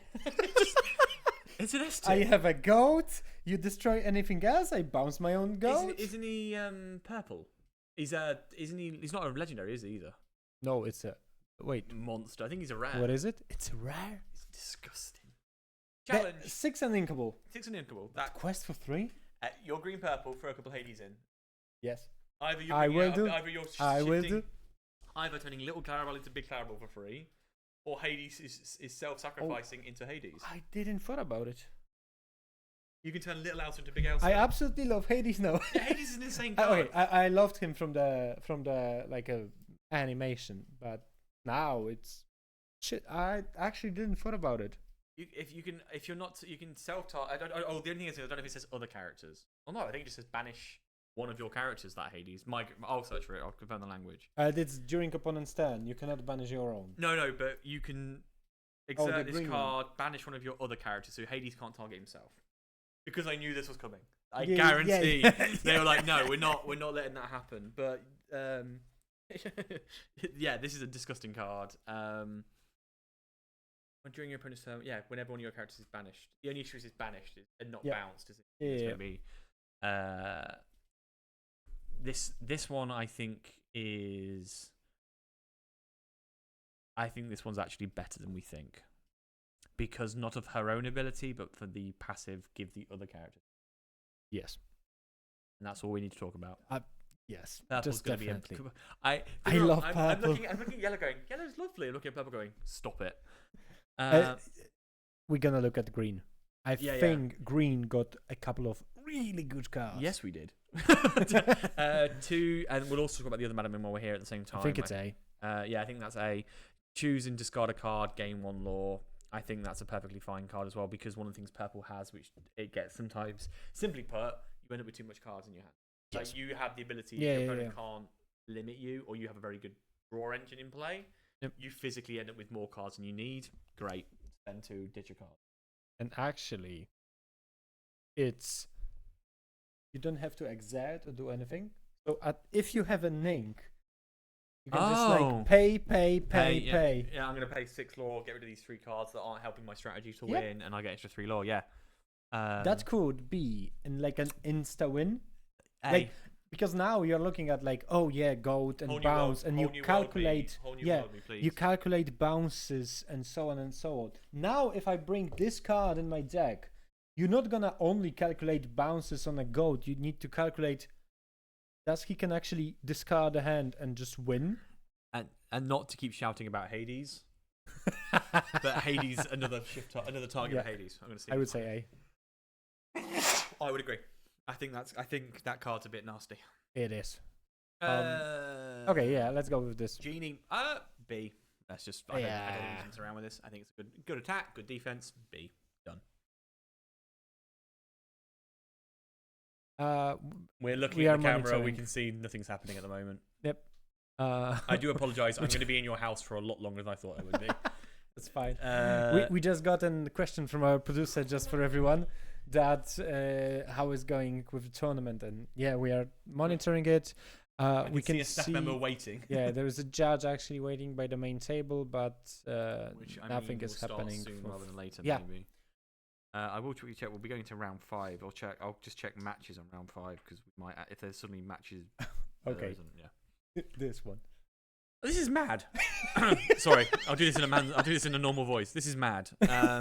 This is actually what you don't see. This is the other side of the Simba card. This is what Simba's fighting. This is what he's protecting the giraffes from. I think it's a great card. I honestly think the 1/3 was an interesting decision by the card designers, because it's just a little bit too much. But yeah. Wait, we have a Pinocchio 2, an Inkable. Maleficent. Wait, that's uncommon. Yeah. Just noticed. Yeah. Oh And you got damn, the that's Maleficent is a 2-drop. No, 1-drop 3. Is it 1-drop 3 or 1-drop 2? 1 drop 2. So we're gonna end up. But there is a Pinocchio 2 drop 1/1. How is Amber getting out aggroed by purple at the moment? Yeah, I would say A. Yeah, 100%. It's an insane card. It's If it had been a looking 2, to a bit more balanced, but it's not a 2, so we're gonna. I like this card. I think it's simple. I would say B. Yeah, no harm, no foul. I'm fine with it. I think It's we're starting to evasive. see a bridge between purple and purple steel. I think we're starting to see a bridge occur. Yeah. Which I like. So I think a couple of our players like Chropek or Olgerd are gonna be really fan of those cards because they really like Amethyst Steel. yeah, I think this is an A, because I think When you play this character, gaining 1 law. in a bounce deck, it's Oh wait, it's it is. We have goat at home, yeah, But- basically yeah. but It's a gold turn earlier. the goat turn earlier, and then you can still bounce it for Mim and play it again. Quest it, play it again, and you get 3/3 bodies, absolutely fine. yeah. I mean, I think it's an A. I think it's a. Yeah, I think you'll find that. I think if you looked right now really hard at your green purple, you could probably lose 3 cards to put 3 roses in. to be honest, Wow, I what was already had a the- problem. Oh, sorry, keep going. It's 3 inkable. yeah. I already have a lot of problems with the amount of cards that I would like to play on, especially on a 3-4 slot. So I would say this card in particular, it's good. I don't think it's gonna contest the 3 slot, but in some variations, definitely. And it's a common. Oh. So you're not gonna be able to move for them. Oh. It's a poor man's goat. Yes. But, it's a very poor goat. But again, goat is uncommon, I think. Yeah, no, it's purple's cooking more than it should. Okay, making a magic. Yeah, I like this card just because sometimes you have too much going on. In your I don't like the cost. No, the cost is high. And it's an action, not a song. That's what I have problem. It's like the idea is good. It's fine. I like moving damage. I really like this mechanic, by the way. Ruby Amethyst, Robin Hood. Okay. No, I think it's a B. I think it's a B. Yeah, I would agree. 2 ink, a 2 cost, broken. Oh yes. That's what I mean. Like, yes. I'm happy that they did it this way. I think the issue is I don't think this is a card purple needs. That's the answer. Which is why I'm actually thinking. Yeah, we already have a draw. We already. Why would you use Friends over that? You definitely play Friends over that. Yeah. But if we think about it, Friends is first chapter. Yeah. If it's gonna be deported at some point, removed sticking from with the American politics. Yeah. If it's gonna be deported out of the standard, that's actually maybe could be played. Yeah, it might be. Danko suggested that we try and do a mukbang segment. You know, we just get a pile of food and eat it. Because if we're gonna be here this long, Rafiki, standard. We can fire through these. Yeah, exactly. I'm absolutely fine with that. It's a standard. What do you think about Diablo? It bridges the gap to green purple that allows shifted Diablo to exist in your green purple deck, which I'm not happy about. However, again, why would you? There are better. I think there are more valid cards for you to play with 1-drop purple. I would argue. Okay, how would you place it? Which tier? For me, yeah, it's either very high C or very low B, because in the current meta, there are better 1-drops of purple. Okay, I would argue that could actually fight for the spot in the green purple. In green purple? Yes. Okay. Because currently what you can playing, if you're playing more aggro, you're playing Merfolks, those kind of things. But if you're playing more mid-range deck, there is a Magic Broom, which is amazing. Yeah. There is a Chernobog Followers, which is really good. And then you can just put some Diablos. Yeah. Like I would say I would play, for example, 4 Brooms, because they are amazing. Yeah. 2 Followers and 2 Diablos. Yeah, I don't see necessarily the negative in it because it's banished, right? So any removal will get rid of it as well. And it's inkable. I think what it is, if it was when this card is banished, it sounds really stupid. I think if this was actually a cursed Merfolk, in the sense of when this card is banished, your opponent discards a card. I think it's more valuable to purple because the draw. I think what it is for me ultimately is I don't think the draw mechanic is that required in purple. Yeah. The Steel Song, like we said, Steel Song, the songs are getting more powerful. Not necessarily more powerful, but the ability to sing them getting more powerful. Purple has always been the card farm. Yeah. Okay, so maybe not to A, but I will bump it to a high B. I'll take high B. Yeah, I just I think what it's gonna be one of those cards that you will play it a few times. Yeah, and we will see. And you'll go actually without the shift of Diablo, which we'll not know what's going to happen with shift of Diablo. Without the shift of Diablo, I don't need this if that makes sense. Yep. Super rare 1/1 in quest for 1. Whenever this character quests, you may look at the top. I think we should put this high B, and we should see what happens. Because I think this is a really funny card. On the top of it. Ooh. So, for example, combine this with Merlin's Cottage. The location. Merlin's Cottage is a blue location, so Yep, purple has yep, this yep. functionality here, where your opponent, both you and your opponent play with your top card flipped over. Oh, wait, we have a question. Sorry to notice that late. Hi, lads. Are we getting coverage from the draft part, or are they still creating? They are still creating the decks. Brit staying at someone's house longer than expected. They're still like to repeat it. You have no idea, but we had this conversation off stream during the break. Yes, with a cunning use of flags. Tomorrow, Ben is gonna show up with I'll with tell a this. flag on his back. Right, I'm going to deviate. I'm going to tell the story here. When I first moved in, when I got engaged to my wife, who is Polish, which is why I'm here.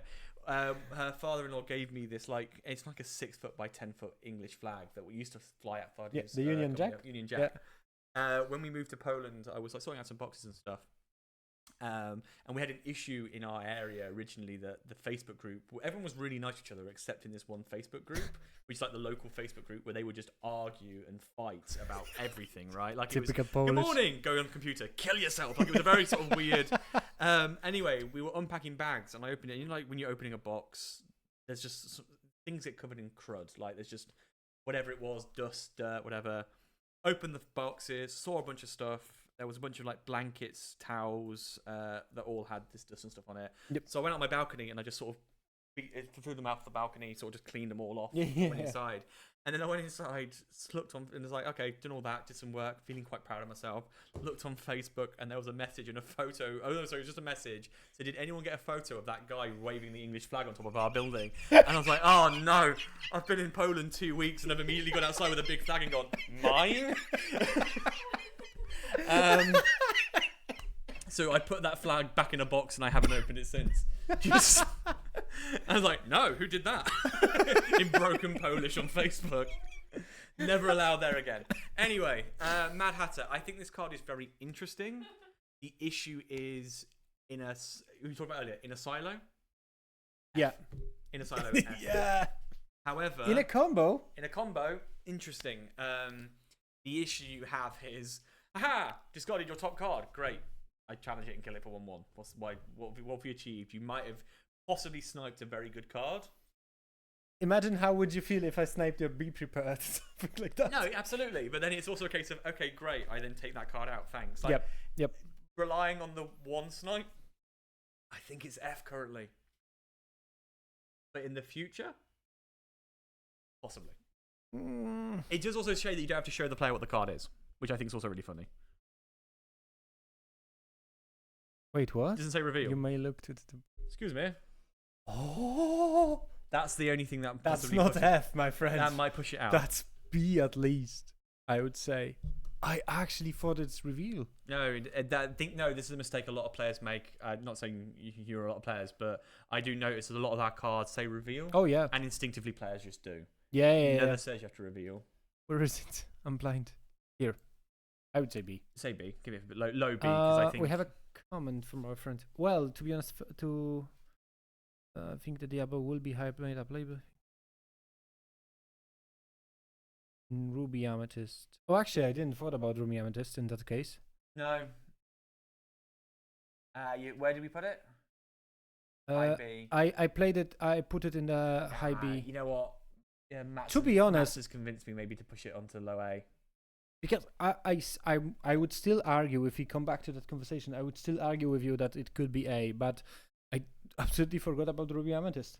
And I would say, because Ruby Amethyst sometimes have a problem with draw mechanic because they need to put a lot of red cards to actually control the board. That could be interesting. Yeah, bump it up. You know what, Matson, you. That's Matson's. That's your one, Matson 16. You get one to boop it up. I'm happy to boop it. I think you have made a really valid point there. We'll see. I would totally agree, because that was my kind of feeling at the beginning. But yep, a very merry birthday. So this goes right. So this again in a silo. Yeah. However, in this combined with Mad Hatter, quite funny. I'm just gonna mill you. Turn 2, I'm going. So turn 1, play Mad Hatter. Yep. Turn 2, maybe more than one Mad Hatter. Maybe start setting up your ramp, right? Yeah, yeah. Quest. No, sorry. Turn 2, quest. Banish the. Or discard the top card. Play Madam Mim. Turn 3, use Madam Mim to sing this card. That's actually a song. Yeah, and just start taking off the top of their deck. I actually like it. I would play B. Yeah, I think B. I think it's fun. It's fun. and it is definitely playable, I would say. Yeah. Okay. Let's go to location. No, it's a vanilla. It's low C. I might even go with F on this one. Wait, what is it? The stats 4? Oh no, it's sorry. I don't know what situation you need this. No. Not we're like you have a castle. You have a library. like even you compare this to a castle. Why would you play? Yeah, it's not even close. No. Okay, let's jump to 2. It's pretty. Not exactly helping anyone when I say that. Okay, Juju. When you play this character, remove 1 damage counter from the. To be honest, I like it, and let me make an argument for that. Second turn, probably you can exchange into something. Yeah. And you can just move the additional damage. Yeah. It's not terrible. I just don't know if it's the best one out there. Also, this against Cursed Merfolk, I'm absolutely fine with that. If you play, I've been told to take something from your house. as a Brit, I've been told to take something from your house. Oh well, let's not looking around. Gotta use some flags, and I'm gonna start a small museum. I think the card I always say when it comes to these cards is in Ruby Amethyst. Are you gonna play this offlane? Or Madam Mim? Yeah. Something like this is the issue with this card. I don't dislike it. Yeah. I would agree. Like the 2, 3, 4 spot in the Emerald Amethyst is so contested right now. Well, that I mean, actually, perfect. It sounds stupid. Play this turn 4 after you've played, or turn 5 after you've played that Magic Carpet from earlier. These 1/3 early days, they might have been able to trade 1 damage into it. Yep. And then you play this and move that damage back. Yep. So it's not terrible. Yeah, I think there's options. I have a feeling this is a let them cook moment opposed to I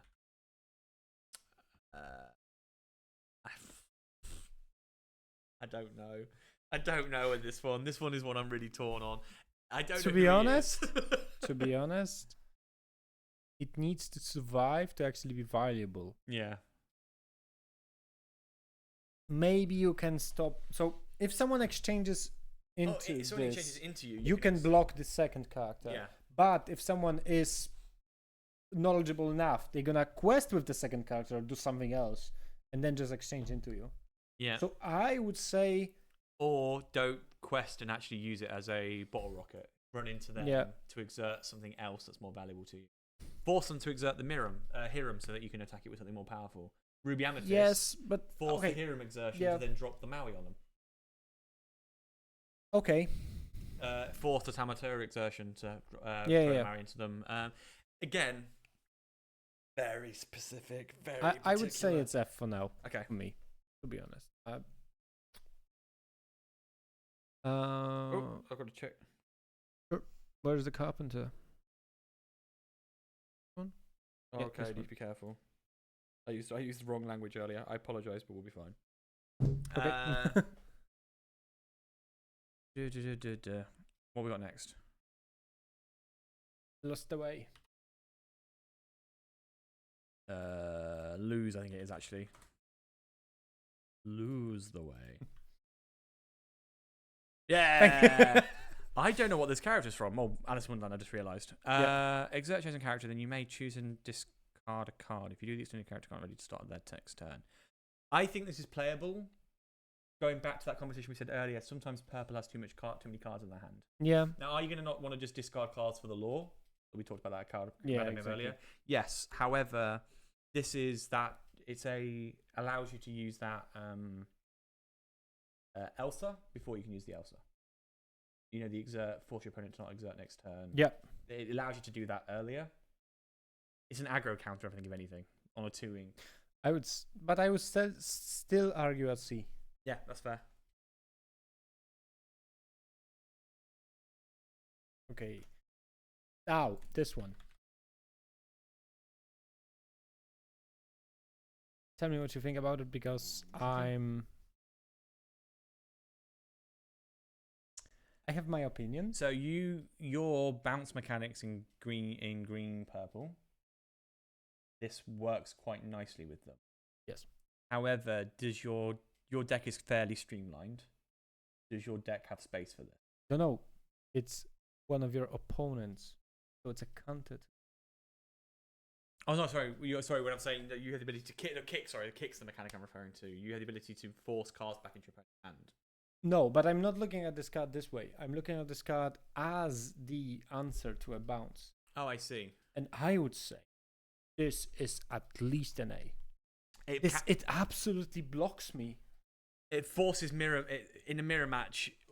In a mirror match, the player with this in their deck is winning. Yes, but also in the Amethyst Steel, in the Ruby Amethyst, when the Emerald Amethyst actually becomes really like viable and it starts ramping the meta, you just put this in, and I'm just stopped in like. Well, you're stopped at the cost of giving your opponent more to work with. Yeah, but I'm usually not that fast. No, I need to like go into it. So if I'm speeding up my opponent, I don't really like it. Makes we don't talk about Bruno significantly more valuable. Yeah, because things like that, Cloud Kicker, Kit Cloud Kicker. Yeah. All of those cards. Yeah, you can combo the other way. Yeah. Also. Yeah. All just adds additional value to your. The issue is if you're playing green purple, you're also relying on Madam Mims and that mechanic. Yeah, your own bounce. So it's going to be great for mirror matches. But then, for example, unless you like my green steel, unless you're pushing cards back into my hand, and it's only into my hand, right? Not into the ink, not into the deck. Then it's inkable, so it's a free ink. But that's the challenge with this card. I think it's to break a mirror match. I would still argue that I can see this card as being no, I think it's good. No, I'm not saying it's kind of a. I'm talking about the weaknesses of this card. Meta dependent. Yeah. As I said, if the mid range Emerald Amethyst goes rampant, slap this. No, 100%. It's done. I would say it at least A. How long are they doing this draft for? I actually don't know. They're not just started the draft in the other room, have they? And not messaged us. Just check. I'm gonna check. There's no matchings on the. Not that I'm not enjoying doing this, but I thought we were doing this for 40 minutes. Oh, he was writing to me.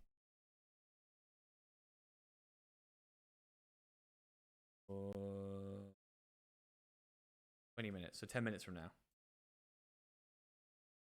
Yeah. Okay, we've got 10 minutes. In which case, we might have to start doing. We're gonna have to. Well, we can either do 10 minutes. Wait. Sorry. No worries. You do you. So what we're going to likely do now is we have, in theory, maybe starting in 10-ish minutes. We're either going to speed through and clear as much of the lower value cards as we can, or we will save this and come back to it tomorrow. Yep. What I would suggest actually is, because we're doing it colour by colour at the moment, right? Yep. Choose every colour except for yellow, and let's just do commons. Let's just clear out all the commons. Okay. Because I reckon a lot of those will be. I think we still can finish the Amethyst, one, yeah. and we have some comments. Straight to the museum. Yes. Maleficent staff may clear the way for legendary Milo to see some play, but I doubt the highly meta defining. So effectively, that's the shifted Milo, right? That the big one which is forces. That is actually a very interesting play, because there is also is there a purple Milo? No, am I talking absolute garbage there? Let me check. I would say this stuff is somewhere between a high B and an A. Yeah. Because it could be meta playable, depends on what the meta is gonna Yeah, I think it's an A. I actually think it's an A because I would agree. I as we were talking about earlier, that first game of the day, which was for those of you who didn't see it, it was an Emerald Steel discard mirror match. Yep. I kept saying the player who unfortunately went on to lose that match, if they had grab your swords, it would have broken the mirror match. Yes. And that's what that card is. Could be, yeah. And I think that in itself makes it A. Because if you can force your opponent to have to make the decision of, am I going to bounce this goat, bounce this rabbit, bounce these cards to get more value, at the risk of giving my opponent more lore, it turns, okay, well, in this turn, I can turn this goat into 3 lore, to in this turn, I'm giving us both 3 lore, and actually, in a close matchup, that's extremely dangerous. Yes. So I think that's incredibly valuable, and then I think it adds more value to things that just cards package. Yep. Matt has a teapot. Each person takes the card. So I mean, in a silo, the cards earlier. Yeah. But unfortunately, 1 is not enough. One action, 1 character, 1 item. It's not. I think maybe there is an angle for fully milling deck, which is just discarding your opponent. Which I would say, we now I would say this 6th one is like, maybe it's gonna be possible. Yes, I would definitely try it. I'd love to see it. I'd love to see it work. Yes. I just think we're unfortunately not quite there yet. At least not in this lifetime. I would play C. C, yeah, this is C. I think unfortunately it's not that bad. No, but all 3 of these cards in the silo. Yeah, you took out your opponent's top card. Yep. What did you get? Yeah. Mystical 3. At the start of your turn, you may move 1 damage counter from a chosen character here to a chosen opposing. A. The issue is the Mama card, and I don't like it being so dependent on a single character to make that successful. And also, we have so many good locations in the MFS. Yeah, 100%. Why am I going to throw this one up the wall? It could be interesting. Yeah. But I'm not sure. If it was any character, different conversation. Oh, yeah. Even Sorcerer here. I will put it in F. Yeah, I think so. We might be suddenly about to get an insane Mama card in set 7, but right now. Yeah. I think Magic Output we already did. Those we already did. Unfortunately, from here, I don't really know what these cards are. Oh, sure. So I can't give you any. Go. This character's managed to challenge. Return this card to your hand. This is very interesting when we go back to the Maleficent discussion. Sorry? This is an interesting card when we go back to the Maleficent discussion. Yes. You don't really want to have Iago. If you're having Iago, you don't want the spear in your opponent's deck. Yes. That's the issue with this card. Because ultimately is a bit of a problem. Isn't there another card already in purple that does this? Gale, right. 1, 2, but he's questing for 2. Yeah, so the point being is those cards are actually potentially a liability now rather than a benefit. So could be. I think this puts it in C because of that. Yeah, I think I do not feel like this Iago could be. It's an I interesting think attack. it could break to B. That's my take. It could break to B, but I would say it's C. I we think can see players. Yes. Well, we can see some players starting to set up. So should we try and rush these purples if we can? Yes. Let's go. Genie, evasive. What when you draw play a card? To be honest, I love this card. Great. I really like it. I think A. I actually think it might be A. Really? Only real risk with it is it's unlinkable. And purple has never really had an issue about breaking. Yes. It can. Purple, red, maybe. It can start now. It can start now. We don't want that. FIFA ban during the time whenever the card is banned, it doesn't. Why not just play Elsa? Why not just wait a turn and get Elsa out? I would go B. Yeah. It's uninkable. Yeah. All right, let's go with this pixie dust. I remember this thing being interesting. Yeah, I think this is really interesting. This. Yeah, come on, play another Diablo into me. Please play a Diablo. My literal any card in my field. My Olaf's going to come after your Diablo. This is a very scary card. We are getting players set up, so this is going to be. I'm actually a bit giddy. This might be the Red Bull and the chocolate, but I think we're gonna jump to the game. Yeah, and in the meantime, in between games or something, we can come back to it. Yeah, 100%. This is going to be really interesting because we just don't know what we're going to see. This is going to be really exciting. yeah. Literally every card, we can't guess. We have to get rid of the colours. The colours Yes, is gonna definitely. be literally a waste of time. I don't know what shirt Thomas is wearing, but that goes hard. What is that shirt? That is sick. I don't know what That's it is. not Thomas. Oh, The yeah, names sorry. are also from the Oh, yeah, last the names one. from, I did think the names from familiar. Sir currently playing. Oh, I absolutely love the Dalmatian card sleeves on the left. Oh, the cards just broke. The cameras just broke. We've been so patient for so long. Yeah, exactly. Why? I think the Wi-Fi there is really bad, and the problem is that the guy I think is connecting the phones. So the phone is setting the Wi-Fi connection, Okay. and then it goes. But just FYI, that was a message I got. I made. okay, and I'm sorry I for also that. said that. So I wasn't sure if I can say it, but yeah. we'll be alright. Right. What have we got left? We will quickly just getting ourselves up to speed. Thank you, law solicitor. Okay. I'm so the hyped guy for just this. wrote to me. Okay, yeah, we had it.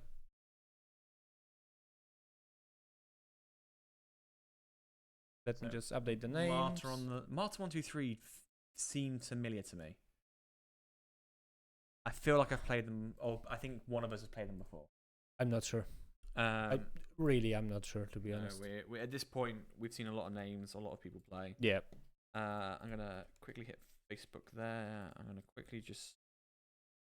just quickly send a message to the squad and say, how did the draft go? And if I get cries back. The name of the guy translates into Kuba the Wise. It's Jacob the Wise. Nice. Oh, okay. Let's see how wise he was with his deck. Oh wow. Okay. Why has he got his cards fully? He's confident. He's shuffling face up. I saw everything there.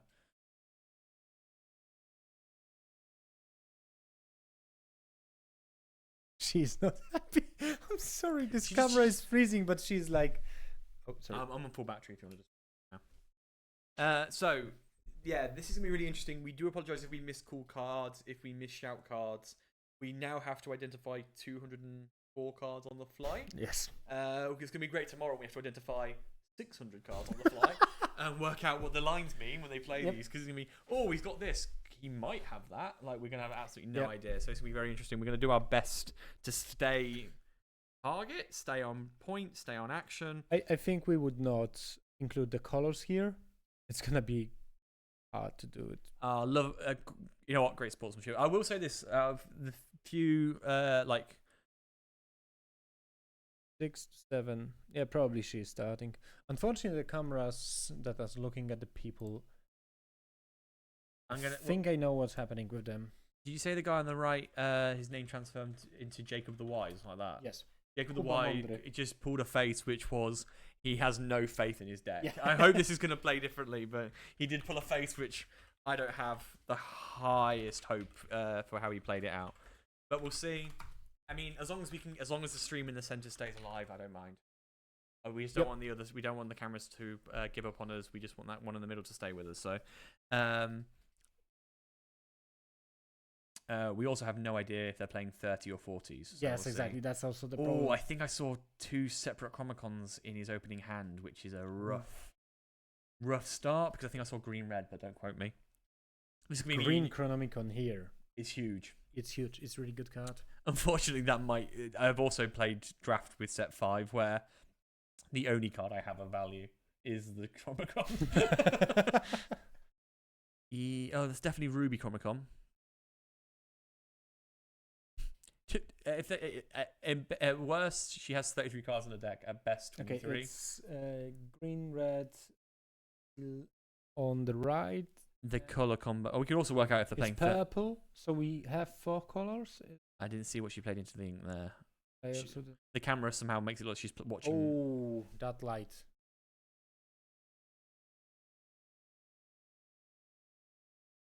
We'll sort the light out in a second.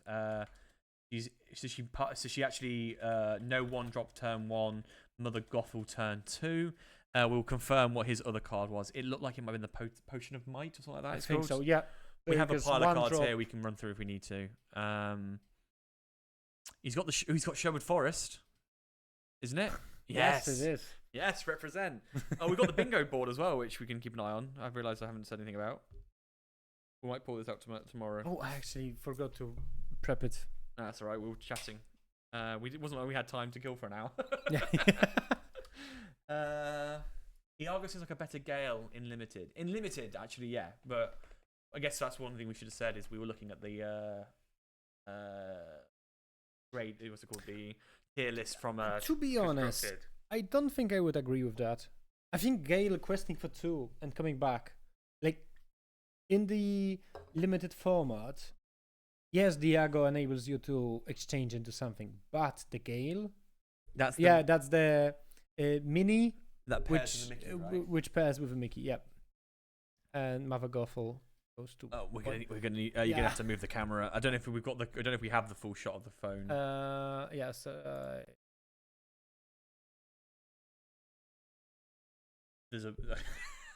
There is a baby somewhere miserable about that camera placement.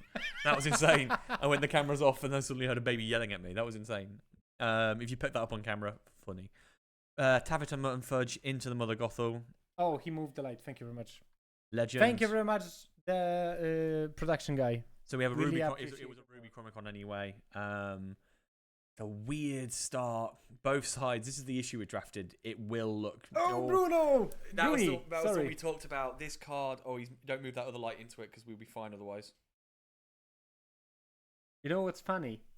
I can see that he's moving this light. Yeah. Oh no, no, don't. Message.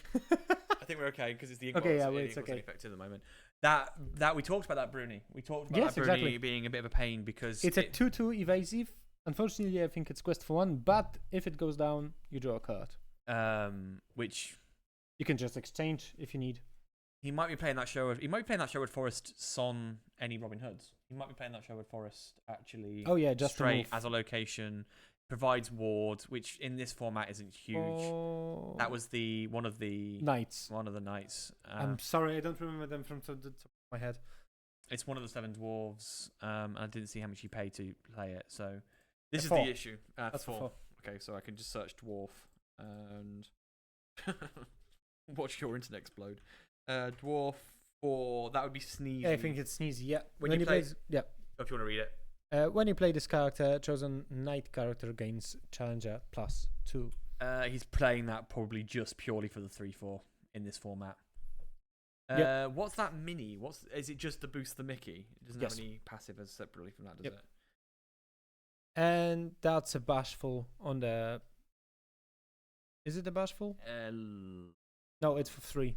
It was played for 3. It's probably grumpy.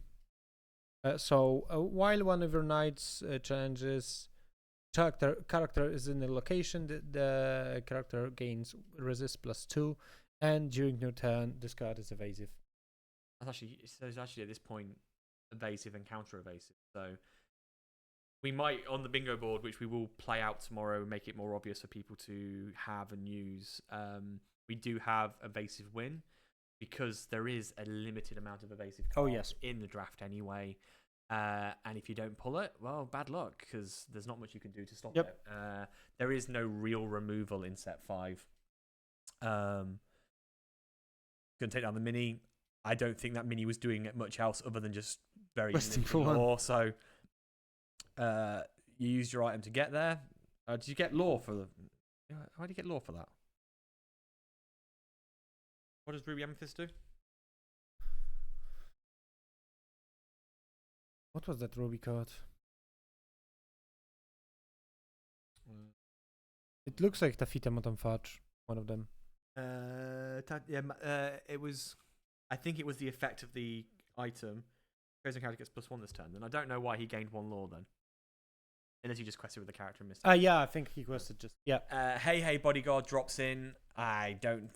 I mean, she obviously needs an answer to that. Hey, because he can now quest for 2 as much as her Aruni can. Yep. Bruni. Bruni? The lizard. Evasive lizard can... Bruni. Bruni. However, at a point, she's already ahead.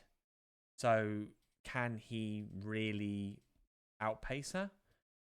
When actually... Now it's possible because the Hey is questing for 2. However... Oh, that's a Robin. That's a shifting Robin. That's a shifting Robin, so she doesn't want to take out those extra cards. Yeah, exactly. It's not in her interest. I feel like she will quest now and just hit it with something, the Hey. Yeah. And just quest with Robin for 3 additionally. This Robin's huge. Could be really good in this format. This is the thing. I think they have 45 minutes for these games. I'll be stunned if they last that full. Oh, yeah. Yeah. Short number of cards. It's going to be much more fast paced. Is that knock set 5? Which? What? There's that ghost horse. Knock? Yes. I think I saw it in his definitely hand. Which is a decent card. High powered card. It's one of the few really powerful cards in this set. Yep. So he uses the mutton fudge to take out to trade with the dwarf, which means 1 less card that the Robin Hood can provide value from. Yep. But I don't think she necessarily cares because with the law counter being 8 to 4. I think that's a good idea because now the dwarf cannot just hit Hey to get additional law from Robin. So it could be a good idea there. It might have been smarter to take out or to at least damage the Hey last turn.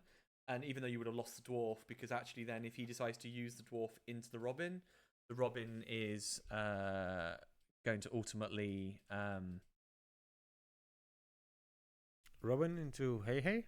That's what she did. Would not have done it myself, but I'm not... Maybe we are not seeing something. Oh, it's a knock and move damage. Great. Move to damage to a Hey to just banish. You know what? Stand corrected. Huge play. Yes. Phenomenal a really play. Good Great combo. I'm really happy to see that knock. I really think that it's I forgot really it had good that. card. I forgot it had the damage moving mechanic. It's I think move 2. When this play, character may have up to 2 damage counters. Yeah, huge play, and he's 5/5. Dag Denahi, which I also played in the sealed on the right hand side. I really like him. What's it do? 7/5. Quest for 2. Move 2 damage to... That was another knock. Yeah, so a knock ended up taking out the... Yep, and the dwarf went into... Robin, yep. Technically, now, knock can exchange. Sorry. Knock can exchange into the Nahi, but I would say just quest. Yeah. You are 10 to 6. Oh, no, went for the trade, but wanted to clear the field before she did whatever she's going to do. Yeah. So, I think that's just a simple 1-drop. I think it is Yeah, just that's a 2-2. a small defeat Madame Fudge. And then that was a pass. That was a... Ooh. What? So what does she have in hand that she doesn't want? There's no shifted Taffeta. Yes. There is. Yes, but with cards of occasion, doesn't it? What the whole thing about those? Maybe she's rocking Gaston. It's not bad. It's a. I think this card is good in limited. If you can get it out. Yes. Yeah, into knock. I'm pretty sure that's gonna be a Gaston. For oh no, it's your opponent's. Follow up with Crab. I forgot what his name is. Yeah, she's dropped a Scroop. Scroop. When you play this character, you may pay 3 to banish damage chosen character. So use the 1-drop to. Use the 1-drop to. Another knock. Oh, that man got. What is knocker? It is a common, I guess. Yeah. Interesting balance on these 2 cards. So what we've seen there is effectively passive movement of damage to actually dominate this game, opposed to straight damage play. That's a dodgeball. You remember how much we laughed about this card? Yeah. She's just half used it though, right? Oh no, sorry. This dodgeball is a trinket. Is the draw 1 card for 2. Oh yeah. I thought she played it, and I was like, wait, that was one set ago. And that's a Kronk, which I also talked about. Yeah, which I think it's a really good card in I limited. mean, if she has the shifted Kronk, I would love to see it come out. He's moved Knock to give it Ward. And that was the armor. Yeah, I think. so it's got Resist. Yep. Very interesting decision. Bend Knock. That's 5/5, right? Yep. That's a Clarabelle. Small one. Small one. So Yeah, banish remove the armor. You know what? Marta and Kubra are both playing phenomenally interesting plays. Yes. Because they're now both challengers, right? Those Yep. Kronks. So I think it's Challenger 1. So it's 1/4 Challenger 1. So 2/4, 2/4. If for whatever reason she has a shifted Kronk, she could trade into the, if she has a shifted Kronk, trade into the Knock and play something else for completely free. Alternatively, so she's playing a 40 card deck. We haven't seen any signs of. Yeah, I don't think we've seen any yellow from him. I don't think we've seen any blue from him. I think he could be playing 30. Which, another lovely. I think it's too late. Oh, it's 10/16. Yes. Oh no, but she can clear up a lot of the field. Well, you can exchange into but the Knock still stays with whatever it is there. The second card. I don't know what the other card is.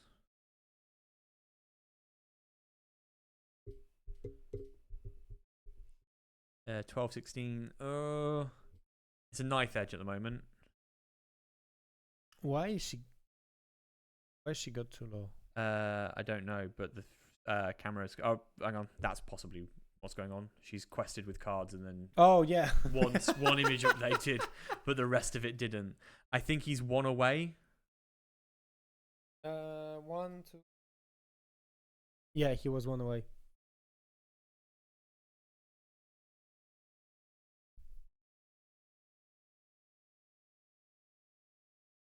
It's a shame. It's been a fascinating play. Both of them had a clear strategy coming into this game. Oh, yeah. How we're going to play this out. It's going to be going to game 2 very shortly. I'd be surprised if it's not going to be a scoop in the next turn, depending on what she's just drawn. Jacob the Wise pulled the rabbit from there. She unfortunately momentum came out to Yes. momentum. Yeah. The moment she's having to use that token to play a card, she's obviously hit some sort of brick wall at that point. So yep. They'll rerun it. He does look like he's playing a 30 card deck, which means he has a much tighter, simpler deck strategy than potentially others. We're going to go to game 2.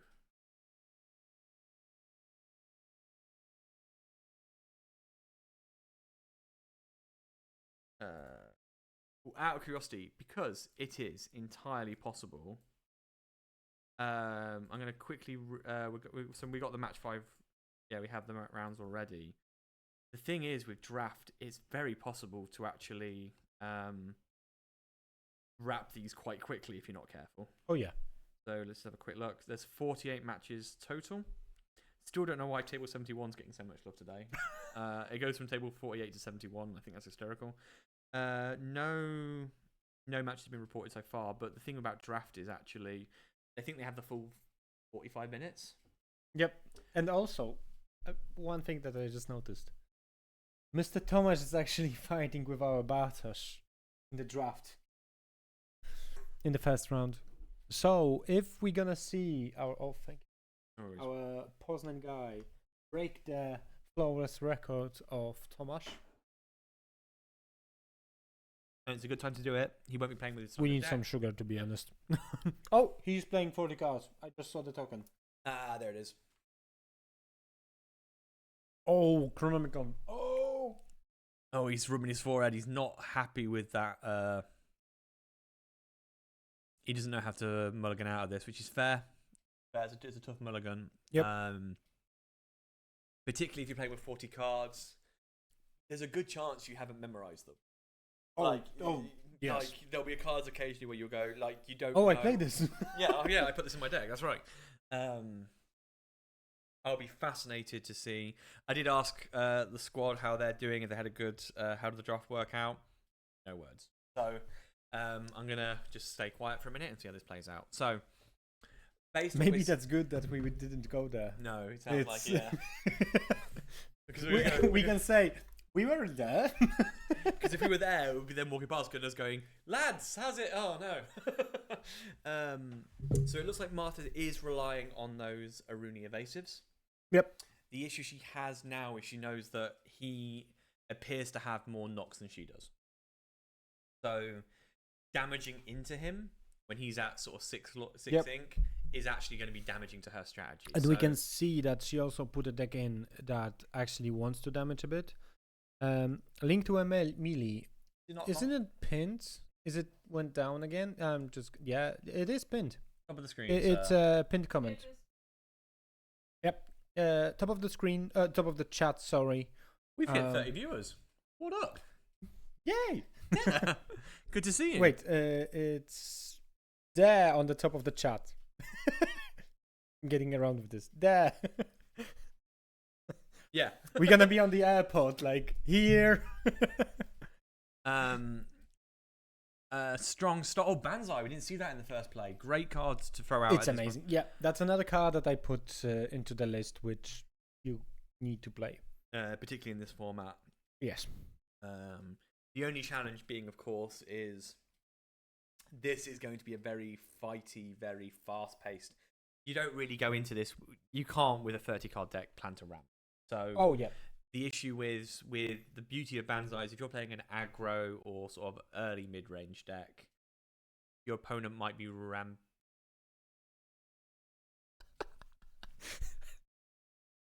just happened? I think we lost the internet connection there. That was insane. That was like thing is that was like the end of that was like the end of Endgame. That was not Endgame, Infinity War. That was like everyone just like it was like a slow fade, Thanos out. That was so confusing. I literally was like, thing is, I did that and it changed, and my brain was like, "You're tired. Did you just do that?" Like that was. Okay. Yes. So we will quietly keep an eye out as the internet has just abandoned us temporarily while we go back to the tier list. I think we're gonna wait a bit.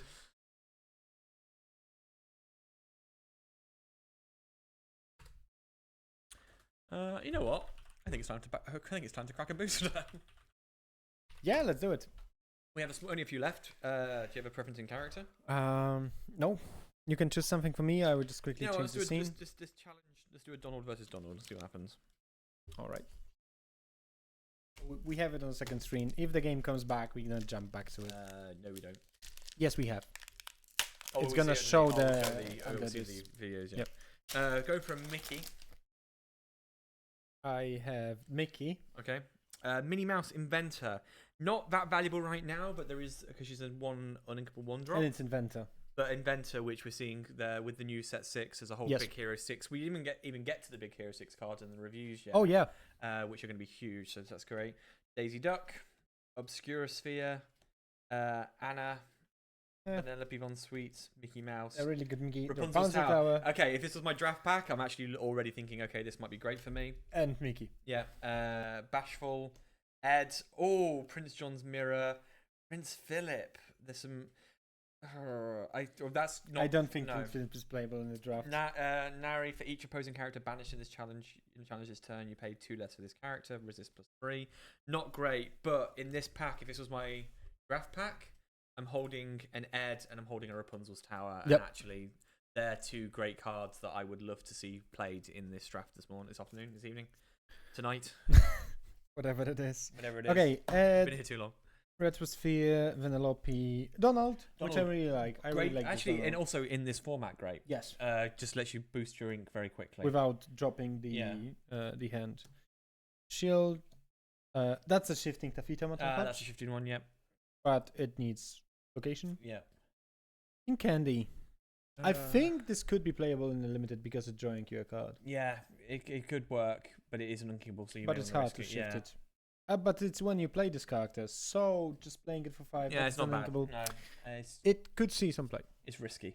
Yeah, Magical Aid, Magical Aid. great in this format because if you don't have a cards that can do great damage, that's a great one to pull out.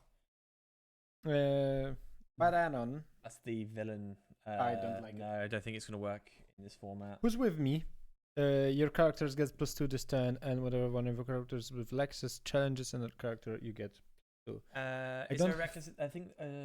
We have a lot of reckless here. Set 6 reckless. I'll have to check that. And then Night Howler Rage, which is actually a great card. It's a demonstration that there was a previous version of that card which just gives your opponent reckless. Yep. This gives them reckless, and does it? I mean, we've only got a few left. Should we crack another one while we wait? Because we're assuming there is people panicking about Wi-Fi somewhere. Pick a deck, any deck. Off stream, you managed to pull a legendary Naveen. So we've had 3 legendaries out of this booster box. I'm not expecting much more, but we'll see what happens. King Candy, Potion of Might, Hypnotic Deduction. Not a bad card, not in this format, I don't think. Draw 3 cards on the top of the deck if you're in any order. It's not terrible, but there are more valuable cards. Gale is amazing. Gale is amazing. Minnie Mouse, Sneezy, Nala, Arthur, Mother Gothel. Robin Hood, actually possibly very good in this format if you go on the offensive, because anything more than a few damage, but if not, you're bricked. Yeah, exactly. The Queen, this one has Ward. When you play this character, look at the top 3 cards in your deck. It requires on you just having the Queen repeatedly, which I don't think is viable at the moment. And Chaka, which is not a bad card. Yep. Oath, Knock, that we already talked about. Great card. Cook, ever as before. Tefitamoton Fudge, Happy. Tefitamoton Fudge again. All themed out. The Library. Library, huge in this format. Really good in this format. Well, it's huge in Constructed anyway. Great card. Yep. Doc. Magic of the Spell, great, which is the card which screams, I absolutely hate this card. Yeah, but not for this format. And the Hollow Robin. Not a bad card. I'm actually not against finishing these boosters off, because we've only got a few left and we're still waiting for the stream to come back. Have you messaged our lovely friend on your side? Yes. On the other side. We unfortunately for now have no idea what happened in Warsaw. No. So we'll stay quiet. Maybe they lost power or something. Gale again, Hypnotic Deduction, Mini, Medal of Heroes, Night Howl Rage, Hey, we just saw that sort of crush in the last game. Glimmer versus Glimmer, Merlin's Carpet Bag, return an item card, not for this format. Finders Keepers, maybe. Shifted Queen again. Again, there was this sort of logic of making the queens work, but I don't know if there's enough the queens to really make it viable. Yep. Oh, legendary.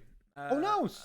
The legendary. Camilla Madrigal. Oh, and a shiny queen, so I can shift the queen as the other. That's the one that I really liked, and I wanted to see it in bingo.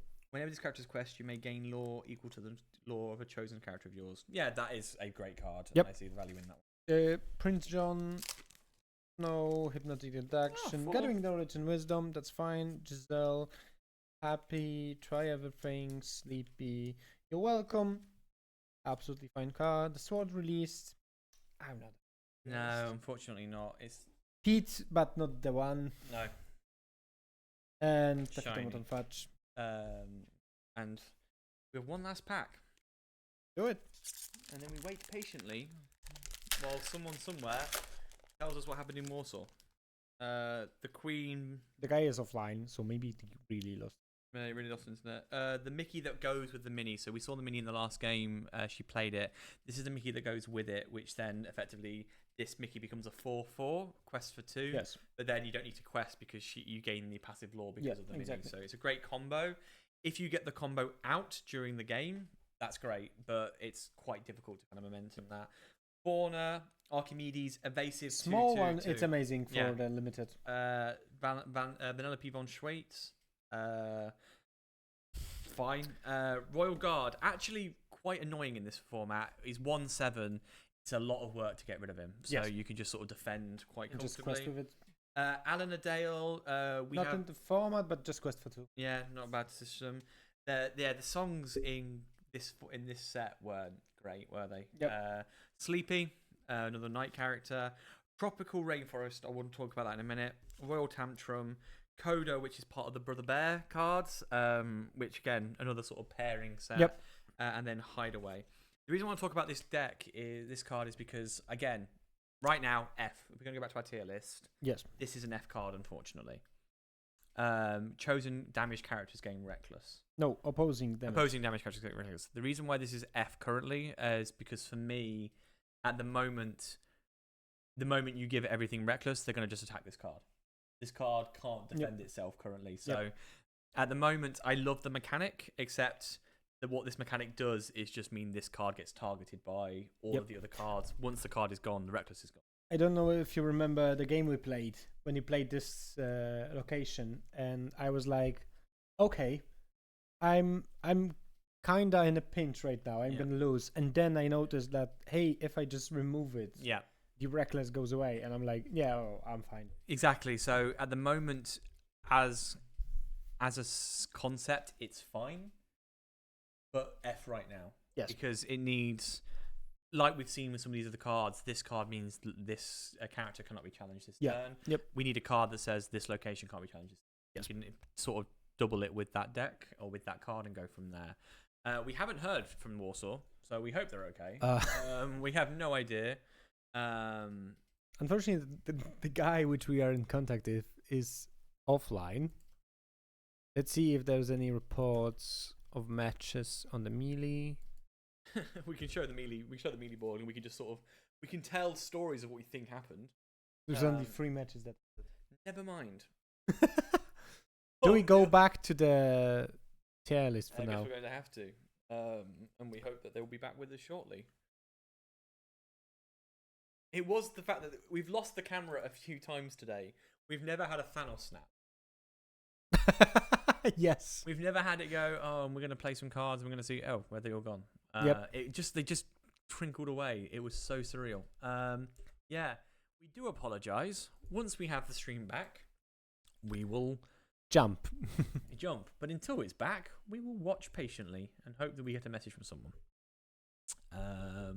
That's the disadvantage of not being on place. Although if they have had a power cut or lost Wi-Fi, there is nothing you and I can do other than sit there and go, we would also be gone right now. There is an argument for hosting this off-site. Oh yes, actually. This is a good demonstration of why hosting off-site works. What were we reviewing last? Pixie Dust.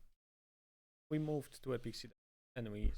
I've been told, shame you lost the footage. It looks nice though. Thank you. What a lovely piece of feedback. We appreciate that. It does look good. The transitions look great. Yeah. It's just a shame we can't show any card games. I would take it as a compliment. Thank you very much. Yeah. Michael's done a great job building these out. They look fantastic. We're just happy to be here. Pixie Dust. I love this card. The only issue is the uninkable. Yes, and I think it's too high of a cost. Yeah, so C? C, yeah, give it C. You can have some fun with it, turn everything into evasive and make it go for fights. I like that, but that's another card which is I really hate Diablo. Oh yeah, I want Diablo gone. Yes. C. It's like the penguins from Madagascar. It's like nothing to see here. Nothing to see here. No, it's. Watch next time where you and I having in a year's time have a conversation about the shifted walrus that's got here. Like, this is interesting.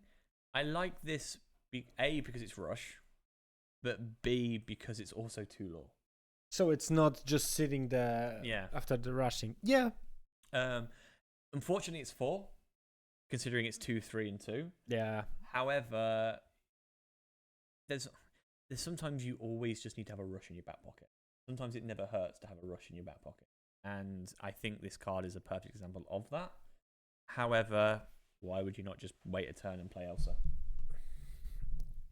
And if you really want a rush, just play Fox. Yeah, exactly. I know it's expensive, but if we just talk about cards, like in general, Fox. You know what? I'm going to say F for now because I think there's something coming with the Alice in Wonderland cards. There's a lot of Alice there's a lot of them, yeah. In this set, I think there's more coming. In fact, like, look, if you look at his stats, he's just storyboard. I don't think I know another card that's pure storyboard and nothing else. Yep. But cool. We'll just leave that as that for now. Sisu. Because we don't have enough powerful Sisus as it is. This is. I know we keep talking about tribal. I know I keep mentioning tribal. This is tribal. This is a demonstration of all of your cards that fit a certain criteria. Whenever this character quests, reveal the top card. If it's a dragon, put it into your hand and repeat this effect. I love this idea. I actually think there is an old. Did you ever watch Yu-Gi-Oh, the anime, growing up? No. So there's an episode in Yu-Gi-Oh where a character only plays dragon cards. That's all he plays. Okay. And there's a moment in it, we can see streams starting to reappear.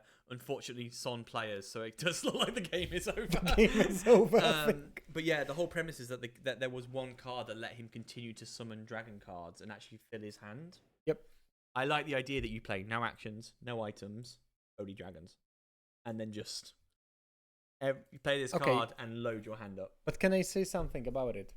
Go ahead. Not saying may. Yes. You need to put this card into your hand. Yeah, that is. So, either you draw like 20 cards. Yeah, that is a problem. But no, I like the idea that if you're looking for certain cards, like actually in red purple, this is a great way to find the Maleficent. This is a great way to find other Sisus, a shifted Sisu. This is a great way to find lower Sisus to set up the Sisus. I quite like it. I think it's F. I know I've just talked about how great it is because I think this is the first step of something bigger. I think it could be a puzzle or like a additional grain in the scale, that it's not putting the scale all the way to the other hand on one of the decks that we maybe don't know about now. But I think this definitely would be a very interesting card, but I don't think now. Think of a world where you can load up your hand with dragons, and you have that Madam Mim from earlier that lets you discard a card for lore. To me, like, it's just a case of you go, oh, hang on, I need more cards. Just let me just 1, 2, 3, 4. Thank you. That's all I need. Game over. I think it's an interesting card. At the moment, its use is going to be, I missed. Like, and that's not ideal. But I think in the future there might be more. Particularly as we might start seeing item cards getting. Maybe levels or locations getting not levels, classifications. Yeah. So if we start seeing Dragon Lair, Dragon items, that kind of thing, I do wonder about the potential this card has. Yep. Because it doesn't. It says Dragon character card. An interesting a card that turns all cards into Dragon cards. Something odd like that could really make some interesting mechanics. Oh. Okay, that would be interesting. Yeah. We know Pixar's coming next year. You've got a friend in me. Wally. This card has the same character. All cards have the same characterization as this card, for example. Something like odd like that. Yep. I think there's potential here, and I love that. It is F. Yes. I waffled so long the game ended, but it was already done when we got back. It was looking like it went either way. We'll have to look at the score in a minute. Yzma, what do you think? I love it. Yeah? Yes. The only thing I have that concerns me with it is either a quest great or I need more cards. I think it's great. It's great. It's like a better dog. I like in the Amethyst Steel. Yes, and I really like the Enchanted. Actually, I think this is one of the stronger. We have a chat about sometimes the Enchanted themes don't work. Yeah. This one works really well. I also love how much love Yzma's getting. How much the Groove is getting as a series. So pull the lever. But okay, where you play purple more than me, where are you putting it then? Because it's definitely higher on the tier list, but is it S? We talked about earlier. You have a lot of cards. We have a Hades. You have a lot of cards fighting for 3 and 4, right? Yes. So I think I would put it in A, but a high A, just because if you are able to build the deck around it, like for example, this card for me, it's just screaming aggro Emerald Amethyst, like aggro with like Chronomicons, and then technically I can drop the rabbit to play this. Yeah, absolutely. So I would say in green, but in a standard green purple mid late mid range. I would go high A. You go rabbit with me. Yeah, so I like that. I'm okay with that. We're gonna see how it's gonna pan out, but I really like this card. It's a good job we didn't switch. We just lost all the feeds again. Yep. We will sit tight and see what happens. Okay, let's go to 5. A big Sisu. A big, bigger medium, Sisu. Bigger Amethyst Sisu. Yep. Everything is resetting. We'll be back. No, it's not. Sisu in her element. My issue, this card has great flexibility. Do you want to go on the offensive? Do you want to stay on the defensive? The problem with this card for me personally, is there are better Sisus. Yeah. And I don't know if there are better 5 inks for purple, but that's not a problem because sometimes you don't want a better. You don't need a 5, right? Sometimes you don't need a 5 ink. When actually with purple, you want to realistically have a 3 or 4 ink with a 2 ink packet. So, but I would say it's a 5/6 quest for 2. It's a 6 strong body. Card. It's a strong card. The 5 slot. 5 slots where you start to debate: do we need the 5 slot? Yeah, I would say it's hovering between B and A. I'm definitely saying it's playable. Yep. Quest for 2 is absolutely fine. 3/6 is absolutely fine as stat, and then if you exchange, you go to 5/6. That's okay. My think is, I think it's somewhere between B and A. I would put it in the high B for now. Thank you for that call out. I'll keep the hand away from my face. I think I've been doing this for the last couple of minutes, so thank you for that call out. I don't know if we have the feedback. We don't have a game at the moment. Yeah, nothing is happening. We heard from the gentleman in Warsaw. One of the lesser known Bond films. He says it should be back. Yes, it is. It is. Unfortunately, the players are not. Yeah. We will look at their score in a minute. Next on the list, we have another. We actually Wait, let me put a C. So yeah, we are close to the end. Seeking. I don't know how to. You spelt seeking as in the Pokemon. Seek looking. Yeah. For each sorcerer character you have in play, you pay 1 less to play this action. Draw 2 cards. I love the potential of this card. Oh. I love the potential of this card. I don't know what is already a sorcerer. That's the issue. Or Maleficence. Weirdly, other Merlins. Maybe. I think Mim. All the Mims we've talked about today are the new Rafikis, Merlin Turtle, Elsa. Oh damn. Oh my god. Yeah. Oh my god. Throw it in there. What the hell? I'm still scrolling. There's so many playable cards. How is I guess, I mean, her hands are on fire. That makes sense. Rafiki, Fox. Arthur, Maleficent, Dr. Facilier, whole playable Amethyst, all to be Madam honest. Mims, all Merlins, all Merlins. I feel like Merlin. this card could be a sleeper. Winnie the Pooh. This is an Like, S. Because it's usually, if I think about the games if on Emerald Amethyst or Red, so Ruby Amethyst, because they are the main decks that play Amethyst, maybe Amethyst Steel. When I think about it, you at least have 2 or 3 sorcerers and like characters in play. So this card, in the worst scenario, is an action friends on the other side. But could be for 2. No, yeah. If not, possibly less. I would say it's definitely an A. Yeah. At least. There's also your next action sheet. Is it better than Yzma? No, not as reliable. Yep. Yzma's an easy reliable. Unless she gets, because she's 3/3. Yeah. So she's not getting easily eliminated. Yeah, she's more reliable. It dies to Medusa. Everything dies to Medusa. I actually can't believe there's 106 sorcerers currently in the game. Oh. Including the new set. Damn. And when you were scrolling this list, there's so many playable cards. So many great cards. I'm looking at Dragon now. There's only 13 dragons. and the lowest one is 4. The lowest one is 3. Yeah. Yeah, okay. Dragon's not ready. Sorcerer? Yep. Sorcerer's the way. Never mind. Yeah, definitely. God damn. Hey, Hades, you already... Oh, I'm also interested about your take on that. Rush, Challenger +3. So he's a 7. Yes. That's a nasty card. Issue is... In Amethyst... He's also a sorcerer. Oh, no. Oh, I don't know what this card is, sorcerer. It's a spoon, sorcerer. Why is he a sorcerer? I really like it. So the mistake we made was we found out about that sorcerer card too late, because this is definitely now an A or an S. Yeah. No, it's not an S. I would not say it's an S. I would say it's a middle of a pack A. because it's a great removal for location, which Amethyst is really struggling with. It usually pairs with a steel to remove those locations and so on and so on. This is gonna hit like a truck. It is. I'm looking to see what other Scar characters there are. There is a green Scar as well, so this could, in theory, work with green purple. Well, yeah. Just as looking at alternative ways to get him out. With Hades. With Hades, I'm going to keep going back to that Hades reference. No, but I was just curious to see what Scar synergy works. I do not think there is a small Scar. There isn't a small Scar. Yeah. Great artwork. Oh, the artwork is amazing. Of course, he's a sorcerer. Why wouldn't he be?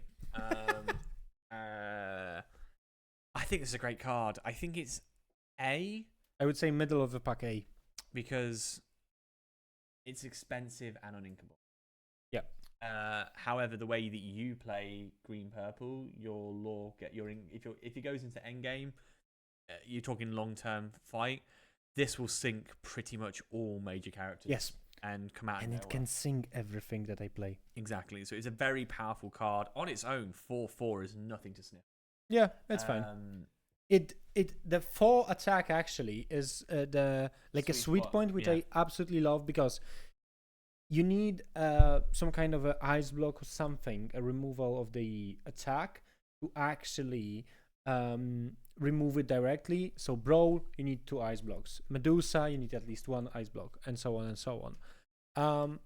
In terms of the big removals, everything starts at 5. Like 5 attack and go. So 4 is an absolute sweet spot, and I would say it's amazing. Love this. Absolutely love this. We have had some comments. I don't know if we need to react to any of them. Let me quickly. While he does that, we've done very little on the bingo board because we haven't been able to watch the game. Someone actually asked about if we're gonna send this tier list because they want to look through it. Oh yeah, tell us why we're wrong. We'll finish it as quickly as we can. Yes. Tell us why we're wrong. We'd love to be told otherwise. Probably tomorrow we will throw it somewhere. No worries. And we have some greetings from Manzi. I don't know if you remember her. Yes. Hey, what's up? What's Yes, this car is absolutely beautiful. We love it. Beautiful art. I hope we get maybe some sleeves or maybe even a playmat. Oh my god, playmat with him. So good. But we'll have to see. Give me that. Let's go into the next one.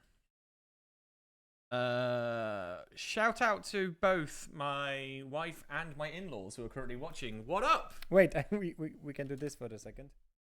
Hello. Hello. We're talking about cars. There is a camera, actually. There's a camera. There it is. I've waved at the screen. Yes.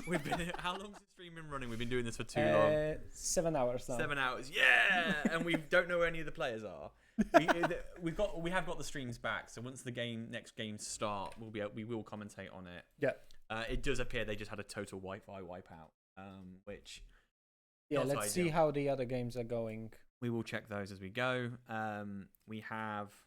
Okay, look at this Tinkerbell. I will check the games. Yeah, no worries. I know this card and I know what I think about it. So, Shifted Tinkerbell. This is an interesting one because I quite like the idea of this complements Tinkerbell, and I really like that as an actual card. Like if you're playing this sort of, we know some people who like Amethyst Steel. This works with Amethyst Steel because either you play this alongside the Steel Tinkerbell. Yep. Or additionally to. So you could play the Tinkerbell, drop it on turn 6 or shift it on turn 4. Yep. And then turn 5, you could shift it again and actually turn it into a purple Tinkerbell with higher stats, and then also complement and be evasive and provide to your other characters as well. Alternatively, you could play Tinkerbell, next turn, challenge, use the Steel Tinkerbell's ability, then shift it, and you have an evasive character your opponents can't hit. Just ignoring the whatever this character requests, your fairies. She's also a captain, so Smee gets a boost. Oh. But not a sorcerer. Evasive, 5 turn, 5/6 evasive, questing for 2. I would say it's amazing, and it's 100%. uncommon. uncommon as well. Beautiful artwork. The artwork in this is phenomenal. We have a question. Sorry. Go ahead. I was about to challenge someone, so go ahead. Could you kindly explain the draft format for us and the deck builder part of it? Yes, Absolutely. for sure. We So- can see that the game is. Possibly about to start up. So, Wait, what is checking the happening? stream. Okay, yeah, we'll see about the game. So let's go quickly to the explanation of the format. Throw that into A while we remember. Otherwise, we'll forget and come back. Yeah, definitely A. So we'll start. Let's talk about the format, which is good because I was about to start a fight with Ravensburger. How do we have 102 sorcerers and that Tinkerbell is not sorcerer? What? It's But a captain. how many things? It's Floodbond, Ally, Queen, Fairy, Captain. I actually love that it's an ally. That's. Oh yeah. I love it as an ally. It's good. Shout out to the LGBT community. Going into that's a joke that's only going to hit a very niche part of the listeners on this part, and I'm happy about that. Do you want to explain the format? Well, actually, we have cards here. We can even do a live demonstration as far as how it works. Oh yeah, sure. We unfortunately do not have any more packs for We've today. cracked them all because we've been. Every time the stream went down, we cracked them to make ourselves feel better about ourselves. Yep. So the draft works like all of the players, based on the current rankings, are being. We are not on camera. Oh, we're not on camera. I just Wait. waved. Wait, I can do it like this. I'm gonna explain in a bit. So the draft works like we take the current standings of the players, we divide them into pods. I'm not sure. Mini tournaments. Yes, mini matches. I'm not sure how big of the pods are here currently. Can you check if we can? I don't think the pods weren't sort of shown in the so listings. But usually it's 8, 10, 12 people in a pod, which means this amount of people is gonna sit together on one table, or like one table in a circle, whatever. They're gonna sit in a specific places. So the higher seat is gonna sit so. For example, we take the top 10. They're gonna sit in the standings how they actually were in the standings. So it's 1 on the first place, 2, 3, 4, 5, 6, 7, 8, 9, 10. So what they do, everyone gets 3 booster packs in this format, which in this draft that they are playing now. We are playing Shimmering Skies draft, a fully Shimmering Skies draft. So everybody gets 3 boosters from Shimmering Skies.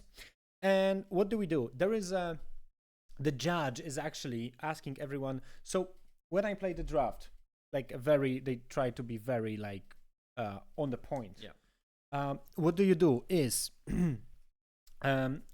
everyone needs to stay absolutely silent. That's the first thing. Then the judge is gonna say, please open the pack reversed, so this way, so you cannot see the cards that you have. And then they're gonna say flip, and you have, for the first card, I think 50 seconds to decide. So you flip, you have 50 seconds to look through the booster, that what you've got, what you want to keep, and so on and so on. So I'm gonna keep this card. Yeah, exactly. I'm gonna just choose, let's say, Archimedes, and you put the card that you actually want to draft, you put it face down on your table, and then you wait. When they say stop, everyone needs to turn the card upside down and pass it, let's say, to the left. So I'm gonna pass to someone else, and Ben is gonna pass to me. Let's say that it went a turn. And then you cannot look at the cards immediately. You have to wait. Then when the judges actually confirm that everybody passed the booster pack, they're gonna say, okay, get ready, flip, and now you get 45 seconds. Yep. Because there's only 11 cards left. You take one card that you like, whatever, let's say Madame Miriam. You put it again face down, and the additional rule is you cannot look at what cards you already drafted. Interesting. Okay. That's what was in Bydgoszcz, and I think that's the official line. So, and you repeat. You keep repeating. And you repeat until you finish and you get less and less time per every card, because technically there's less to choose from. We do this 12 times, the passing, because that's how many cards is in the booster. You take the last card that you have, you just put it, whatever. And then we crack another booster, and we go not to the left, but we go to the right. And so on and so on. We do that with all 3 boosters, and then you have your deck. what you end up with then, once you have the deck, you'll be given some time to actually then sort of make a decision around the cards that you have. You'll obviously get to review them again. Now we can jump to the graphic. But this is where you then get to decide two types of decks. You either have, you can reduce the deck, so you will have 36 cards. You've drafted from 3 boosters. You've gained 12 cards from that draft per booster. And then what that means is you can then limit the deck to 4 colours. That means you have effectively chosen to only choose 4 colours, only certain types of cards from the cards that you were presented with. At which point you can play with a 30-card deck. However, the 40-card deck, you are using all 36 cards that you drafted. Every card that you picked up, you chose, you will be playing with, but with 4 token cards. These cards literally are inkable, 2 value, and by playing it, you activate the ability, draw a card. There is a card like it, Distract, but Distract has an additional ability which allows which is just ignored at this point. At which point then you get matched based on the Swiss format as before, in the sense of your positioning, your matchmaking performance up to that point determines who you're against, and it's best of 2. Yep, exactly. It's that straightforward. Now, the question was deck building. This is the important piece that we will mention. The difference between what will make the bad players from the average players is drafting cards to create some form of synergy. What will turn the... And understanding what cards work in a silo, what cards work in the connection with other cards. So tokens either go to the inkwell or an action to draw a card. Exactly. Yes, exactly. The difference between sort of the average players and the good players will be creating not only a synergy, but ultimately trying to find a way to limit realistically to 30. 30 means 30 is a double-edged sword. Either it's going to drive your cards home. You have a very particular strategy, very particular series of actions, and everything else about the game is normal. You start the turn, you draw 7 cards. Those 7 cards are, you decide if you want to mulligan any of them, but that means you only have 23 cards left in your deck. Yes. That's a very small amount of cards. In theory, you're going to be able to get the cards you want quicker, more effectively, and then be able to play them. But doesn't mean that the cards are good. And this is where it's going to be a bit more, and I've been calling it the equalizer all day, because you could have the best intentions, the best knowledge, the best strategy. If you don't get the cards, you're scrapping to get through. And that's where the skill element comes into play, because it's going to be either can you make bad cards good, or play good cards badly. And that's the difference here. There is also a question, what if you won't get 30 cards with 4 colors? You are forced to play all of the cards. That's like that's also you, right? a thing. I was missing 1 card, because when I was drafting, when I was taking part in the tournament last time, I was really careful to count how many cards in how many colors, and unfortunately, I made a mistake of 1 card. And then when I came back and I calculated, I was missing 1 card. I was 29 from 4 colors, and I couldn't make it happen. So I was forced to play 40 with those 4 tokens, which really screwed the idea of my deck.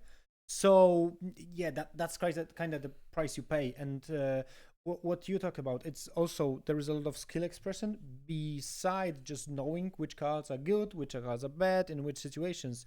Just being able to remember what you have and like trying to build around it. Set 5 is also, we've had this conversation earlier in the day, and I've realised we haven't done a lot of recapping. We'll recap now. In Shimmering Skies, this set 5, there was not a lot of removal, not a lot of actions or songs that physically removed your opponent's cards. There was a lot of kick mechanics, which is bouncing cards back to your opponent's hand. There was a lot of kick around, or that banish damaged characters, do further damage to damaged characters. But that realistically sits in sort of a mid-range deck, which this format doesn't really work. Not for ramp, not for mid-range. You might get to mid-range as far as you might get to start playing some 5-6 ink cards. But if you are in a situation where you're comfortably playing 9 ink cards in this format, you two have had a scrappy match to get that far. So knowing what cards in this set are going to be prolific, we've talked about evasive cards, we've talked about high value aggro cards. Daisy does well except in this format, in this way, because actually your opponent's unlikely to playing songs, unlikely to playing items, just unlikely to drawing playing the actions. card. You're just giving them extra cards, right? So Evasive will do well, Bodyguard will do well, Resist In will do Shimmering well. Skies. In Shimmering Skies. Tomorrow, ignore everything. Tomorrow is the same format, same everything we've just explained, but the first 2 games or 3 games of the day? 3 games of the day. 3 rounds of the day, sorry, 6 games you'll be playing. They will be using not just Shimmering Size. You'll have 1 booster from set 2, 1 booster from set 3, 1 booster from set 4. So that is Floodborn, Inklands, and Ursula's Return. Yep. That then means everything I just said, throw it out the window. You need to remember that it is possible, in theory, there are 600 and... I'm going to do the maths. 612? Yeah, something like that. 612 cards that potentially could be in play, and your opponent could literally have any of them. Yep. So it's more about today's format: defend, strategize, play off set 5, prove your knowledge in set 5. Tomorrow, prove your knowledge in play style. Yep. Prove your knowledge in strategy, synergy, and moving forward from Yep. there. That's me promoting the event. It is the equalizer. You could be the best player in the world and get nothing. You can just flop in the You draft. could have literally 5 uninkable cards constantly. I would say there is so much it's not a very big gap, but if you are a good constructed player, like, for example, you are a great Steelsong player, whatever, put any meta deck there, and you are a great constructed player, and then you go into draft because you are like forced because of this, you can flop spectacularly because there is a bit of a skill difference. Of course, the really good players understand both formats and can like go around in both of them, but there is a type of player which really excels, for example, in one of them and not in the other. So it could be a really good Our boy one. Bartosz did not, unfortunately, break the streak. We have a player, Tomasz, who is currently undefeated, and he still is undefeated. The important thing to mention, and I think we have a graphic. I will just quickly... can I just quickly jump back to a question? Also, what are the chances of going into the distance, so in theory lost due to the depleting of deck? It is theoretically possible, but with those drafts, and at least for now, we didn't have a chapter that was really like discarding enemy deck or something. But if we looked at a couple of cards from the set 6, the draft in the set 6 could be really spicy because going for 30 cards when someone just goes all in discarding could be really good. And then we've been talking about it in the last hour or two. In purple, there are 3 cards that effectively let you just take the top 1 or 2 cards of your opponent's deck and just throw it out. Yep. Which we at the moment, mill deck. I saw a comment a little while ago, and I say a little while ago, some time ago, somebody said, anything that lets me build a mill deck, I'm all for. Yep. 100%. I'm with you. I love where you're coming from. We're not there yet. Not really. Yep. And we will start to see this more, I think. So in a closed format, quite scary. Tomorrow's format, there are Whole New World potentially. No, there isn't. That's set 1, isn't it? Whole New World. Is it set 1? It's set 1. Set 1. So no Whole New World. Yep. But there is quite a lot of draw mechanics in 2, Yeah. 3, and 4. Yep. So there is chance that The whole bounce. there's a whole chance that you can dig into your deck and actually not so much force your opponent to discard, but there is a chance that you can really dig through the whole card set that you drafted. Yep. We are seeing more and more of the games coming to an end, which means we should see some players join our table. I'm just gonna go quickly to a chat back. Yeah. So there was a question, maybe a suggestion that maybe we can work with other big streamers in Poland, the same with the Diables, and I'm gonna say the Polish name, the new Czesana. Yes, actually, the Diables is the guy which I'm following. Yeah, because so it wasn't the guy who asked the question, was it? Because if you want to sync, No, with us, it's someone here. else. No. No, we've named ourselves the Lorekeepers of Poznań because it's us, but we are very keen to work with other people. Yes, You know, I'm for absolutely us- fine. And as Panda here, or Anna, however you know her, how she also answered that. The initiative of them going live is their own, but to be like kind of spill the milk a little bit. During the PGA, I saw and I had information that a lot of not huge streamers, but a lot of influence-ish people from the Polish community, from different parts, like from commentary from other esports, to just Twitch streamers and influencers and just people being known to people are actually really interested in Lorcana. So I would say we could be on the brink of really like bringing it back to the mainstream and making people actually have fun playing TCGs. To be honest, so I'm really happy to see that. And yes, also as Anna mentioned, I had a couple of meetings with Diables. I'm really hoping he gets the top 64. That's our like goal. He started playing not even a week ago, so I'm still really happy with how he managed to do at least until now. I'm not sure about how his draft is going because I cannot keep in touch while we are here, but I will definitely look through the stream later, probably with him, and see how his games went.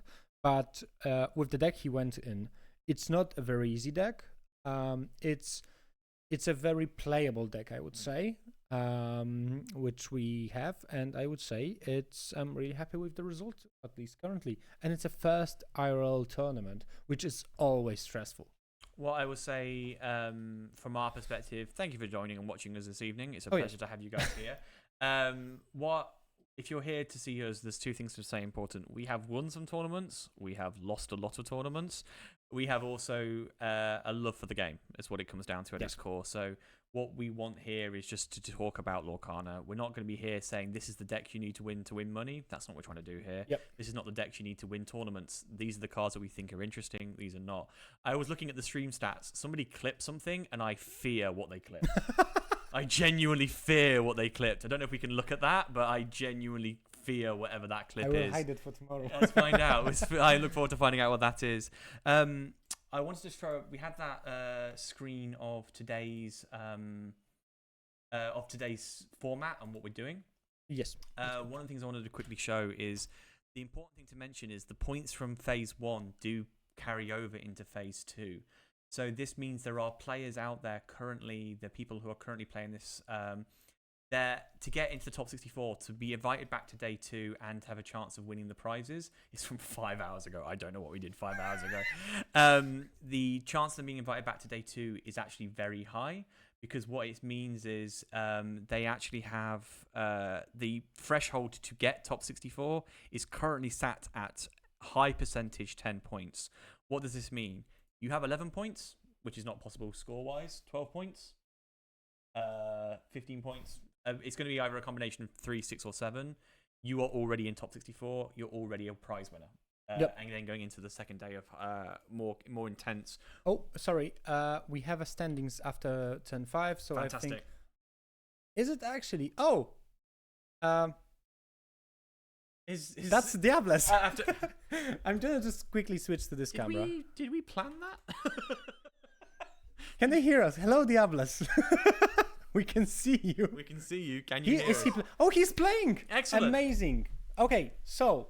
By the way, did you watch the clip? What was the clip? No, I couldn't hear it. Okay, sorry, no I didn't watch it fully. I will have a look. It was when we were talking about Robin. What was the clip? Okay, cool. Okay. Just making sure it wasn't us doing anything stupid. Yeah. It's Diablos. Right. There's a moral thing here. This is an interesting. This has now gone into an ethical discussion. Diablos. Okay, my man. I know you don't want to be rude, but please win.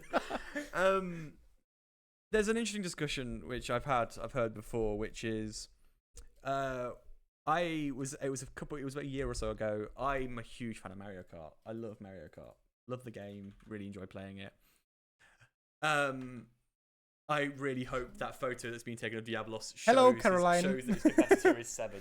I really hope that photo catches the full multitude. Hello, Caroline. Yeah, I was playing. I was at a. Yep. So I was playing Mario Kart. I was at a friend's house. Some kids were there.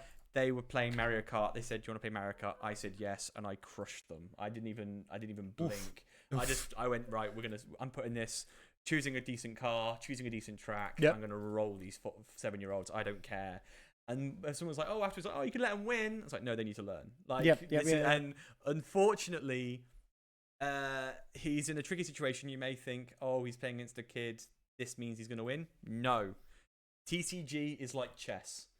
Sometimes you see this 9-year-old playing and they're officially a grandmaster, and you go, what? And they will beat the best players in the room. Same thing in TCG. There are incredible kids who are destroying Pokemon, Yu-Gi-Oh, MTG. No shame on the girl. Absolutely. It was a lot of jokes, to be honest. But it does mean that she's on the top table, which means she's been doing well. Yannick from our squad is actually doing really, really good. And I really, I could see that he sometimes is struggling with some understands, but he's got a really good memory. So when we explain a card to him and he plays, it's absolutely fine. So I'm really happy. I'm really voting for all of the kids to actually get into the game. Diablos just inks one card. It's also worth mentioning, actually, while they get set up, there is a... Thank you, tech guy, for moving the camera. Actually, that's nice. There is a junior league. There is a junior tournament within the tournament. So actually, the kids under a certain age, as well as being involved in the main tournament, they are also in a mini tournament within the larger tournament against each other. So actually, her position in this game will impact her own prize pool that she's also playing for. So, that's good that you mentioned. The juniors have their own standings. So they still play everyone alongside everybody, which means they get the opportunity to A, play with the best if they are the best. But B, they also then are opportunity to win the main prizes, but also win their own prizes to encourage them in the game as well. This is something I love that Lorcana does. It really helps. At Quest Tour 2, there was a American with his daughter, and his daughter showed that she had the best knowledge of any other player that was there. So I was like, she was really she was not talking much. No, but she was just rolling. Yeah, but then when you talk, she was destroying our store, beating all of the people in the games. But then when you talk to her about, how she's like, right, the reason I won that was for this line. I did that. He did that wrong, and I did this, and I did that. And you went, oh yeah, I was just gonna play. That's how chess works. Yeah, so I was like, I was gonna play that card because it's pretty. It's insane. So, Robin Hood into Tafta Mutton Fudge again. That is a common, right? We're gonna see a lot of that, I think. Those, Wreck-It Ralph. There's your Green Robin. I love that Green Robin. That Green Robin has won me games. It's lost me games. To be honest, now I'm getting stressed watching this. It's not your deck. That's the important thing. Archimedes, really good. Really good card. Evasive is high. Evasive, questing for 2, awesome. So we're currently on someone else. Actually, Caroline is still in the. So we're currently on someone else's stream, or someone is being streamed on our stream while we stream. This has gotten very meta, hasn't it? Is it? Are they streaming? I think they stopped. Okay, that'll be why. Maybe I think that's it for just YouTube. Recording or Yeah. Is that Rapunzel's tower? And Tafita into that's Rapunzel's tower. This is you can see his smile This is the card that we actually talked about today as being extremely dangerous. Yes, because it gives all characters that are there +3. Yes, willpower, which means that it's 8 to remove. Yeah, and in this format there isn't a lot of damage output. Not very early game, maybe late game, but you've probably avoided the late game high power cards if you can, because I think the strategy now is just to run. What? I think he went into Tafta Mutton Fudge to give her Reckless. Okay. Yep. Okay. Yep. That was a good. Okay. I would say that's good. 2 law. 2 law. Reckless, and now must challenge his card. We actually will talk about this earlier. This is a card that I think I put in F tier when we were talking about it in the concept of this card. At least for now. Yep. In this format, it's not terrible because she has damage on her. That card is forced into Reckless, which means it must challenge this turn. It's until that location is banished. I have to say, this kid's hand, the cards she's inking, these are scary cards. There are some incredible. I don't know what is there. There is exchange into location. I think she originally tried to quest, not realizing that she couldn't quest. So we'll see how this plays out. It's an interesting set of cards on both of them. We're not really seeing much from these tokens, but I'm going to guess most players are going to ink them. They can avoid using them anyway. Felix Fixit Jr. the combo that we are talking about. Is she a follower? This kid's... And that doesn't change anything. The reckless stays and the damage stays. Hey, can we call a judge? Can we call a judge? The damage stays. Hello? I think she thought that when she shifts, the damage goes away. Or the Felix is healing. No, it's not. She just shifted Tafita into Tafita, but shifting doesn't remove the damage. Hello? Okay, the damage came back. Okay. And she attacked. That's also a misconception that happened a couple of times. Is she got, what's that? I don't know what that other card is. Food? Oh, she's... I don't know what that red card is. It's a Tafita Button Fudge. No, the lower red card. It appears... It's the one that gives attack and a potion of might. Potion of might, okay. Or Chronomicon. That could be Chronomicon. Ruby Chronomicon, I think. Mirable? What? No. Fix it, Felix. Okay. Nice. Draw mechanic. The only real draw mechanic you'll probably get in this format. Yep. It's spicy. Yep. I'm sorry. I'm a bit too invested in that game right now.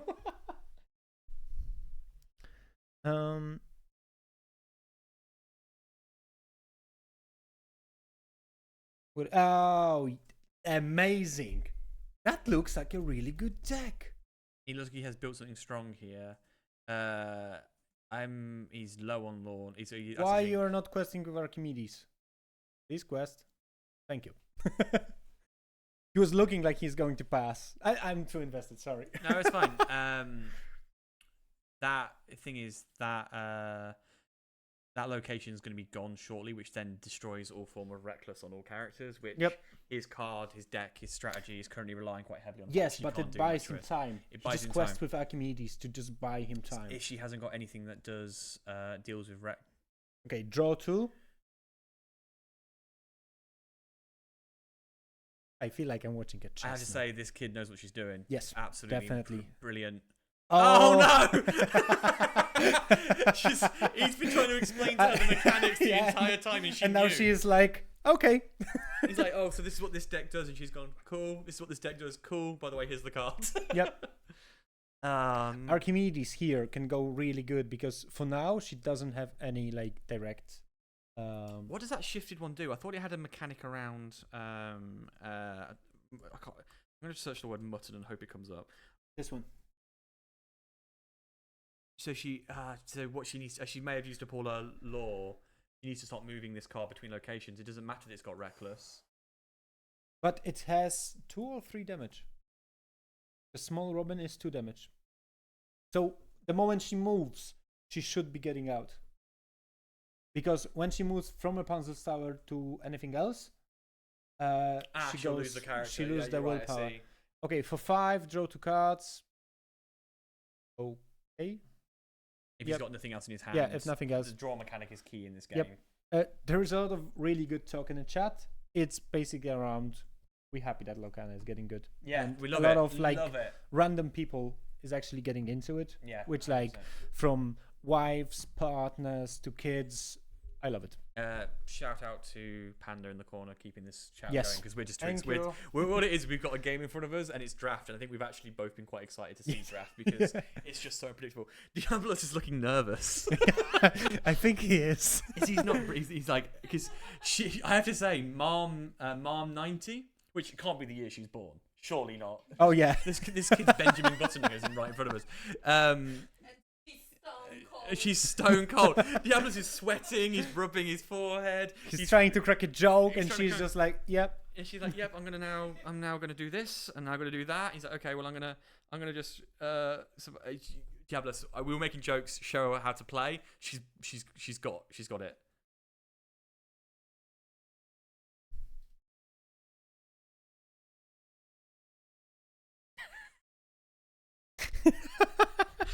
I'm nervous. There's a lot of mechanics going on in play. I think she's.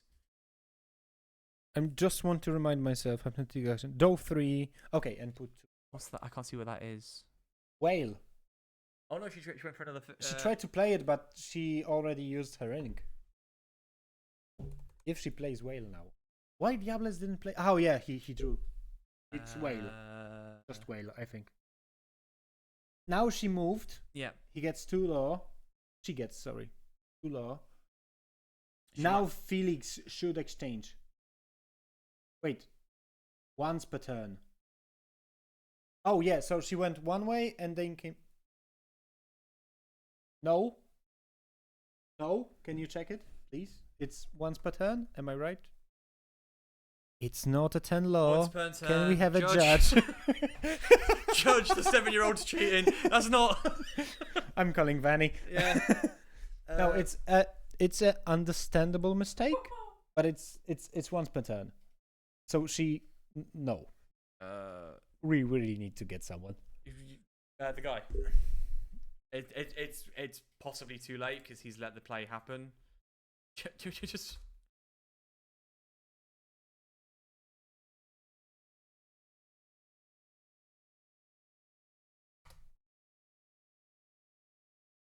Chat. I know we've just tattled on a 7-year-old. However, for the sake of the game, we should notify people that's happened, just so that there isn't any.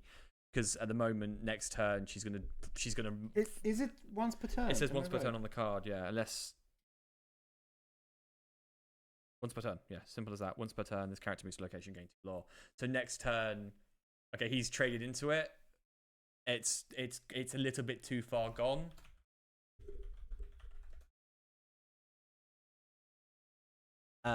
That was unfortunately. I'm gonna have the rule solicitor message me in a minute. I know he's coming. We know. If you're watching, we know. It's unfortunate. There's nothing we can do. We've messaged the team. We've messaged the judges and say, hey, there's been a mistake there in the mechanics. Unfortunately, the problem is that more if they the play player, the Diables, is not calling this out, there's not much we can do about it. No, it's like. I think if the judge is not watching, the judge cannot intervene when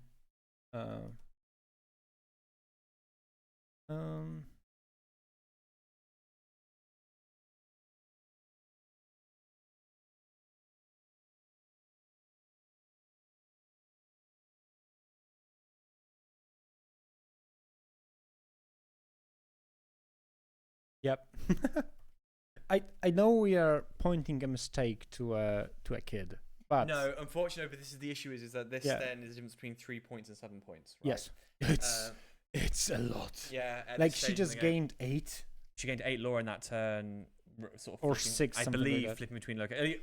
We're pretty confident we saw what we saw. She was flipping between locations and was continuing to farm. Now it is possible Diablos pulls this out and breaks the stalemate and actually takes the win anyway. No harm. I don't no think foul. so. It's 15-10, and he cannot exchange. He can just race, and currently he's losing this race. Yeah.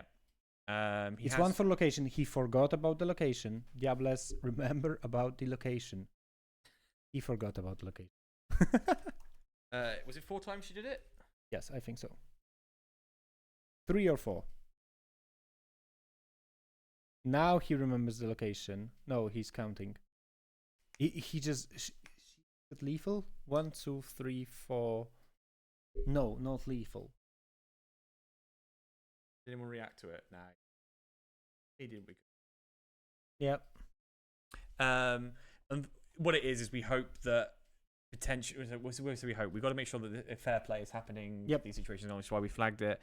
Is what it is. We can't stop it now. We don't want to dunk on a kid. It's just like the rules are the same for everybody, you know. If the Diables would be doing the same thing, we would also do the same thing. What I would say, there's been a fair comment, which is he didn't read the card. Yeah, that's probably a really smart thing to do, just to make sure that doesn't happen again. But yeah, the issue here is if they don't clarify, they don't specify, they don't prevent, they don't fix or check the rules or the language on the cards.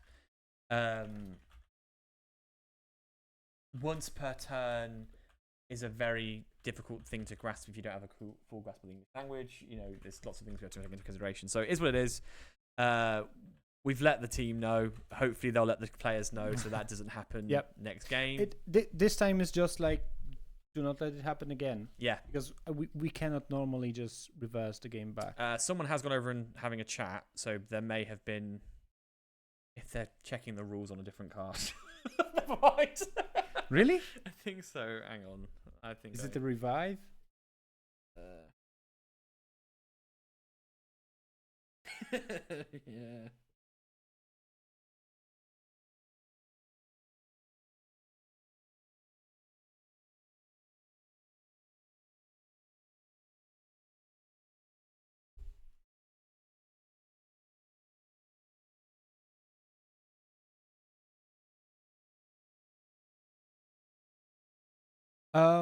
Yes, just to quickly answer the video. We know the video quality is a bit of a problem. The main problem that we talk with a guy who is there is actually internet connection.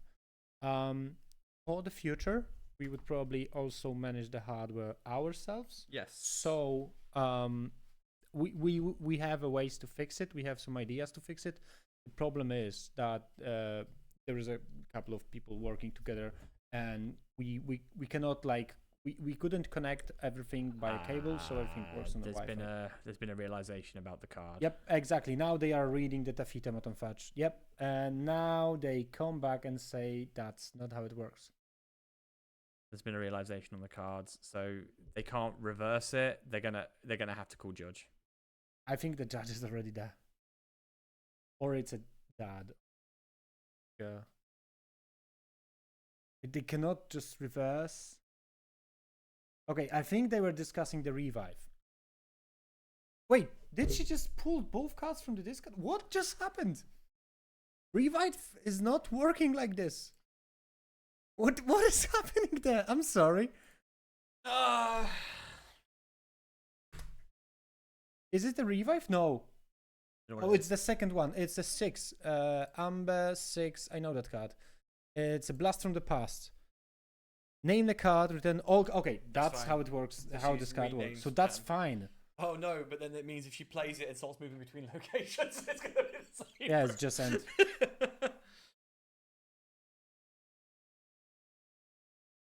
She has used up all her law to do it, so she can't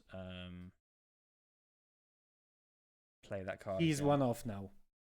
Oh, he can bounce. Diables, you have an item. Bounce. My friend. You didn't. Right. In the debrief, I'll hold him, you hit him. With the cards. With the cards. We will tie into a chair and we'll show him the cards one by one and explain why this wasn't right. No, to be honest, we are making a lot of jokes, but we totally understand what is happening. Like, it's his first ever tournament. Yeah. He's definitely exhausted at this point. Yeah. Definitely. And that Emerald Amethyst, as I mentioned earlier, it's fire and forget. It's an item card that green doesn't play item. You place it. It does say May. It does say May. Yes. So the problem is not that he missed the trigger. The problem is that it would actually help him. Yeah, absolutely. No, absolutely. But he's going to miss the trigger here. We've reached out to the team, just said that they need someone to kind of be there to keep an eye on the mechanics and go from there. It's the only thing we can do. It is unfortunate. It's easy for us to say here when we can see from the top deck. We're not playing the cards. We're not discussing the cards. We're not trying to make the cards work. We're simply just discussing the logic. So we've got to just see how this plays out. Unfortunately, Diabolus is one off up against a wall he should never have been up against in the first place. Technically, he should be comfortably winning now.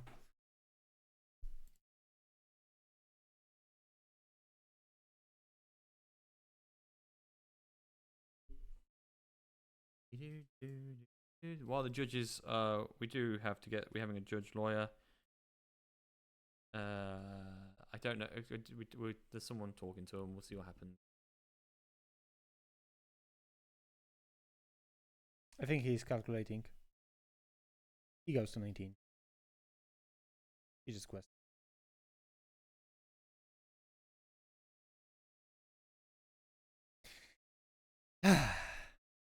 So many mistakes. So many mistakes in one game. Like in no one particular person, but this Tafita. Yeah, just read the card, please. Diables, read the card.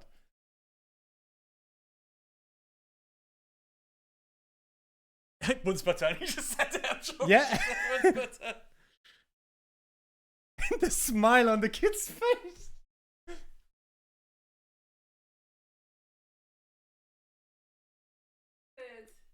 Cheeky. You think she knew? Nah. I don't think so.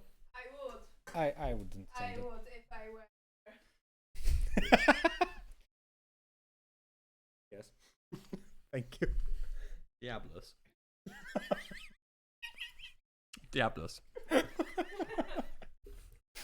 If we had a second camera here, I'd cut to it. It could just be me and you for a moment. Diabolus, this is. But there are how many people listening right now? There's like 20-something people. This is not for you. This moment. Diabolus, read the card. That's all.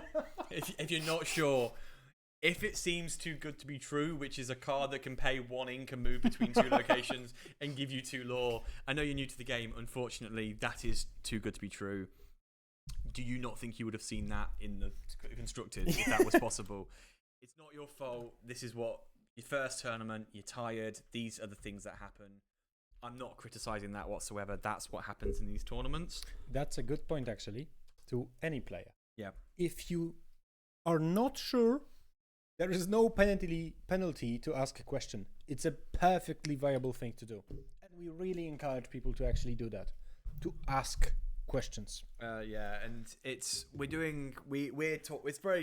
easy for us 3-4 hours away from a train, a couple of 100 kilometers away to yell, what are you doing? And if you don't know the cards, you don't know the cards. I fully understand that someone can not know the cards. That's absolutely fine.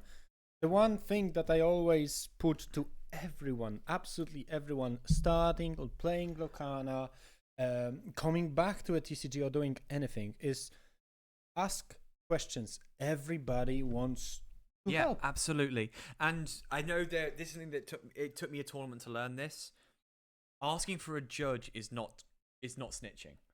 Because actually the judge's job is to clarify the rules. The judge's job is not to sort out disputes. Yep. That is part of their role. Their role there on the day is you go, Judge, I don't understand the mechanics of this card. Can you come and clarify it? There is nothing wrong with that because we're not saying they are there for you.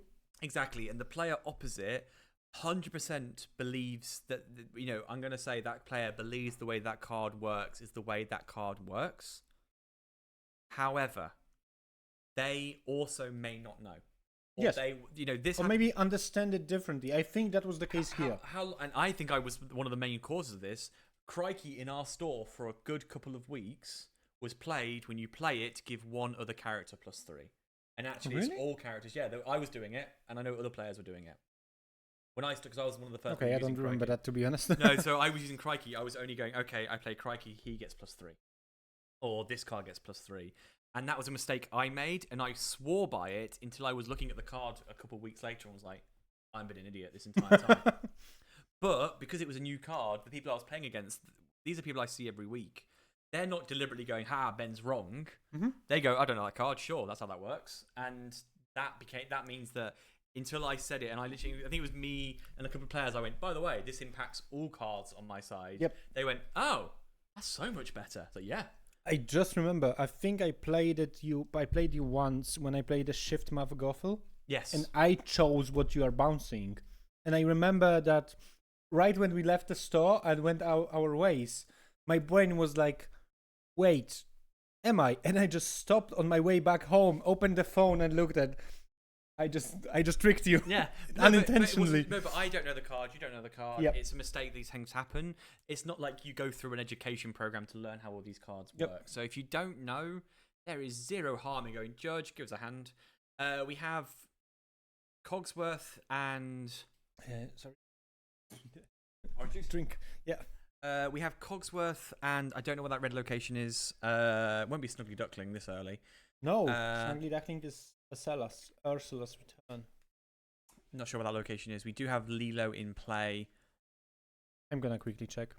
Is it a speedway or something like that? Could be. Oh no, it's a Ratigan's party or Lair, or something like that. That's the Red location. red type set location 5. set. 5. That's a Rattigans party. Oh, awesome. When you're a Thank you very demo character much. here, this notification gets +2. That's actually a scary little card. Yes. For this format. Underrated as well. What, 7 damage? Archimedes 10-2. Awesome. Love to see that. Remember who you are. Draw to match the number of a card your opponent has, right? Oh, great use of that card. This girl knows what she's doing. How many cards did she do? She had 1, so she drew 4. 3, 4. Damn. Yeah. That was a really good line to play. Why? There is a question. Who is streaming? We are streaming from Poznań. Yeah. We are. So there is a colleague of us who is working in Warsaw on all of the setup and everything. And then he said is sending. Oh, that's another card that I pointed to him. I'm happy to see that, which is a really good one in this format. By the way, coming back, he's like sending all of the video information to us, and we are streaming from Poznań. So it's not a problem with our connection. It's a problem with a connection on the in place. And also, it's not a problem of a server because our connection of the video is a peer-to-peer connection. I'm not going to go into the technical details because I would really like to, but it's not a server problem. It's just internet in Warsaw is really not reliable. The hotel, I would also specify. Yep. Why 4 people have a bye in the 6th round? We can check that actually. Can you pull up the matches? Round 6, right? Yes.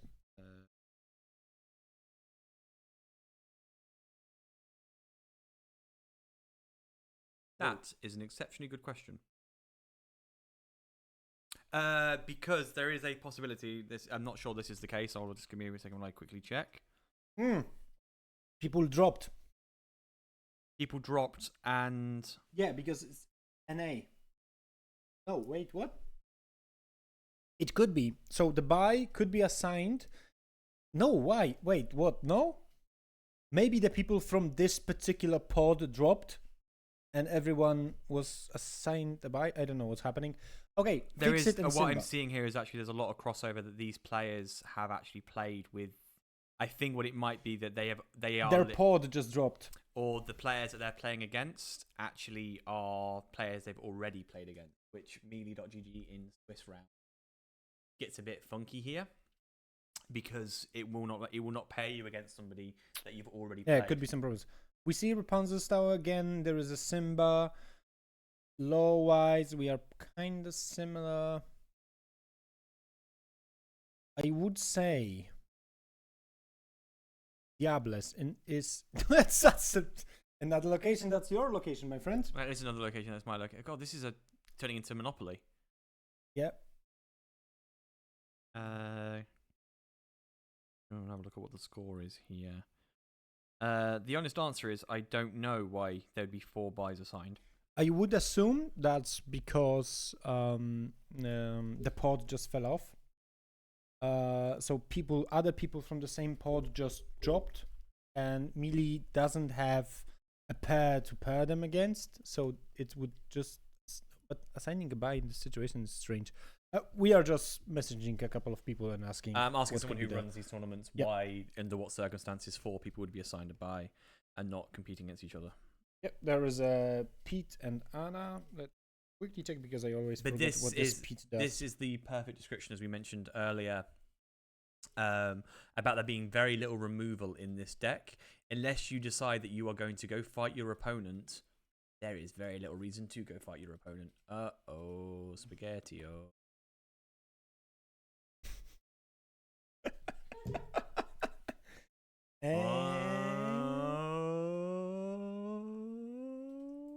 Yeah. Come on. Yeah.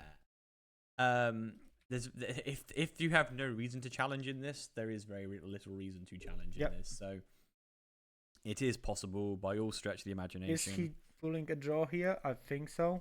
1, 2, 3, 4, 5, 6 in the 7 in the next round. So he's finishing. She cannot leave. Yes, that's fine. Yeah. Those locations on her deck Is she from Poznań? Yeah. Maybe I can make a joke. This is how we play here. We have a joke in our shop, in our LGS, that if you are playing a lot of locations, you're just playing a landlord deck. Yeah, and it's a very Poznań thing to do. Yeah, it's a very Poznań thing to play a landlord.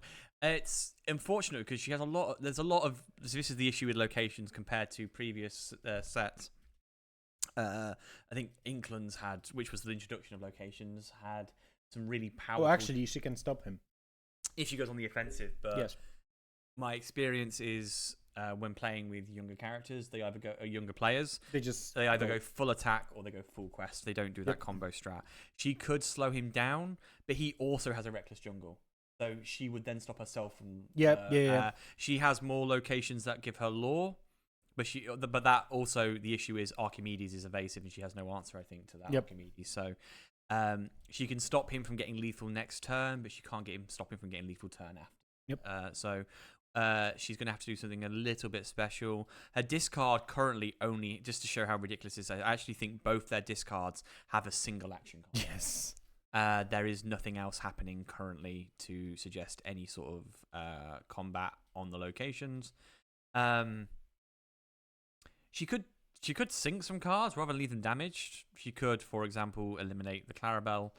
I know it's not from this set, but grab your swords here. You grab your swords to get mess. Absolutely hard. You could just flip the table and leave. That's always our strategy. But please don't. The camera's been working for a while. If you don't know, there is a handshake, so it's a draw. He scoops. Like she scoops because she extended it. I'm gonna check out. So that question someone in the chat. Why would there be 4 buys? We don't know. We've asked someone who runs these events. We think that we know. But and yes, we are losing you again. Let's get to us. I am going to look up this.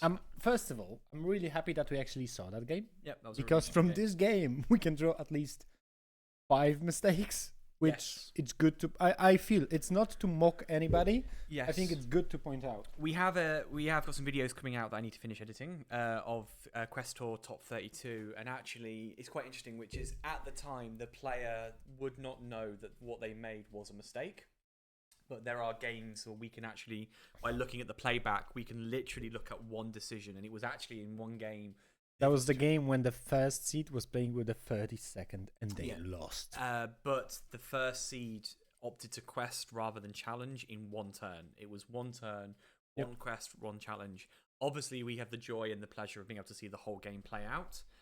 However, we can literally turn around and say, that was the mistake. We already, when it was played, unfortunately, it's not going to be in the recording because we needed to re-record that one. Oh, we did talk about it in the re-recording. Yeah, exactly. But the moment we saw that play happen live, when we first saw the game, we were like, okay, but I'm not sure. And then it looked like we were kind of, we were right in the thinking that it's not bad. I'm curious to see how I'm just curious. She's 10 points. She is on the bubble. She'll get 33 points off that, push her to 13, depending on how the other people between her and that. And Diables is also here. So they both get pushed up. It's down to how then the players who were in the top 60 go. You hate to be in this position, particularly in your first tournament. The stress, the pressure in this situation is harder. Unfortunately, I have an anecdote on that. Unfortunately, it is going to come down to the last game, and you really want to wrap this up and lock this up sooner rather than later. As it stands, to be honest, Diables now needs a win. Are we going into? Was that round 5? No, this is round 6, wasn't it? I was looking at round 5. Yeah, round 5. Oh, wait. So, bear with me. I was looking at round 5. 6 is not published. No, so she lost, so she would have still been on 10. So even going into round 6. And I think he also lost. So we actually don't. As I'm looking at this, so in the standings in round 5, she's. So now, they both need to win. Yeah, the standings. They are in a must-win situation. I think, to be honest, about my anecdote about making mistakes. My first bigger tournament. Was a Quest to 1. Yeah. And I roll up in the spot. I am nervous. I'm a nervous person, but I know my deck. I'm fine playing it. I start playing with the guy. Game 1, I win. Game 2, he wins. Game 3, we were playing BO3 then. I fully understand what he's trying to do. I understand how to play around it, and so on and so on. We go to the turn 6, 7, something like that. I calculate my table, how much questing power I have. And I calculate, and I say, okay, he cannot exchange into everything. I have a win. I calculate again, to be sure. I have a win. Then I calculate his table. It's not a winning strategy in any way. I calculate my again, to win. And then I look at my cards in hand and I say, okay, there is a possible line with a card in my hand. And I calculate again my table, and I actually made a mistake in the 4th calculation. I missed one law, and I said, oh my god, I'm actually not winning. But when I do a bounce, maybe I can exchange into him and actually win on the next one. So I bounced. And the moment I bounced and I said pass, I realized what I've done. That I actually had a win on the board. It was a decider game in the round 1, and he won. Yeah. In 2 turns. And I was like, I was so gutted after this first game. I was absolutely destroyed, to be honest. And mentally, I needed, because Quest 1 was 4 rounds, a break, and 4 rounds again. And I needed to go for a break. Like, I played all of those 4 rounds just hanging by a thread. I lost the second game. It was a really good deck. I couldn't win it. The third one, I could easily win it. I nearly drew it. And just termination actually saved the guy. And then the next game, termination saved me. So I'm like, no, I think I lost the last. I don't remember. I think I was 2 losses and 2 draws. And I was like, and I saw you going 4-0 in the wins. And I was like, I went 4-0 and then had I'm bad. I'm having a really bad but day. But then the other side of that being is I went 3-0. Lost, and I needed that loss. That sounds really stupid, Really? but I went 3-0 and then lost it into the final game because that's when I discovered the power of Steel Song. But I needed that loss because I was stressed about, because when you're winning, you're getting higher and higher in the rankings, and I'm getting higher. I was actually on the top table, which I is played great. on the last table, by the way. Loved it. Loved being, loved the opportunity. However, I was so stressed coming out of that that the loss went, okay, I've reset my equilibrium. I'm going to be back in the sort of top. Unfortunately, I missed the top cut by 1 game. If I'd won 1 game, heartbreak is what it is. We have some time between now and the last game, I think. We'll keep an eye out for it. I wanted to just quickly go through Melee GG. We're coming up to our last round of the day. We still don't have a coverage currently, so we don't know what happened. I think they lost. We lost people again. Yep. I didn't even notice you. And I just posted 35. Woo! But I want to talk. Actually, that's actually going to transition that into Melee.gg. That 35 is currently our #1 position. Looking at the standings in round 5, we're going to see what happened after round 6. But we know I think we know he won round 6, didn't we? It's Tomasz 35. Round and 6 in is the not recorded round yet. We haven't 5, got the round. He's currently #1. but he won. He's won round. He won round 5. We don't know about round 6. Tomasz is absolutely going mental this time. Round Wait, 6. I just hit my bingo. He went 6 wins. Yeah. So actually, that's round 5 still, right? We haven't seen round 6. He hasn't. I don't think they've announced. No, but I can see the match from round 5, and he won with Bartosz. But we don't know if he's won round 6. He's currently he's 42 points after. Oh no, he drew. That's just come in. So he's you know what? He does bleed. He can be stopped. He but is possible to be stopped. I still hit my bingo, I think, because I said he's gonna be okay. He needs to win 1 more. Yes. Because I said that there's a guy who's gonna draw only 1 game and win everything else. And is what he's currently looking at. So he's going to be sitting at 38 points for the day. Oh my god. That might carry him into top 64. To be honest, top that 8. easily, I would say, carries him to top 32. Possibly even top. Oh, looking at everyone else is at least 1 win behind, at least 1 full win when he loses. So if he even draws the whole day tomorrow, it could be that he's in the top 16 with only draws. It might be even, depending on how they play out, he might already have top 8 wrapped up, depending on how that goes. But I wanted to go through where we can sort of see. We'll get round 6 shortly because I don't think they've necessarily rolled all of it. Need to finish. But going into round 5, I thought it would be fun for us just to have a quick chat about who we've seen today and actually see where they're standing on that round 5 standing. Sure. Because we've seen a few games today, we've seen a few players, we've also got some friends that we want to talk about. So we've got Tomasz sat there firmly at the top. He's not going anywhere. And then we're scrolling through the list. We haven't got anyone else that we have seen. Wojtek. That's the guy who was asking about a lot of cards. No worries.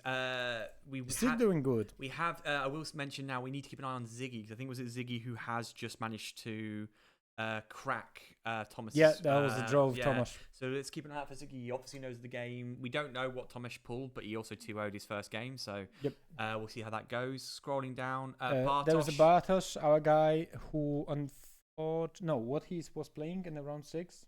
Can you check the matches? Round 6. Not that's I'm looking at standings. Yeah, you need to go round 6. Let's have a look. Bart.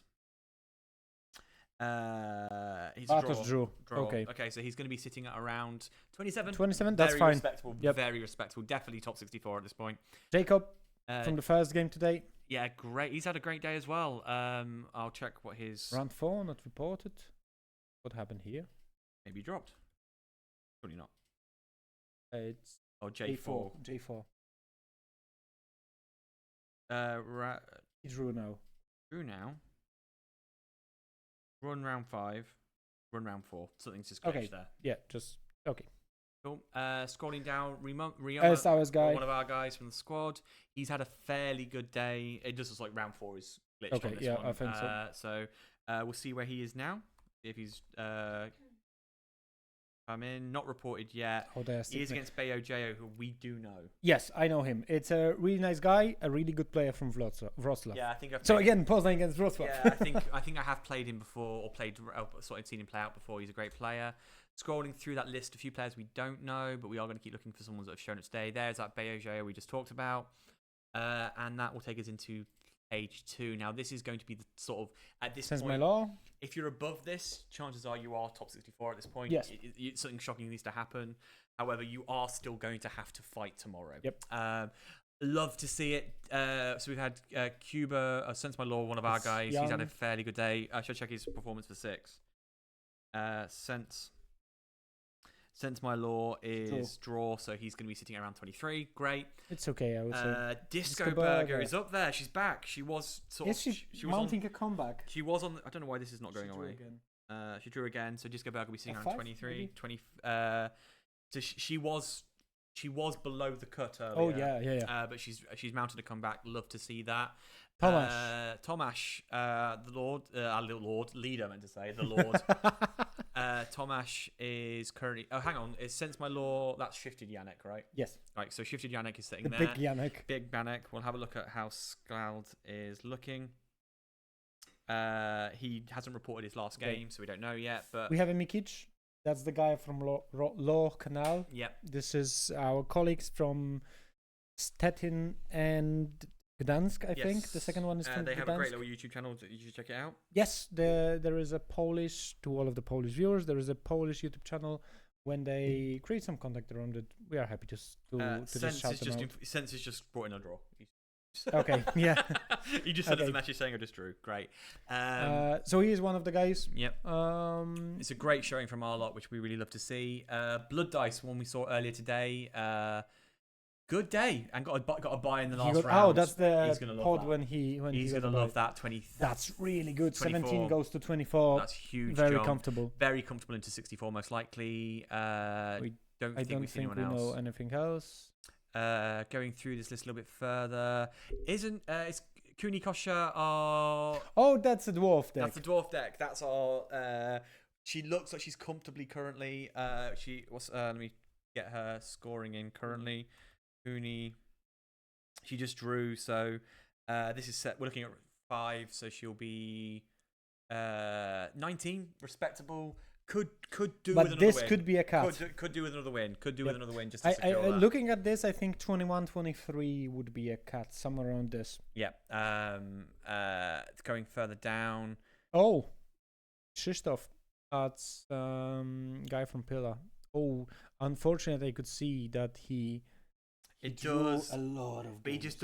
did just take a win, so that's gonna, Okay. He won. That's gonna good. bounce him to 22 points. Yep. Again, that's where that cutoff's going to start coming into play really nastily.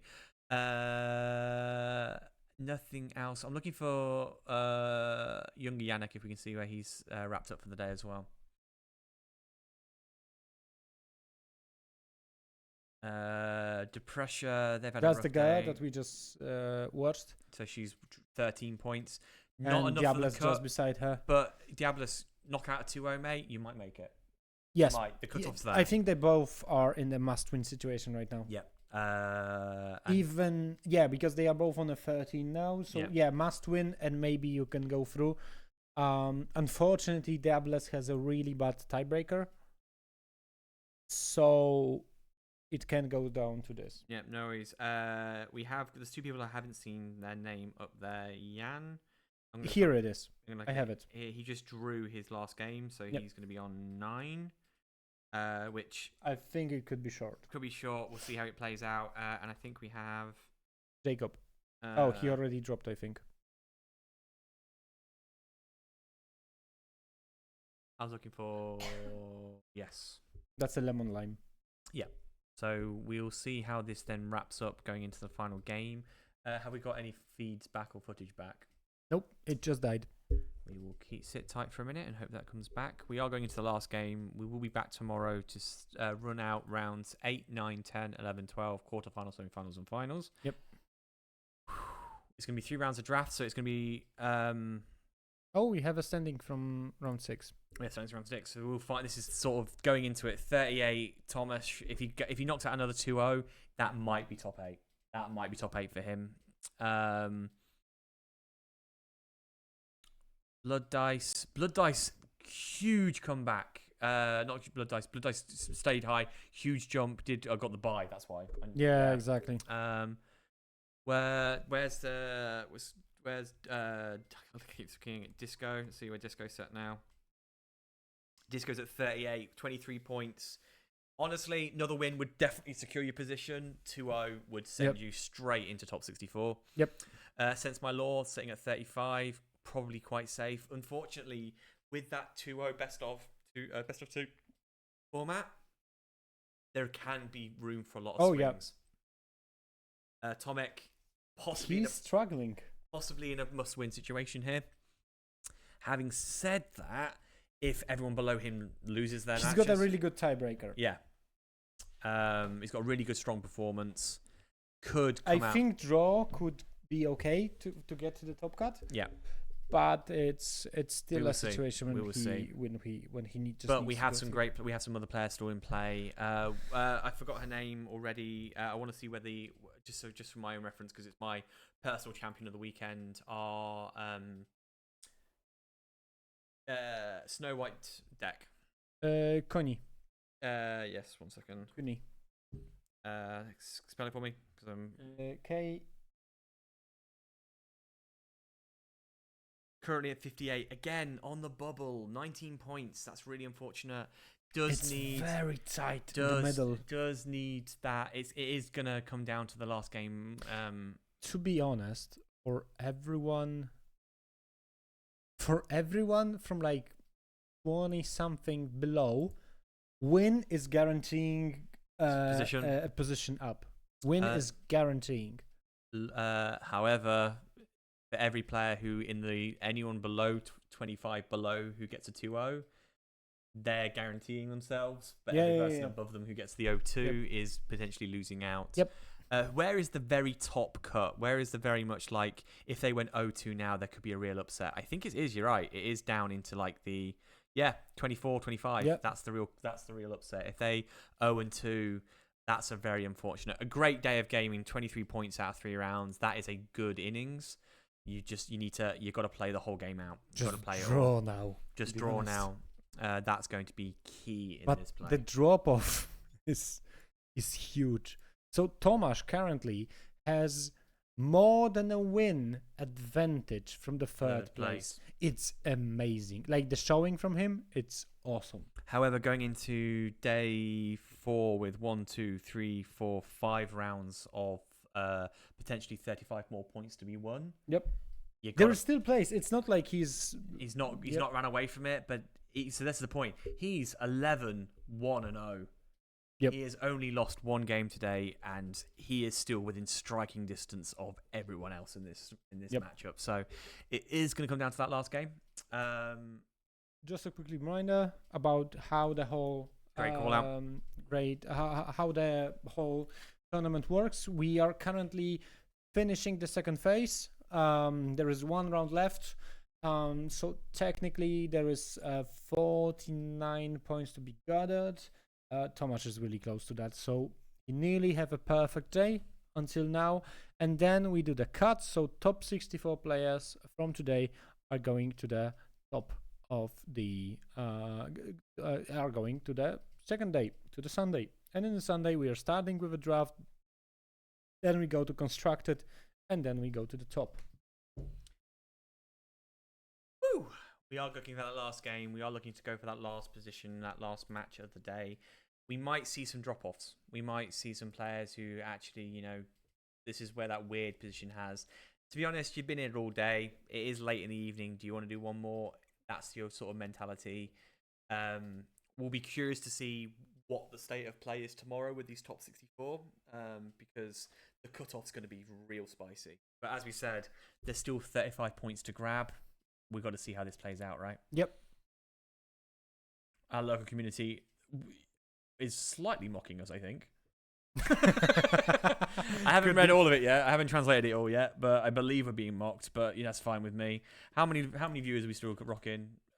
23. That's God bless you. fine. God bless you for sticking with us for this. We have some time. I don't know how long we have. I think we are still waiting. The standings are out. If the standings are out, we should be going into the last round of today. Fairly quickly, I would say. See. We don't know. It's only showing me 1 match. Why is it only showing me 1 match? Why are you doing this to me, system? Melee.gg's called it a day. It's like, I don't know what you want from me. It's literally only showing me 1 match. Only 1 match was played. It's only showing... Oh, I can see standings for round 7. We are about to see players appear. Wait, how standings? Matches? Matches, sorry. I'm seeing matches for round 7. I'm going to refresh the screen because for some bizarre reason it's not showing... It's only showing me one player's playing. Mine's broken. I'm gonna need you to. I need you to fix it. I don't know what's going on. I need you to look. I'm gonna have to just reset the tournament. Are you looking for someone? No, I can only see 1 match. Because you have a filter still. Oh, I keep deleting it, and it was. There we go. I literally have been deleting it repeatedly. I swear. Yeah. So we are going into the last game. Tomasz versus Zet. The games okay. So let's before the players actually arrive at the table, let's quickly come back here and let's. We were talking a little bit about the card and the people that we are actually watching, and now so on and so on. So let's look at this actually, the games that they have to play. So we have our guy playing. Who it is? This is the guy who just made Tomasz bleed. This is the. Oh no, chosen it's not. one. Is it not? Is it? No, it's Z something. Zet. No, I got my. No, Zet's playing against him now.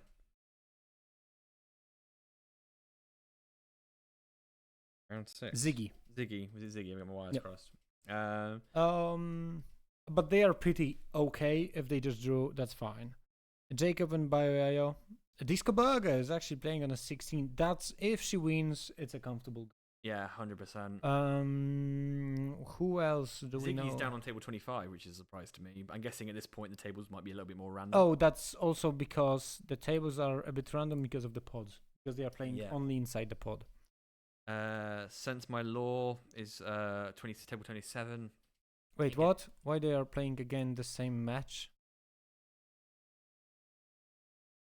What just happened here, to be honest? Something weird is going on with this. Yes, Really because we just watched Diables play this exact matchup. There's no one left in that pod. Maybe everybody just dropped from that pod?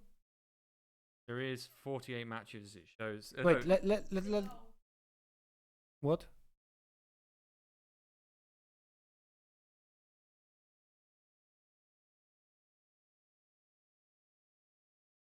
Yeah, we just saw that match.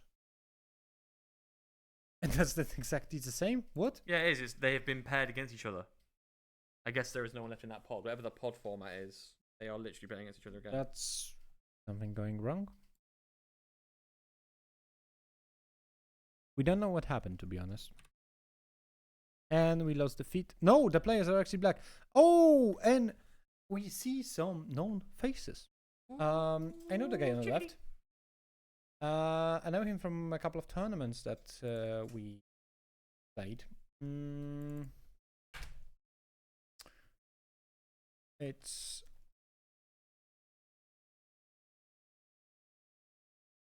a Z in here.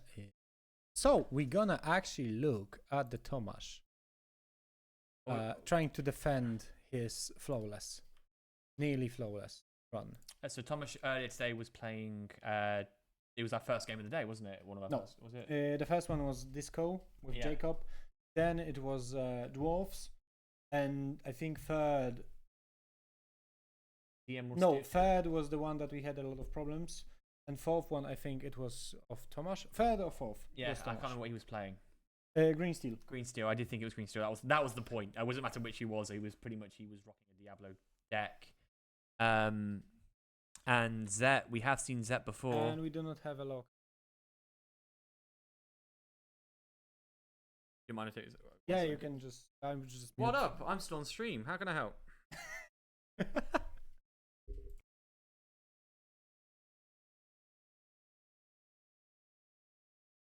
Fun.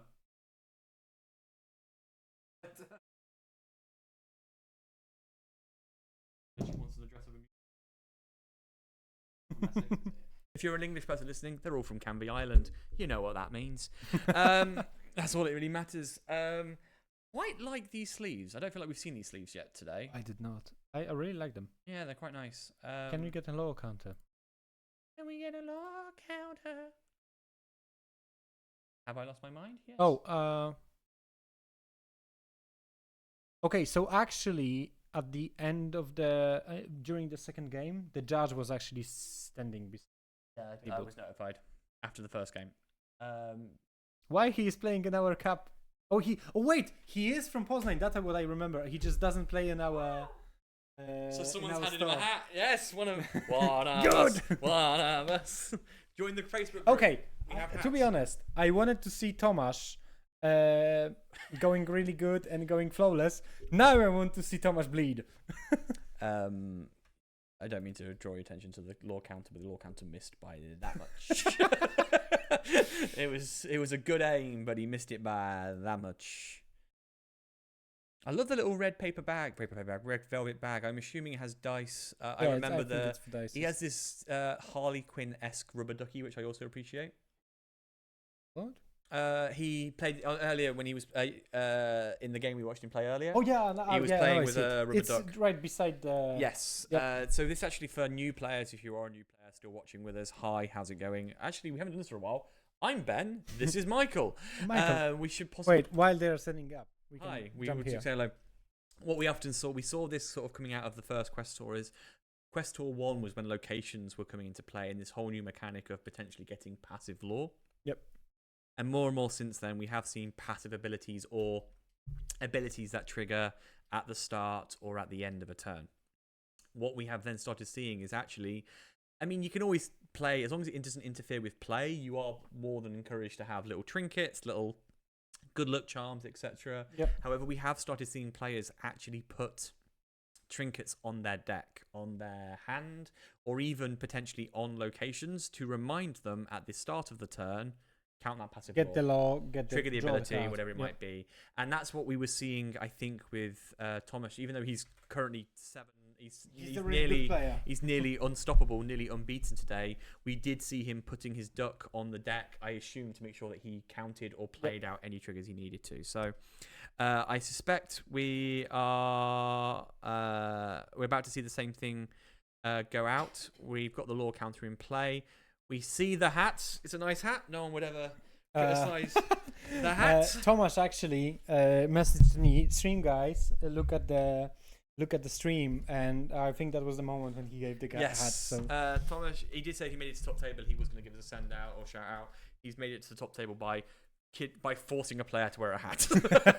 But he's a player from Poznań. One of us. Very slow start.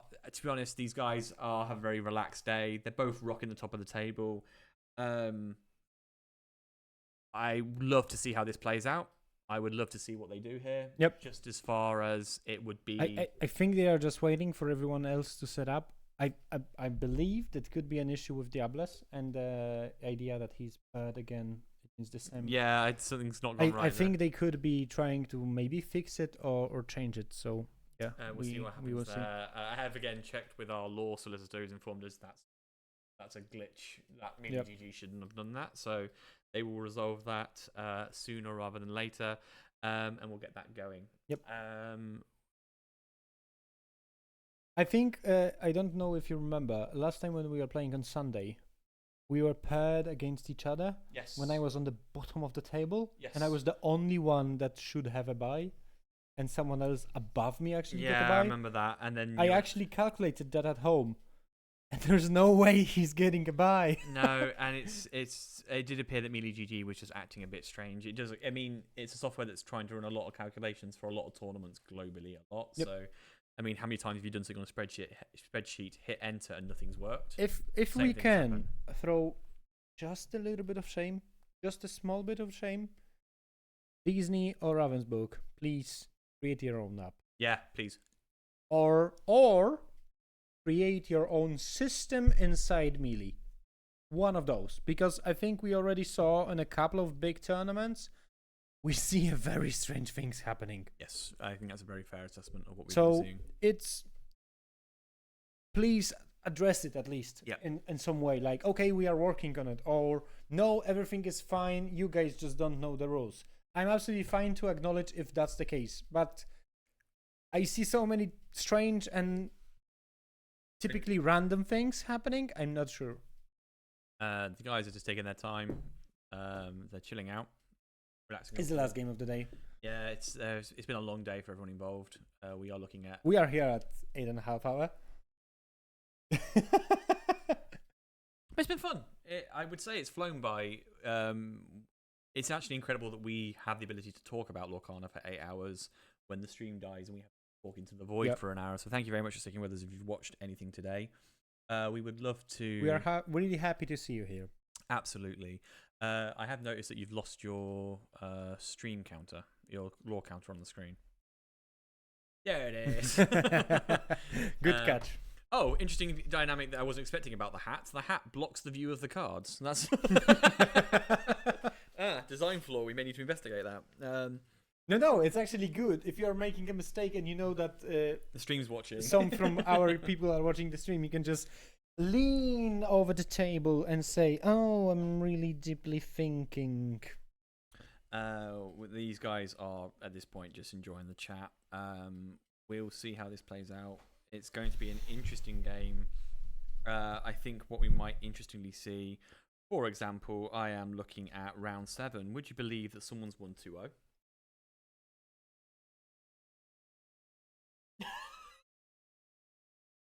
I know what happened there. Yeah? And I know it's not legal. Okay. Because they are still sitting. Technically, the round didn't start. Which is what I think is happening. Or at least they are trying to. Because they are the first table. They are sitting right beside the judges. Actually, no, it's actually entirely fair. The opponent, if it was 1-1, I'd call questions. If they've sat down and the player's gone, I concede, off the rip. Yep. I'm going to drop, whatever it might be. That's all you need to know. That's not illegal. Conceding is not illegal. But just for everyone, we are not throwing a shame that this actually happened. That's my presumption. But what you can offer a draw once per game. Once per whole match, sorry, not per game. Once per whole match, you can ask your opponent for a draw, and there's only one way. If he accepts, it's fine. If not, no. The So you can technically concede the game. You can do that, but trying to arrange this is very questionable. So we are starting to see some of those crop Yeah, in. some draws are actually being called in. I think the guys are just checking.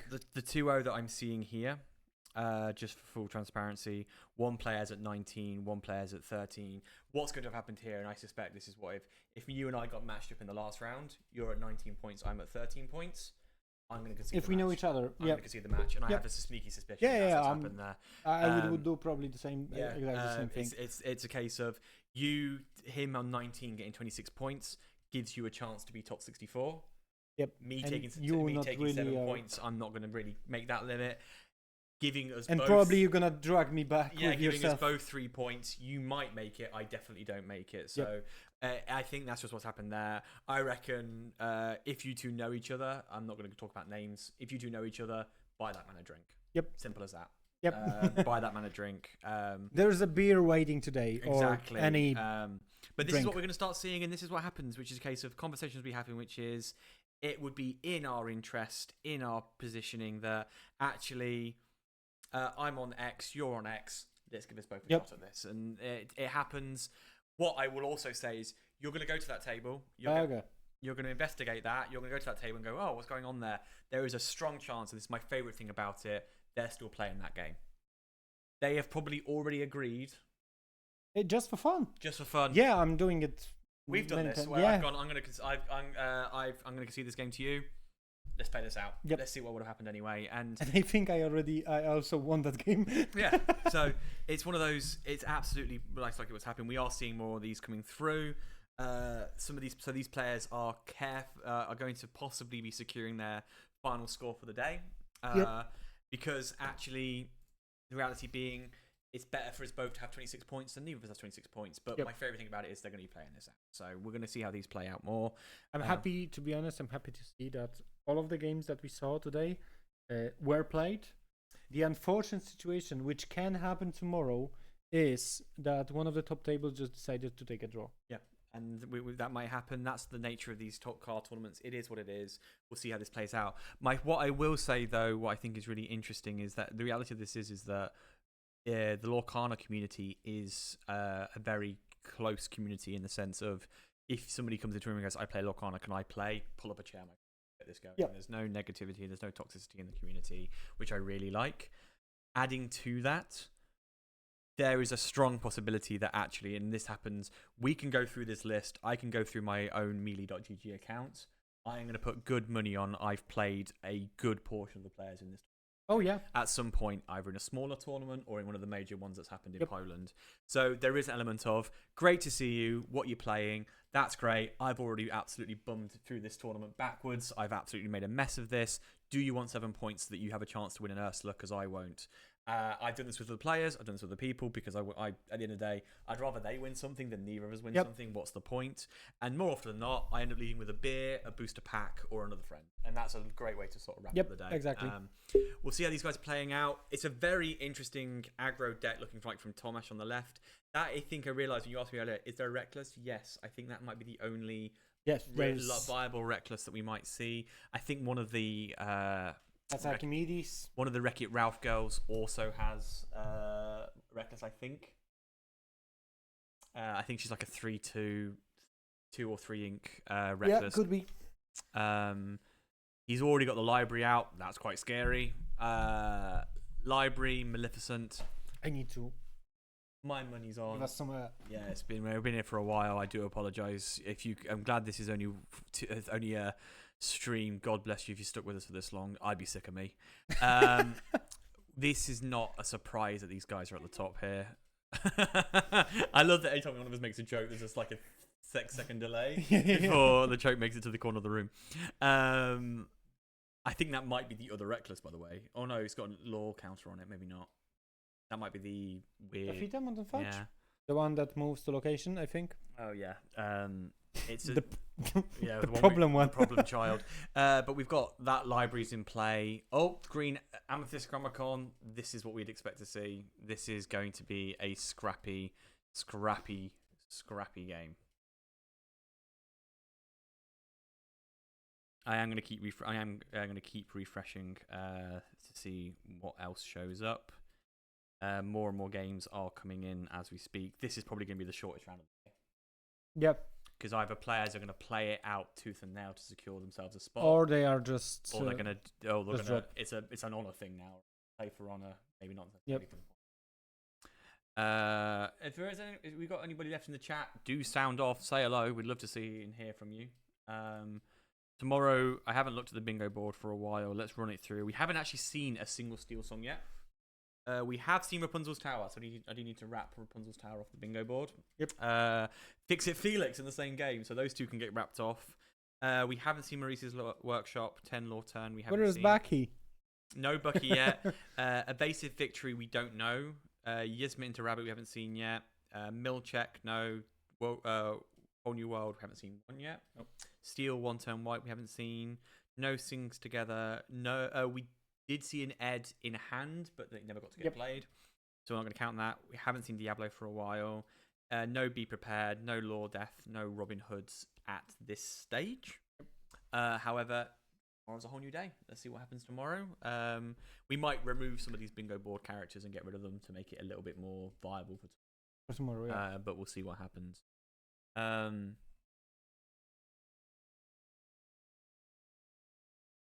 It's actually very interesting because I'm not surprised because we talked about this. There was every possibility that these two players stepped up to each other, shook hands, and walked. And they might have yet. They might yet. The reality of the situation is they also both want to secure the win. I think they're. I think Tomasz is actually really fighting to secure the top 8 as fast if as he can can clear top 8 today, tomorrow is a nice chill day for him. He gets to take a very cool, relaxed because approach. even if he bombs out in the draft, less stress, less yes, threat. he's still gonna be in the first spot. He still, if he loses to the first spot players, he still has a really good tiebreaker. And then in the constructor, he just comes back with his own deck and just rolls with it. He may have built a deck here that he believes in. He may actually have built. He may have. We've made jokes about this earlier.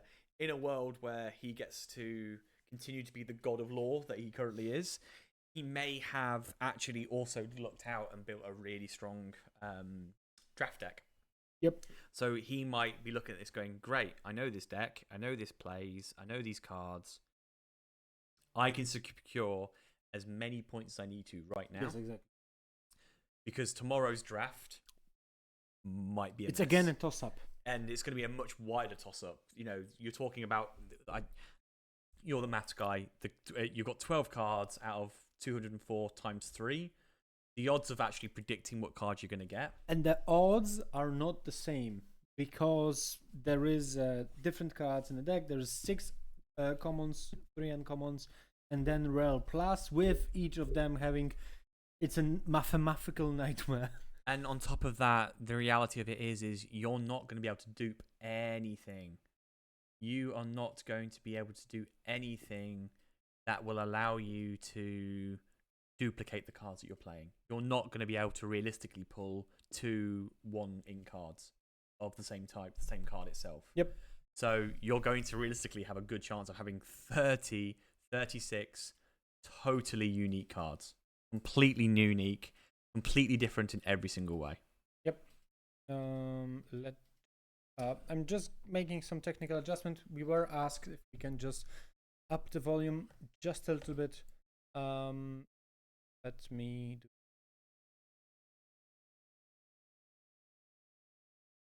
Okay. Hello, hello.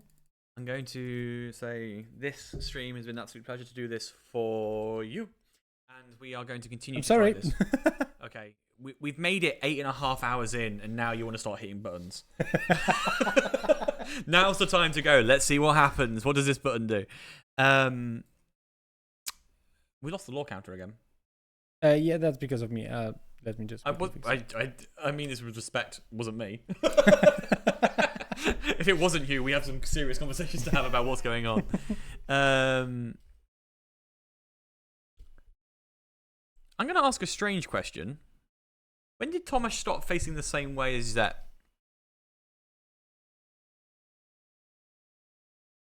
What? Both players are facing to the right. I think. He's either sat at an angle. No. I think that's actually from the beginning. Have we just not noticed that they're Yeah, facing I the think same? we didn't notice. I think I forgot to flip the camera.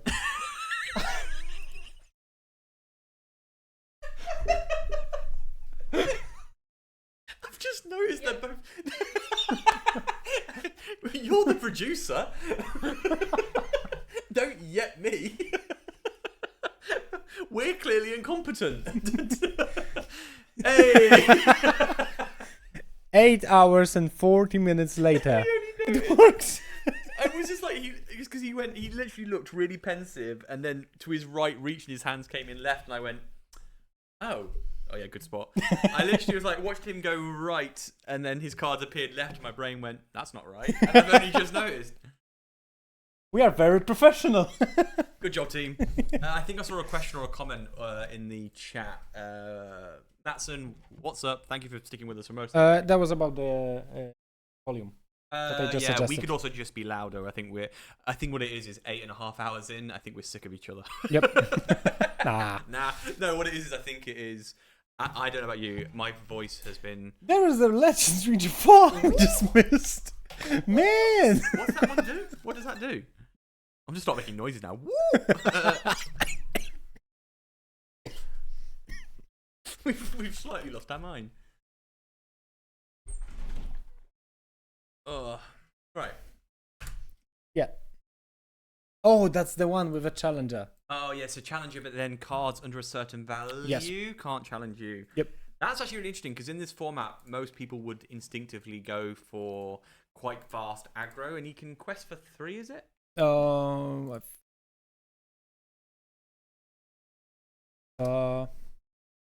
2.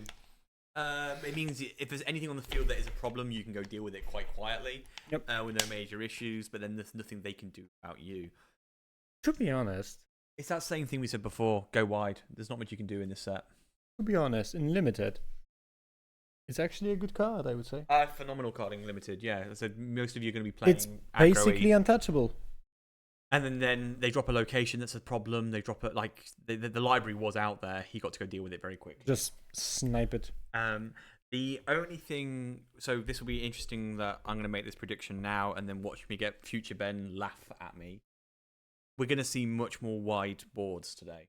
Because as we've talked repeatedly, set 5 was very limited on remove. Yes.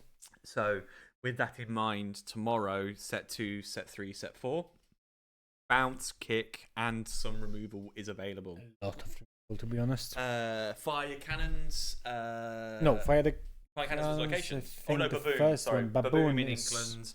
Let the Storm Rage arms at 1 or 2. Question. I think 1.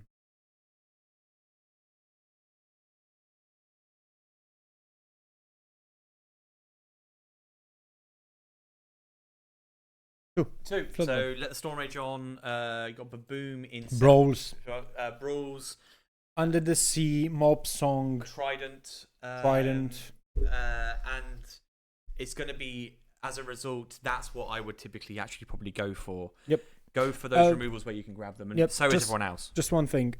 We are sorry that we are not like following the game really closely right now. It's 2 very good players. 10-0. We'll lock in for the last one. I think it is a case of it's been 9 hours. Yeah. We're doing our absolute best. It's not a very crucial game. To be honest. These are 2 people who are playing for honor. What I will say is, as before, every card they've played has had value. Now, what's most scary now, actually, at this point, is the 2 things that need to be remembered. High-level player, don't forget about the Chromacon. Yes. That Chromacon is vital in this set. Yes. Further on from that, do not forget about the damage output or the lore potential from that Robin Hood. That Robin Hood, every time it inflicts damage on a character, it can be a problem. Yes. It does look like he's trying to shift damage onto the Jafar using the hyena. I don't know what that hyena's ability is. Unfortunately, the hyenas. There are several cards. This one. when challenging damaged characters. Get +2. So nothing can currently challenge. But it cannot challenge because it's, first of all, it's not exerted. Yeah. There is a rule. There is a player discussion in play here. Yep. Yeah, unfortunately, we do not exactly know what they're talking about. It had something to do with whatever that. Tafita. That was Tafita Modern Fat. He's just quested out. Yep. Before he does anything else. He knows that card can't hit him, so nothing can hit. Nothing that can card. hit him. Only Robin can. He's opted to bounce the Robin Hood. It looked like a scoop for a second. I was Yeah. like, what? I mean, that's the smart. That Robin Hood is the only thing that can do anything to the Jafar. And as long as he could do anything to the Jafar for free. Yep. As it's challenger +7, not 7 attack. And having damage on that Jafar is a problem because there are cards that do things to characters, which doesn't matter what cost they are at that point. Further on from that, it also allows that Robin Hood to quest next turn. Oh, it was a bounce on the Robin. Yes, because of Chronomicon. Yes. Wait, what? Why? No, why in his turn? Mother Gothel. Mother Gothel. Where? Next okay, yeah. So the Mother Gothel caused it. He's going to play it back. Of course he is. that's the smartest thing to do at this stage. It's interesting. This is we talked about that momentum swing earlier. I've locked in again. Talking about that momentum swing. Sorry. There's actually a joke in the chat. Oh, yeah? But unfortunately, the joke is from a older Polish film, a comedy film. It's going to be hard for me to explain it to you. But the sentence says that the Tomek on the right is today coming in and asking everybody how to actually translate it. Is there anyone who wants to fight? Yeah. I don't know how to directly translate that in a not offensive way. Can I get my? Oh yeah, he just comes in and asks, "Hey, do anybody feels what's to the actually film? play against?" I have worked my way through some old classic movie. I'm gonna ask you. Polish cinema. And I have a question. We'll get to you in 4 seconds. What was that film? Killer? Was it? The actually quote from it. What was that film? Do you remember? It was from the time when Polish comedy was actually good. Oh, interesting. I have. Boys Don't Cry. Boys Don't Cry. Okay. Yep. Thank you. Yep. Yeah, because that's the English translation. The original Polish is Chłopaki nie płaczą. Yep. To be honest, that's one of my favorites. Polish. Robin Hood's back in play. He's dropped down that reckless location, that rainforest again. Yep. Passive law, and it does then give him interest or potential want to start damaging those cards that are out there. Yeah, and we can see Zed is coming back on the law just to... That, unfortunately, is what it currently stands is. Outside of that Robin Hood, that Jafar is untouchable. It is 2 And law. Robin hits for 2?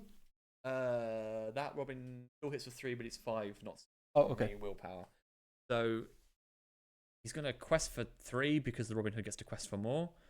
But then, fine. It may not necessarily... It's going to slow down play, but sink some damage into the cards that are out there. I'm not sure what he's just dropped Maximus. there. Yeah. Which is the... If other characters give it its attack, if they have a character at the end of the turn, that's a higher attack. It passively gains you law when there is a high attack character in play. Yes. And I think it's 2 tiers, isn't it? There's 2 tiers of passive law, depending on how much. Let me just confirm. Yeah, no worries. Prince John's Mirror into the Inkwell. Yep. If you have a character with 5 or more, gain 2 law. If there is a character with 10 or more, gain 5. There is a scoop. There's a scoop because it was... Oh yeah, because Tomasz is, I think, at 18, yeah. And Zed just cannot exchange into the Maximus in any way. Do you have anybody with 5 more? No. 5 or more? No. I'm confused where you got the extra law. We'll leave it be. We'll pay attention better in the next game. Apologies. 3-5 with 2. It's a dangerous card. Yep. this is where I said about that support function being more powerful. That support function being more interesting. Oh yeah. If you can push a high-powered card to 10 law, 10 attack, 5 law in that turn is huge. Yep. And that's where I think support is scary. The issue we have is you have to do a lot to get there at the moment.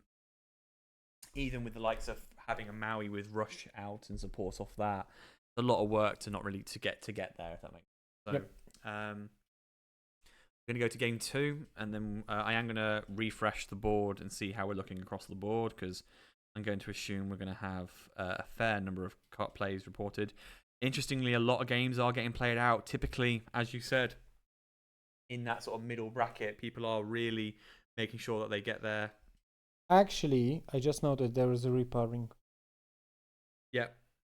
So I think that's why they were waiting so much. Because in case the so repairing hit them. Because there was some problems with melee. Tomek has drawn out his last game. That's not good. Which means he sits at 22, I think. 22. It's possible, but he is actually playing the guy from Low Canal. So it's 22 apiece. Let's see where the chips lie. I'm gonna go with there.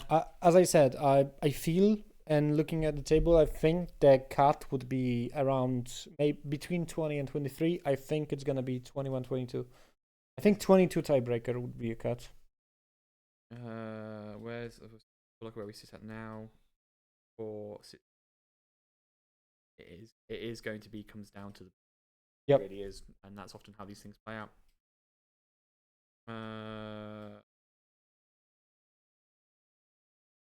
But we are seeing the games get played out to the completion.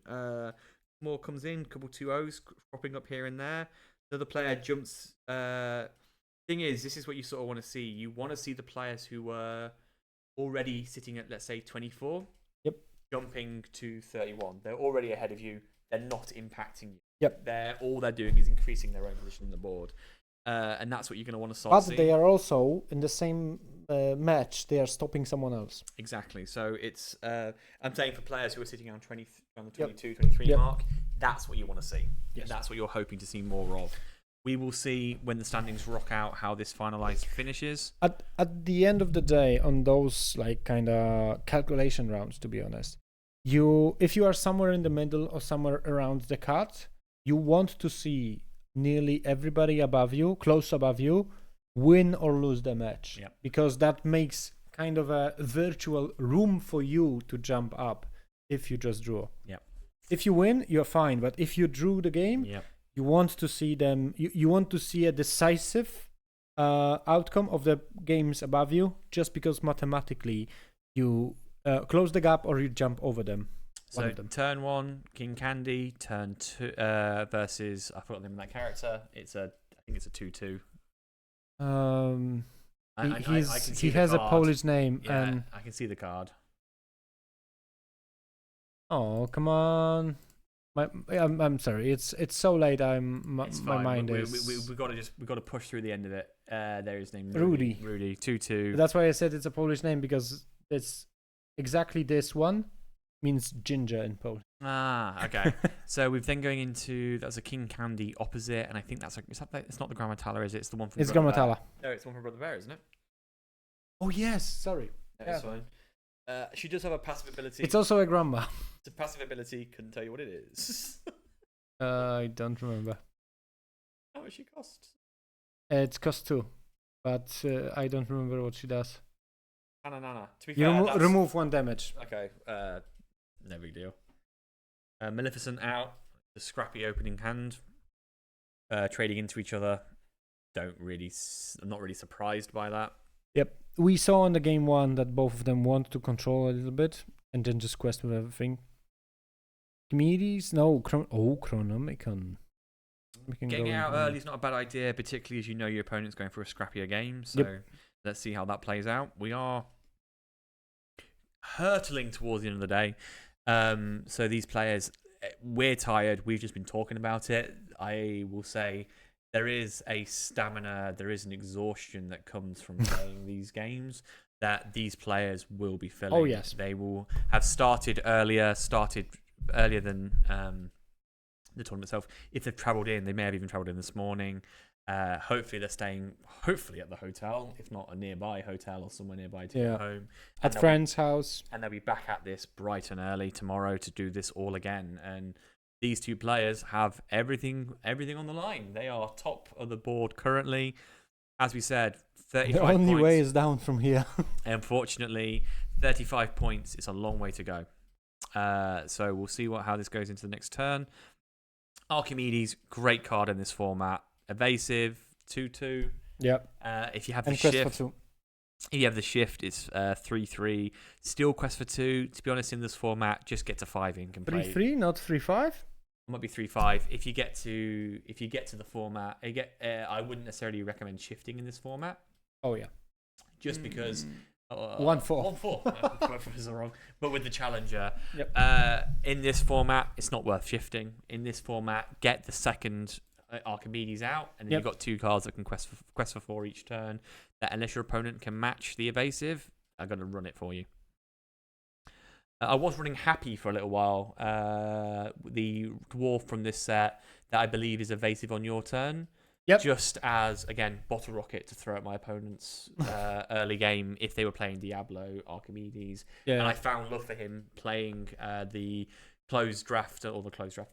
pre-release because sealed the amount of bases that people were relying on, and this card could just come out of nowhere and just sort of one cost. Why wouldn't you? And then also play with the Seven Dwarfs mine, which move Happy to the Seven Dwarfs mine, then take out an evasive character. There is nothing that you could do to stop it. Is that a Yzma as well? He's had a good draft on the left. They both have. Yes. The cards we've seen.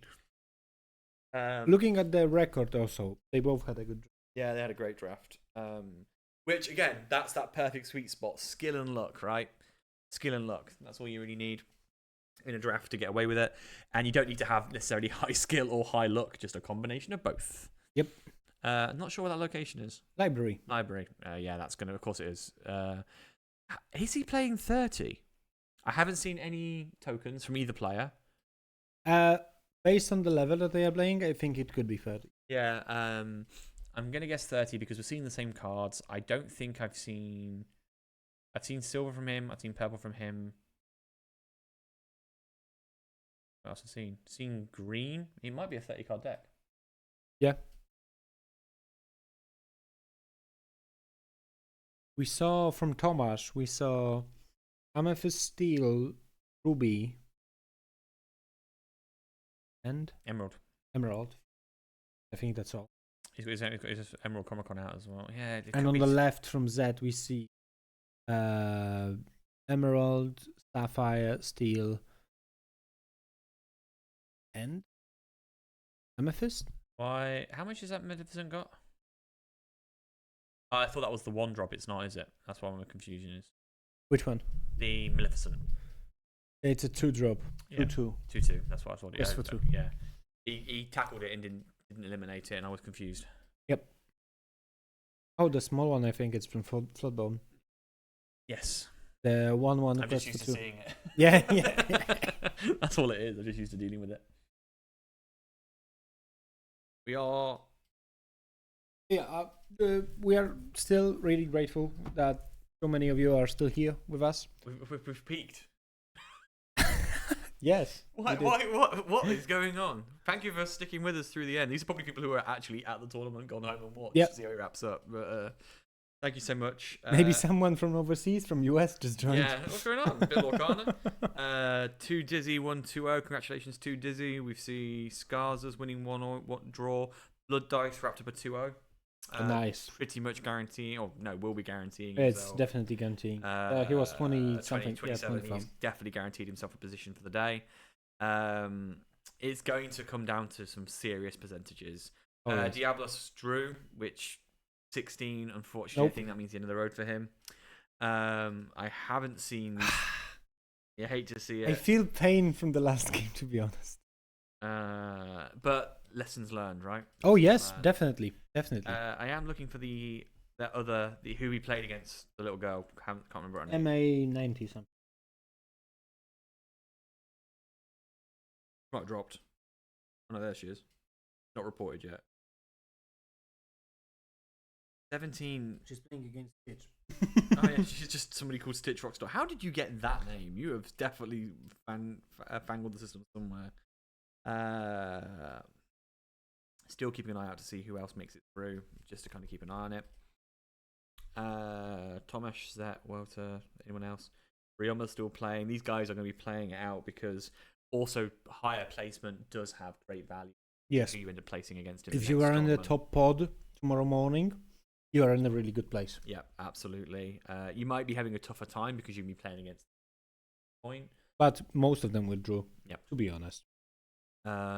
We can see the hyena being played, the one that we talked about previously. Everyone into the library. Every time I see something like that, like a lot of characters getting into location, did you play Hearthstone a bit? Yes. Little Everyone, get in! Yeah. And now PTSD for like most of people that actually played Hearthstone. Thing is, passive lore is a great value here, but as we've talked about repeatedly today, if he's got the spare lore, spare ink, use the spare ink. No, but it's library, so it's a very valuable to move. Is it they get banished? You draw. Right? They draw a card. Yeah, but you're not. We've not seen people go on the offensive. Yeah, but in this format, it's like you can even exchange yourself into, if you into need him to, you're not wrong. with the hyena. I said if you've got the ink, you've got the ink. Oh yeah, just go for it. Go wide. Good memories. I think that's somebody talking about. You said Hearthstone, and the Hearthstone player appeared. That was you said it. You said it too many Passion times. Warrior was great. It was not. But yeah, good memories. We're still going into it. He's a lot of decision making here. I think that fairy has support. Don't quote me. For everyone that maybe don't understand this connection in the Hearthstone, in the beginnings of Hearthstone, I would say there was a patron warrior card who, I believe, when he was banished, he was drawing another character into the battlefield. Oh, I see. Or something like that, and you end up just facing the screen and hearing the everyone get in here for like 5 times a turn, and you're like, yeah, please stop. As it stands, There was a Maleficent exchange just to draw a card. Yep. He has put some damage into. Oh, sorry. I just got the confirmation. When he took damage, he spawned a fresh one copy of himself. Jesus. Which is what? I'm not sure. What does Yzma's ability do again? Remind me. Which one? The Yzma. I think it was. Sorry, when you play it, the damage you can hit 1 damage to an already damaged character. I think. Yeah, so he's forced Reckless onto the hyena because that's what I wanted. I thought that was the mechanic, but I just wanted to double check. He's forced the mechanic in play now, which means that card now has Reckless. Personally, probably would have put it on the Hades, but what it means he's gonna, Archimedes. But what it means he's going to do now is possibly put damage into the hyena to then put damage onto the Archimedes and force it that way instead. Not a bad play, not a terrible play at all. Just when you're 12-3 in a sealed format like this. Sorry, during your turn, whenever one of your characters banishes a character in the challenge, then deal 1 damage to a chosen character, which is better. So the reason it's a great combo in this format.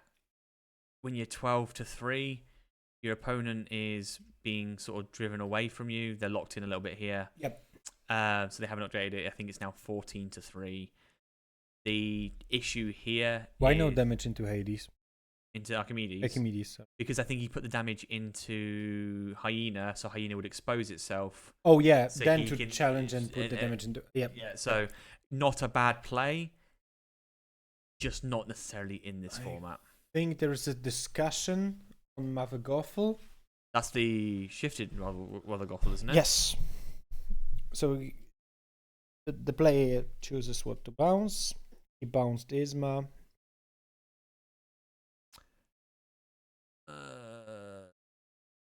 Not ideal. Gains passive law. 12. Yeah, thank you. It's 14-4. 40. Oh. So it was a good combo in theory. The shifted Mother Gothel has broken that theory slightly. It's a great play if you're playing another version of purple or something. Yeah. However, in this format, it was just delayed, and now you're in a situation where you have a hyena that's going to keep attacking your rainforest, but Archimedes is going to outlive all. It's just gonna quest. So he might have an answer, he might not. We'll have to see what comes. He needs to be dishing out more damage if possible. They're discussing question. They're explaining something. We've got some more 2-0s coming in. I am dear. I am dear. 1-2-0. Moloch 1-2-0. Was Moloch the weird crowd creatures from Fallout? Murlocs was actually the weird creatures from Hearthstone. Morlocks. We've got draw between 7351921 and I believe that was the wisdom Jacob earlier. Yeah. Jacob the wisdom. We have a scoop. So Thomas just won, which is another 7 points. Oh, there is a Prince John mirror in the deck. Why would you play it in that limited? I'm not sure about that. At the end of the day, if you could have the options between 30 and play John's mirror versus 36, have to play John's mirror anyway. Oh yeah. Then I suspect if that's what gets you to 30, that's what gets you to 30, right? Yep.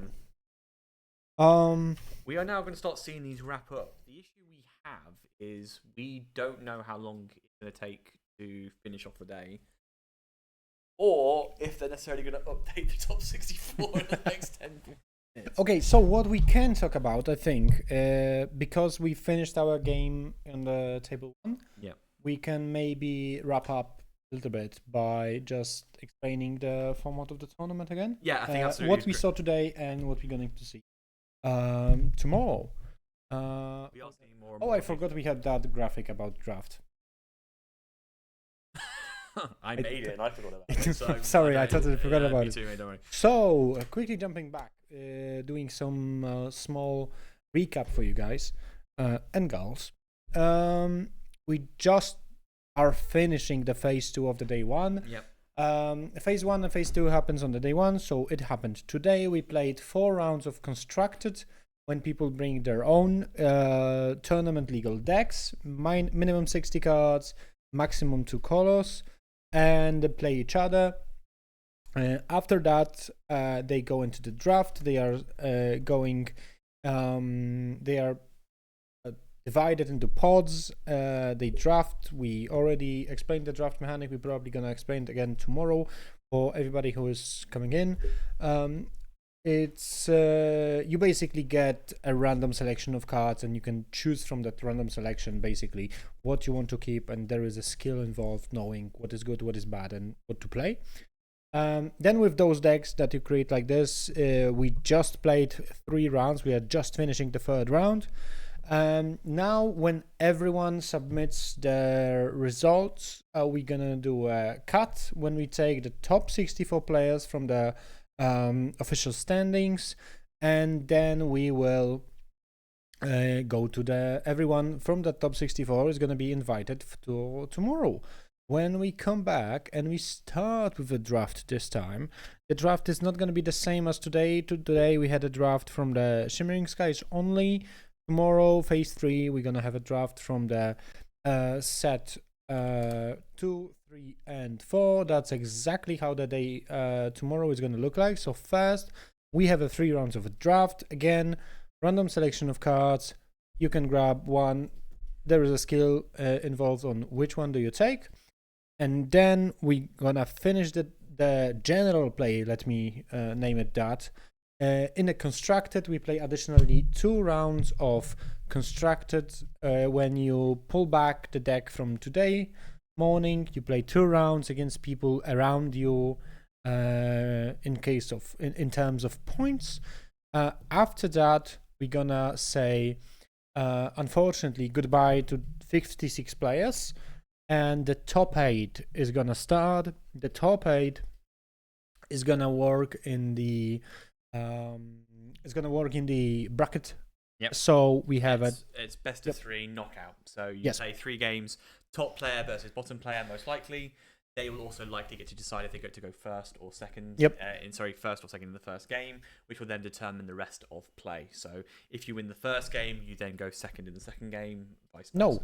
If you win the first game, the loser chooses. In BO3, the loser chooses it from the second game. And then from there, they'll play out those games, and it'll be knockout. So and the time limit is gonna be 70 minutes, not 50, because we are playing best of 3, and because they are single elimination matches.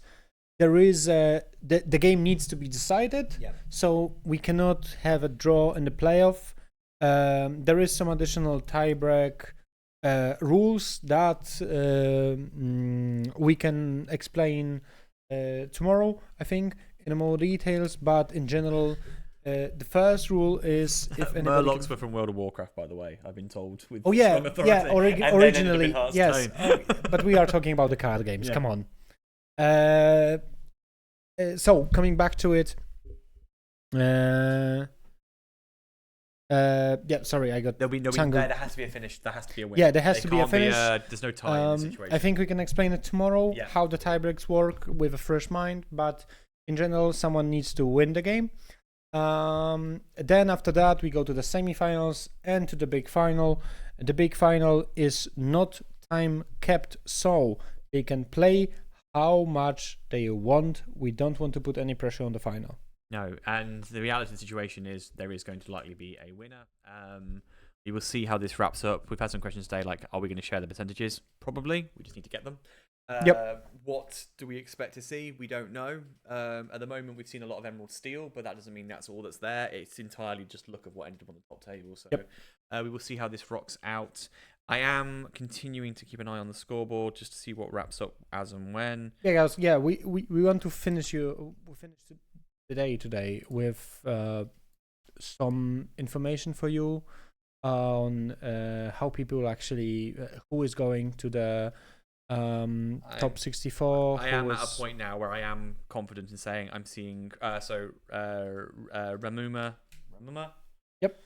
won his game 2-0, so that's pretty much we have at least one guy on the top. That puts him, but just as a quick point, if we go back to the screen, which is the full play of the full tournament, the 4 phases, there's an important piece there. I just want to talk about this, not just to make a point.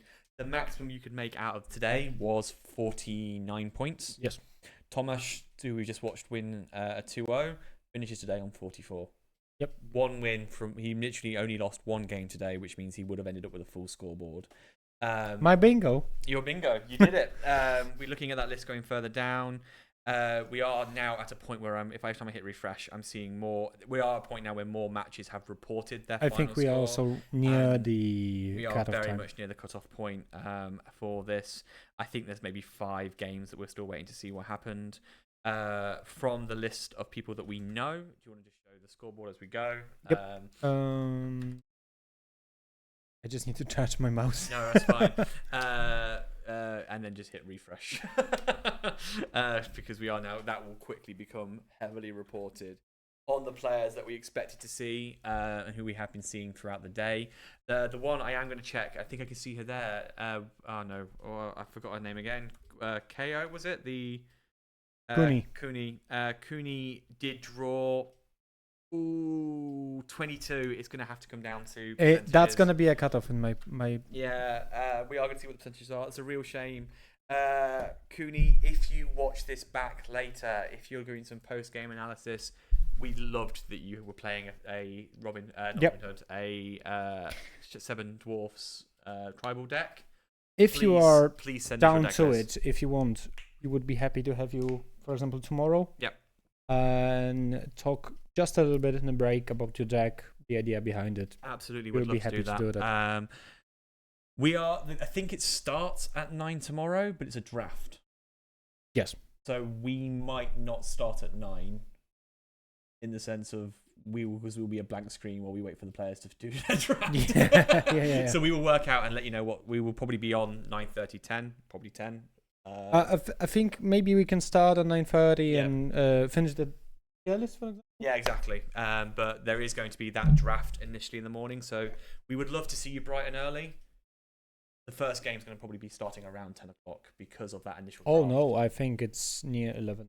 Near 11? Okay. Because today only the draft took like 40 minutes and then 20 minutes for the deck, so 1 hour with some delays, nearly 11, I would say. Yeah, that's fair. But we will be really happy to have you here. Yeah. We're probably gonna talk about more about the cards from the Azurite Seas, The draft list. the draft list and everything. So we are getting there. yeah, we are slowly getting all of the results. How many games are not reported yet? 1, 2. I'm seeing 2, 3, I think there's like 2, 3 in the next page as well. 4, 5. 5 games we are waiting for. Yeah, we're gonna just wait a minute or two. It won't be long. Because we want to deliver you the another information. another game on the front page is wrapped up. I'm now seeing 2 unreported on the first page. Yep. We've literally halved it overnight, halve it in a second. Yeah, I think we've got 2. Yep, 2 and 2. 2 and 2. So if you want to stay on page 2, I'll stay on page 1 and get it done. Yep. It's been a very good day of gaming. We've seen some great games. I am extremely excited about tomorrow's because, for lack of a better word, it's a chaos draft. It is a chaos yes, draft. it is. It's you'll have It's not chaos draft in the Purest terms sense. of. It's a chaotic draft. Oh, that's the better one because chaos draft is actually a system that you can play in. Yes. Is it? Yeah, I think Yes, there is a chaos draft, but the chaos draft is one of each deck. Oh wait, set. actually yes. Yeah, it's a chaos going to be a draft. chaos draft. I think we are literally down to 1 game not reported on page 1. And 1 game on the page 2. We are very close to seeing how this wraps up, ladies and gentlemen. It's been a real fun game. It's been a real fun day of games. We've really enjoyed it. Thank you so much for sticking with us, participating with us. We hope to see you tomorrow. I think mine's are done. I think I'm done on mine. Yep, my side's done. We are possibly waiting for 1 game to report. Who's left? Barazek. These two are actually in the car park fighting. That's actually what's happening now. They've given up on the cards and just agreed. Behind the garages, yeah, there's a joke. just it's Fight Club mode now. No, these 2 players are probably. What's their points? If we can highlight and actually see where they are, Yep, because actually, it could be. Oh, they're 23. Right on the. And for Oh. Okay, the reverse of it. If Bazarek 2 O's. 2 O's. There might be a fight in the car park. What started off as a joke quickly became not a joke. That's really funny. I don't know why that really tickled me. That really took me. We all about this whole talk about honour. Which one of them's on 13? Barazek. Oh, you're nasty. Oh, dirty. Love it. The Brit way of doing Oh, it. that is. I may not be winning, but neither are you. I really needed that. I don't know why. That really brought me joy. I think it's that hour. Yeah. I'm putting money on Vodji. If it ends up being 2-0 Barazek, I'm putting money on Vodji, and he or she's gonna take the fight. I guarantee it. Yep. It's kind of the same in this type of tournament when there is only 1 table playing. Nearly everyone from the tournament just stand above them. and no critiques, no expectations from either players. I'm sure a conversation happened about how they wanted to play it out. Oh yeah. That conversation didn't go a certain way. That's been a very tense game. Yes, I think so. That's been 45 minutes of ooh. Yeah, because Voidy definitely wants a draw. At least a draw. And Bazarek can... I mean, they might have just missed. They might not have actually reported it. They might have actually just gone home and not handed the slip in. Yeah. I don't think so. Yeah. It's better to think that they didn't. If anyone is watching and is there, you can give us a shout let and us know what's happening on that table. You can let us know what's happening. Something tells me it'd be a tense environment. A little bit spicy, that one. Yeah. Like a good like a good curry, just a little bit spicy. That one, I don't know why that really tickled me. After all that talk about honor, fighting for honor. Oh yeah.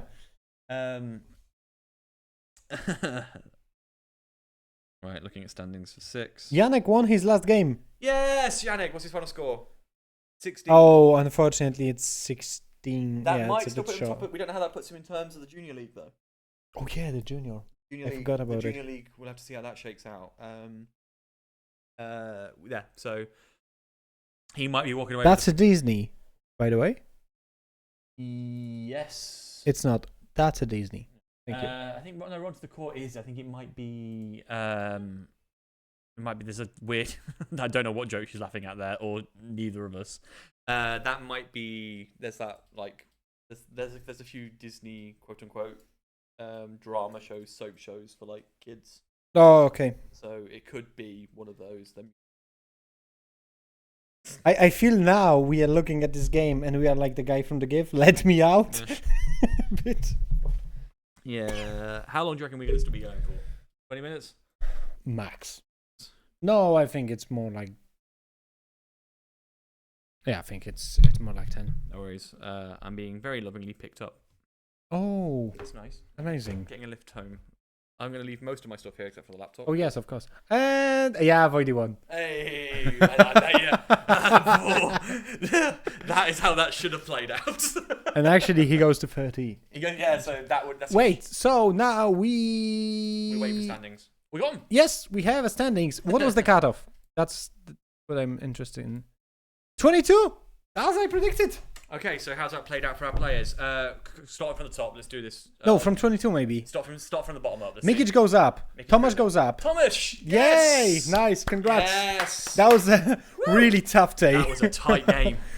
You need to draft like your life depends on it, sir. Yes. Who You else? really need a really good score tomorrow. But my instinct tells me, unfortunately, if you just check below that, it won't be a lot below that. We have lost, I think, potentially lost. Oh, maybe not. Where's Akuni? Did Akuni just not make the cutoff? I think she would have been Jacob, higher. unfortunately, went That's down. unfortunate. Yables, unfortunately, Bad below. luck. Yep. Yeah, Jan, just below. Shifted Jan made it right though. No, that's the small one. Yeah, no, but I'm asking if Shifted Jan. Oh, he is way above, I think.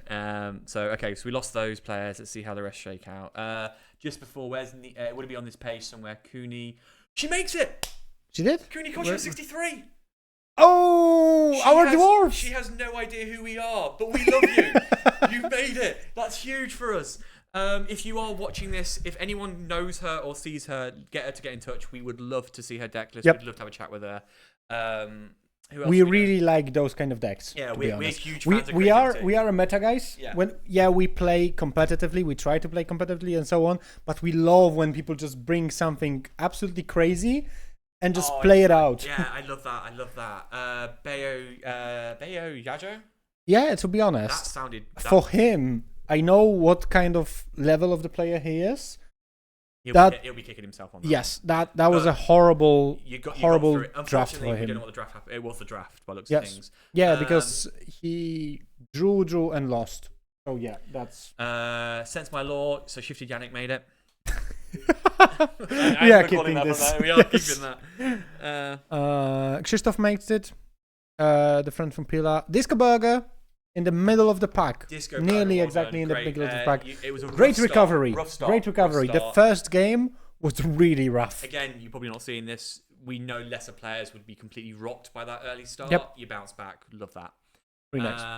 And then page 1, the top of the top. Wisdom, Jacob made it. Yep. Our Bartosz. 17 is respectable. He was on the top of the table, but we can see that the draft was a rough one. Iffy. You made it through, was a mate. rough one. You made it through.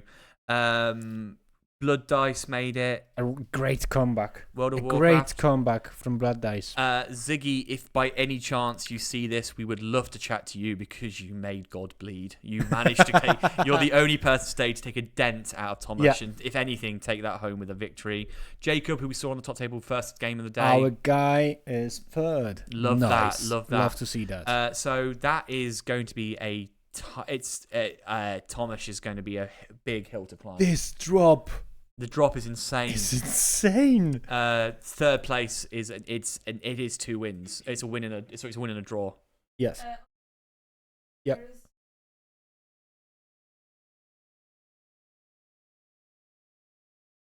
Do you remember? I'm not sure, to be honest. Is I'm that the sorry, guy- my is that the brain guy you- is a that bit the guy you fried. traded the so- Clarabelle for like the wad. That was the guy? Oh my god. Well, That's nice. Good He was a work. really nice guy. great work. He played with his kids, if I remember correctly. Oh, lovely. Yep. Amazing. Excellent. So, day 64. To the players who didn't make it. Day 64, top 64. Top 64. Day 2. The players who didn't make it. Bad luck. It looks like it's been a tough day. Because the drop. I mean, there is often in these situations bans, and when you break away and you have a deck that is just playing well in the format of the day, you do just break away, and that's what has happened. We go below 30 on the 23rd position. It's a high class of player, high level of player, high level of player. Did you finish the 7 rounds today? Yes, we just wrapped up the 7th round. And the top 64 tomorrow. Yes, God exactly. help us if it Top was 64 today. God help us. Top 64 Let us tomorrow. leave. Also, gentlemen, do you stream from Poznań or did you travel to Warsaw? We had plans to travel to Warsaw, but we decided to do this stream from Poznań. So yes, we are currently sitting in Poznań and we are just in contact with the tournament in Warsaw. They are sending all of the feeds to us and we are presenting it. We're putting it all together as good for as you we guys. can. We're the we can. Lorekeepers of Poznań. Yep. We are going to be. I believe our lovely producer has already grabbed the Twitch handle for us, so we've got that for future use as well. I hope. But today we are taking over the teams in Warsaw to use. Yes. I think 1, 2, 3. That's exactly how we talked about it. Yeah. 22 being the cutoff on the tie breaks. Came down to percentages. Our producer is waving a little bit further in. Yeah. This is the lovely Anna/Panda. Thank you so much for your help today. You are doing good work. Thank you very much. Much appreciated. What's this screen we're looking at? Because 64 is above 60. What's going on? I'm very confused. What? On the screen we're looking at the moment. Yeah. 58, 63, 64, 65, 59. What have you done? What just happened? I don't know what you've done. Really? Huh? Oh, Okay. it was by points. And then it's ignoring percentages. That's fine. Yep. That cutoff point. 22 exactly. on the dot. The person I feel that my heart goes out to. Hang on. No, she made it through. We know that they didn't jump the guy in the car park. My heart does go for Zuz. I don't know who you are. I haven't seen you play today. Losing only on a tiebreaker. It's happened to me so many times. It is demoralizing. What I will say is, if you are by any chance seeing this in the bod afterwards, yep, you played as well as the rest of them. It just came down percentages which you can't control. So that's unfortunate. But you're a champion as far as we're concerned. Yeah. Honestly, swing by tomorrow. You never know, someone might drop out. But I think the rule is if you drop out now after top 64, you're not gonna fill the place. It's a shame.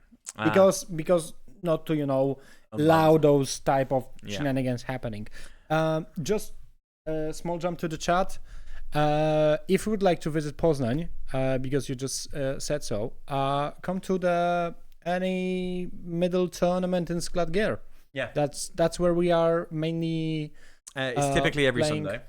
Yes, it's typically every Sunday we have a league, and then every Monday, Tuesday, Wednesday we are having like a casual friendly when you can come in, test your decks, and so on and so on. You can use proxy cards, things like that. We're very relaxed in that environment. Yeah, let's learn. Let's work together.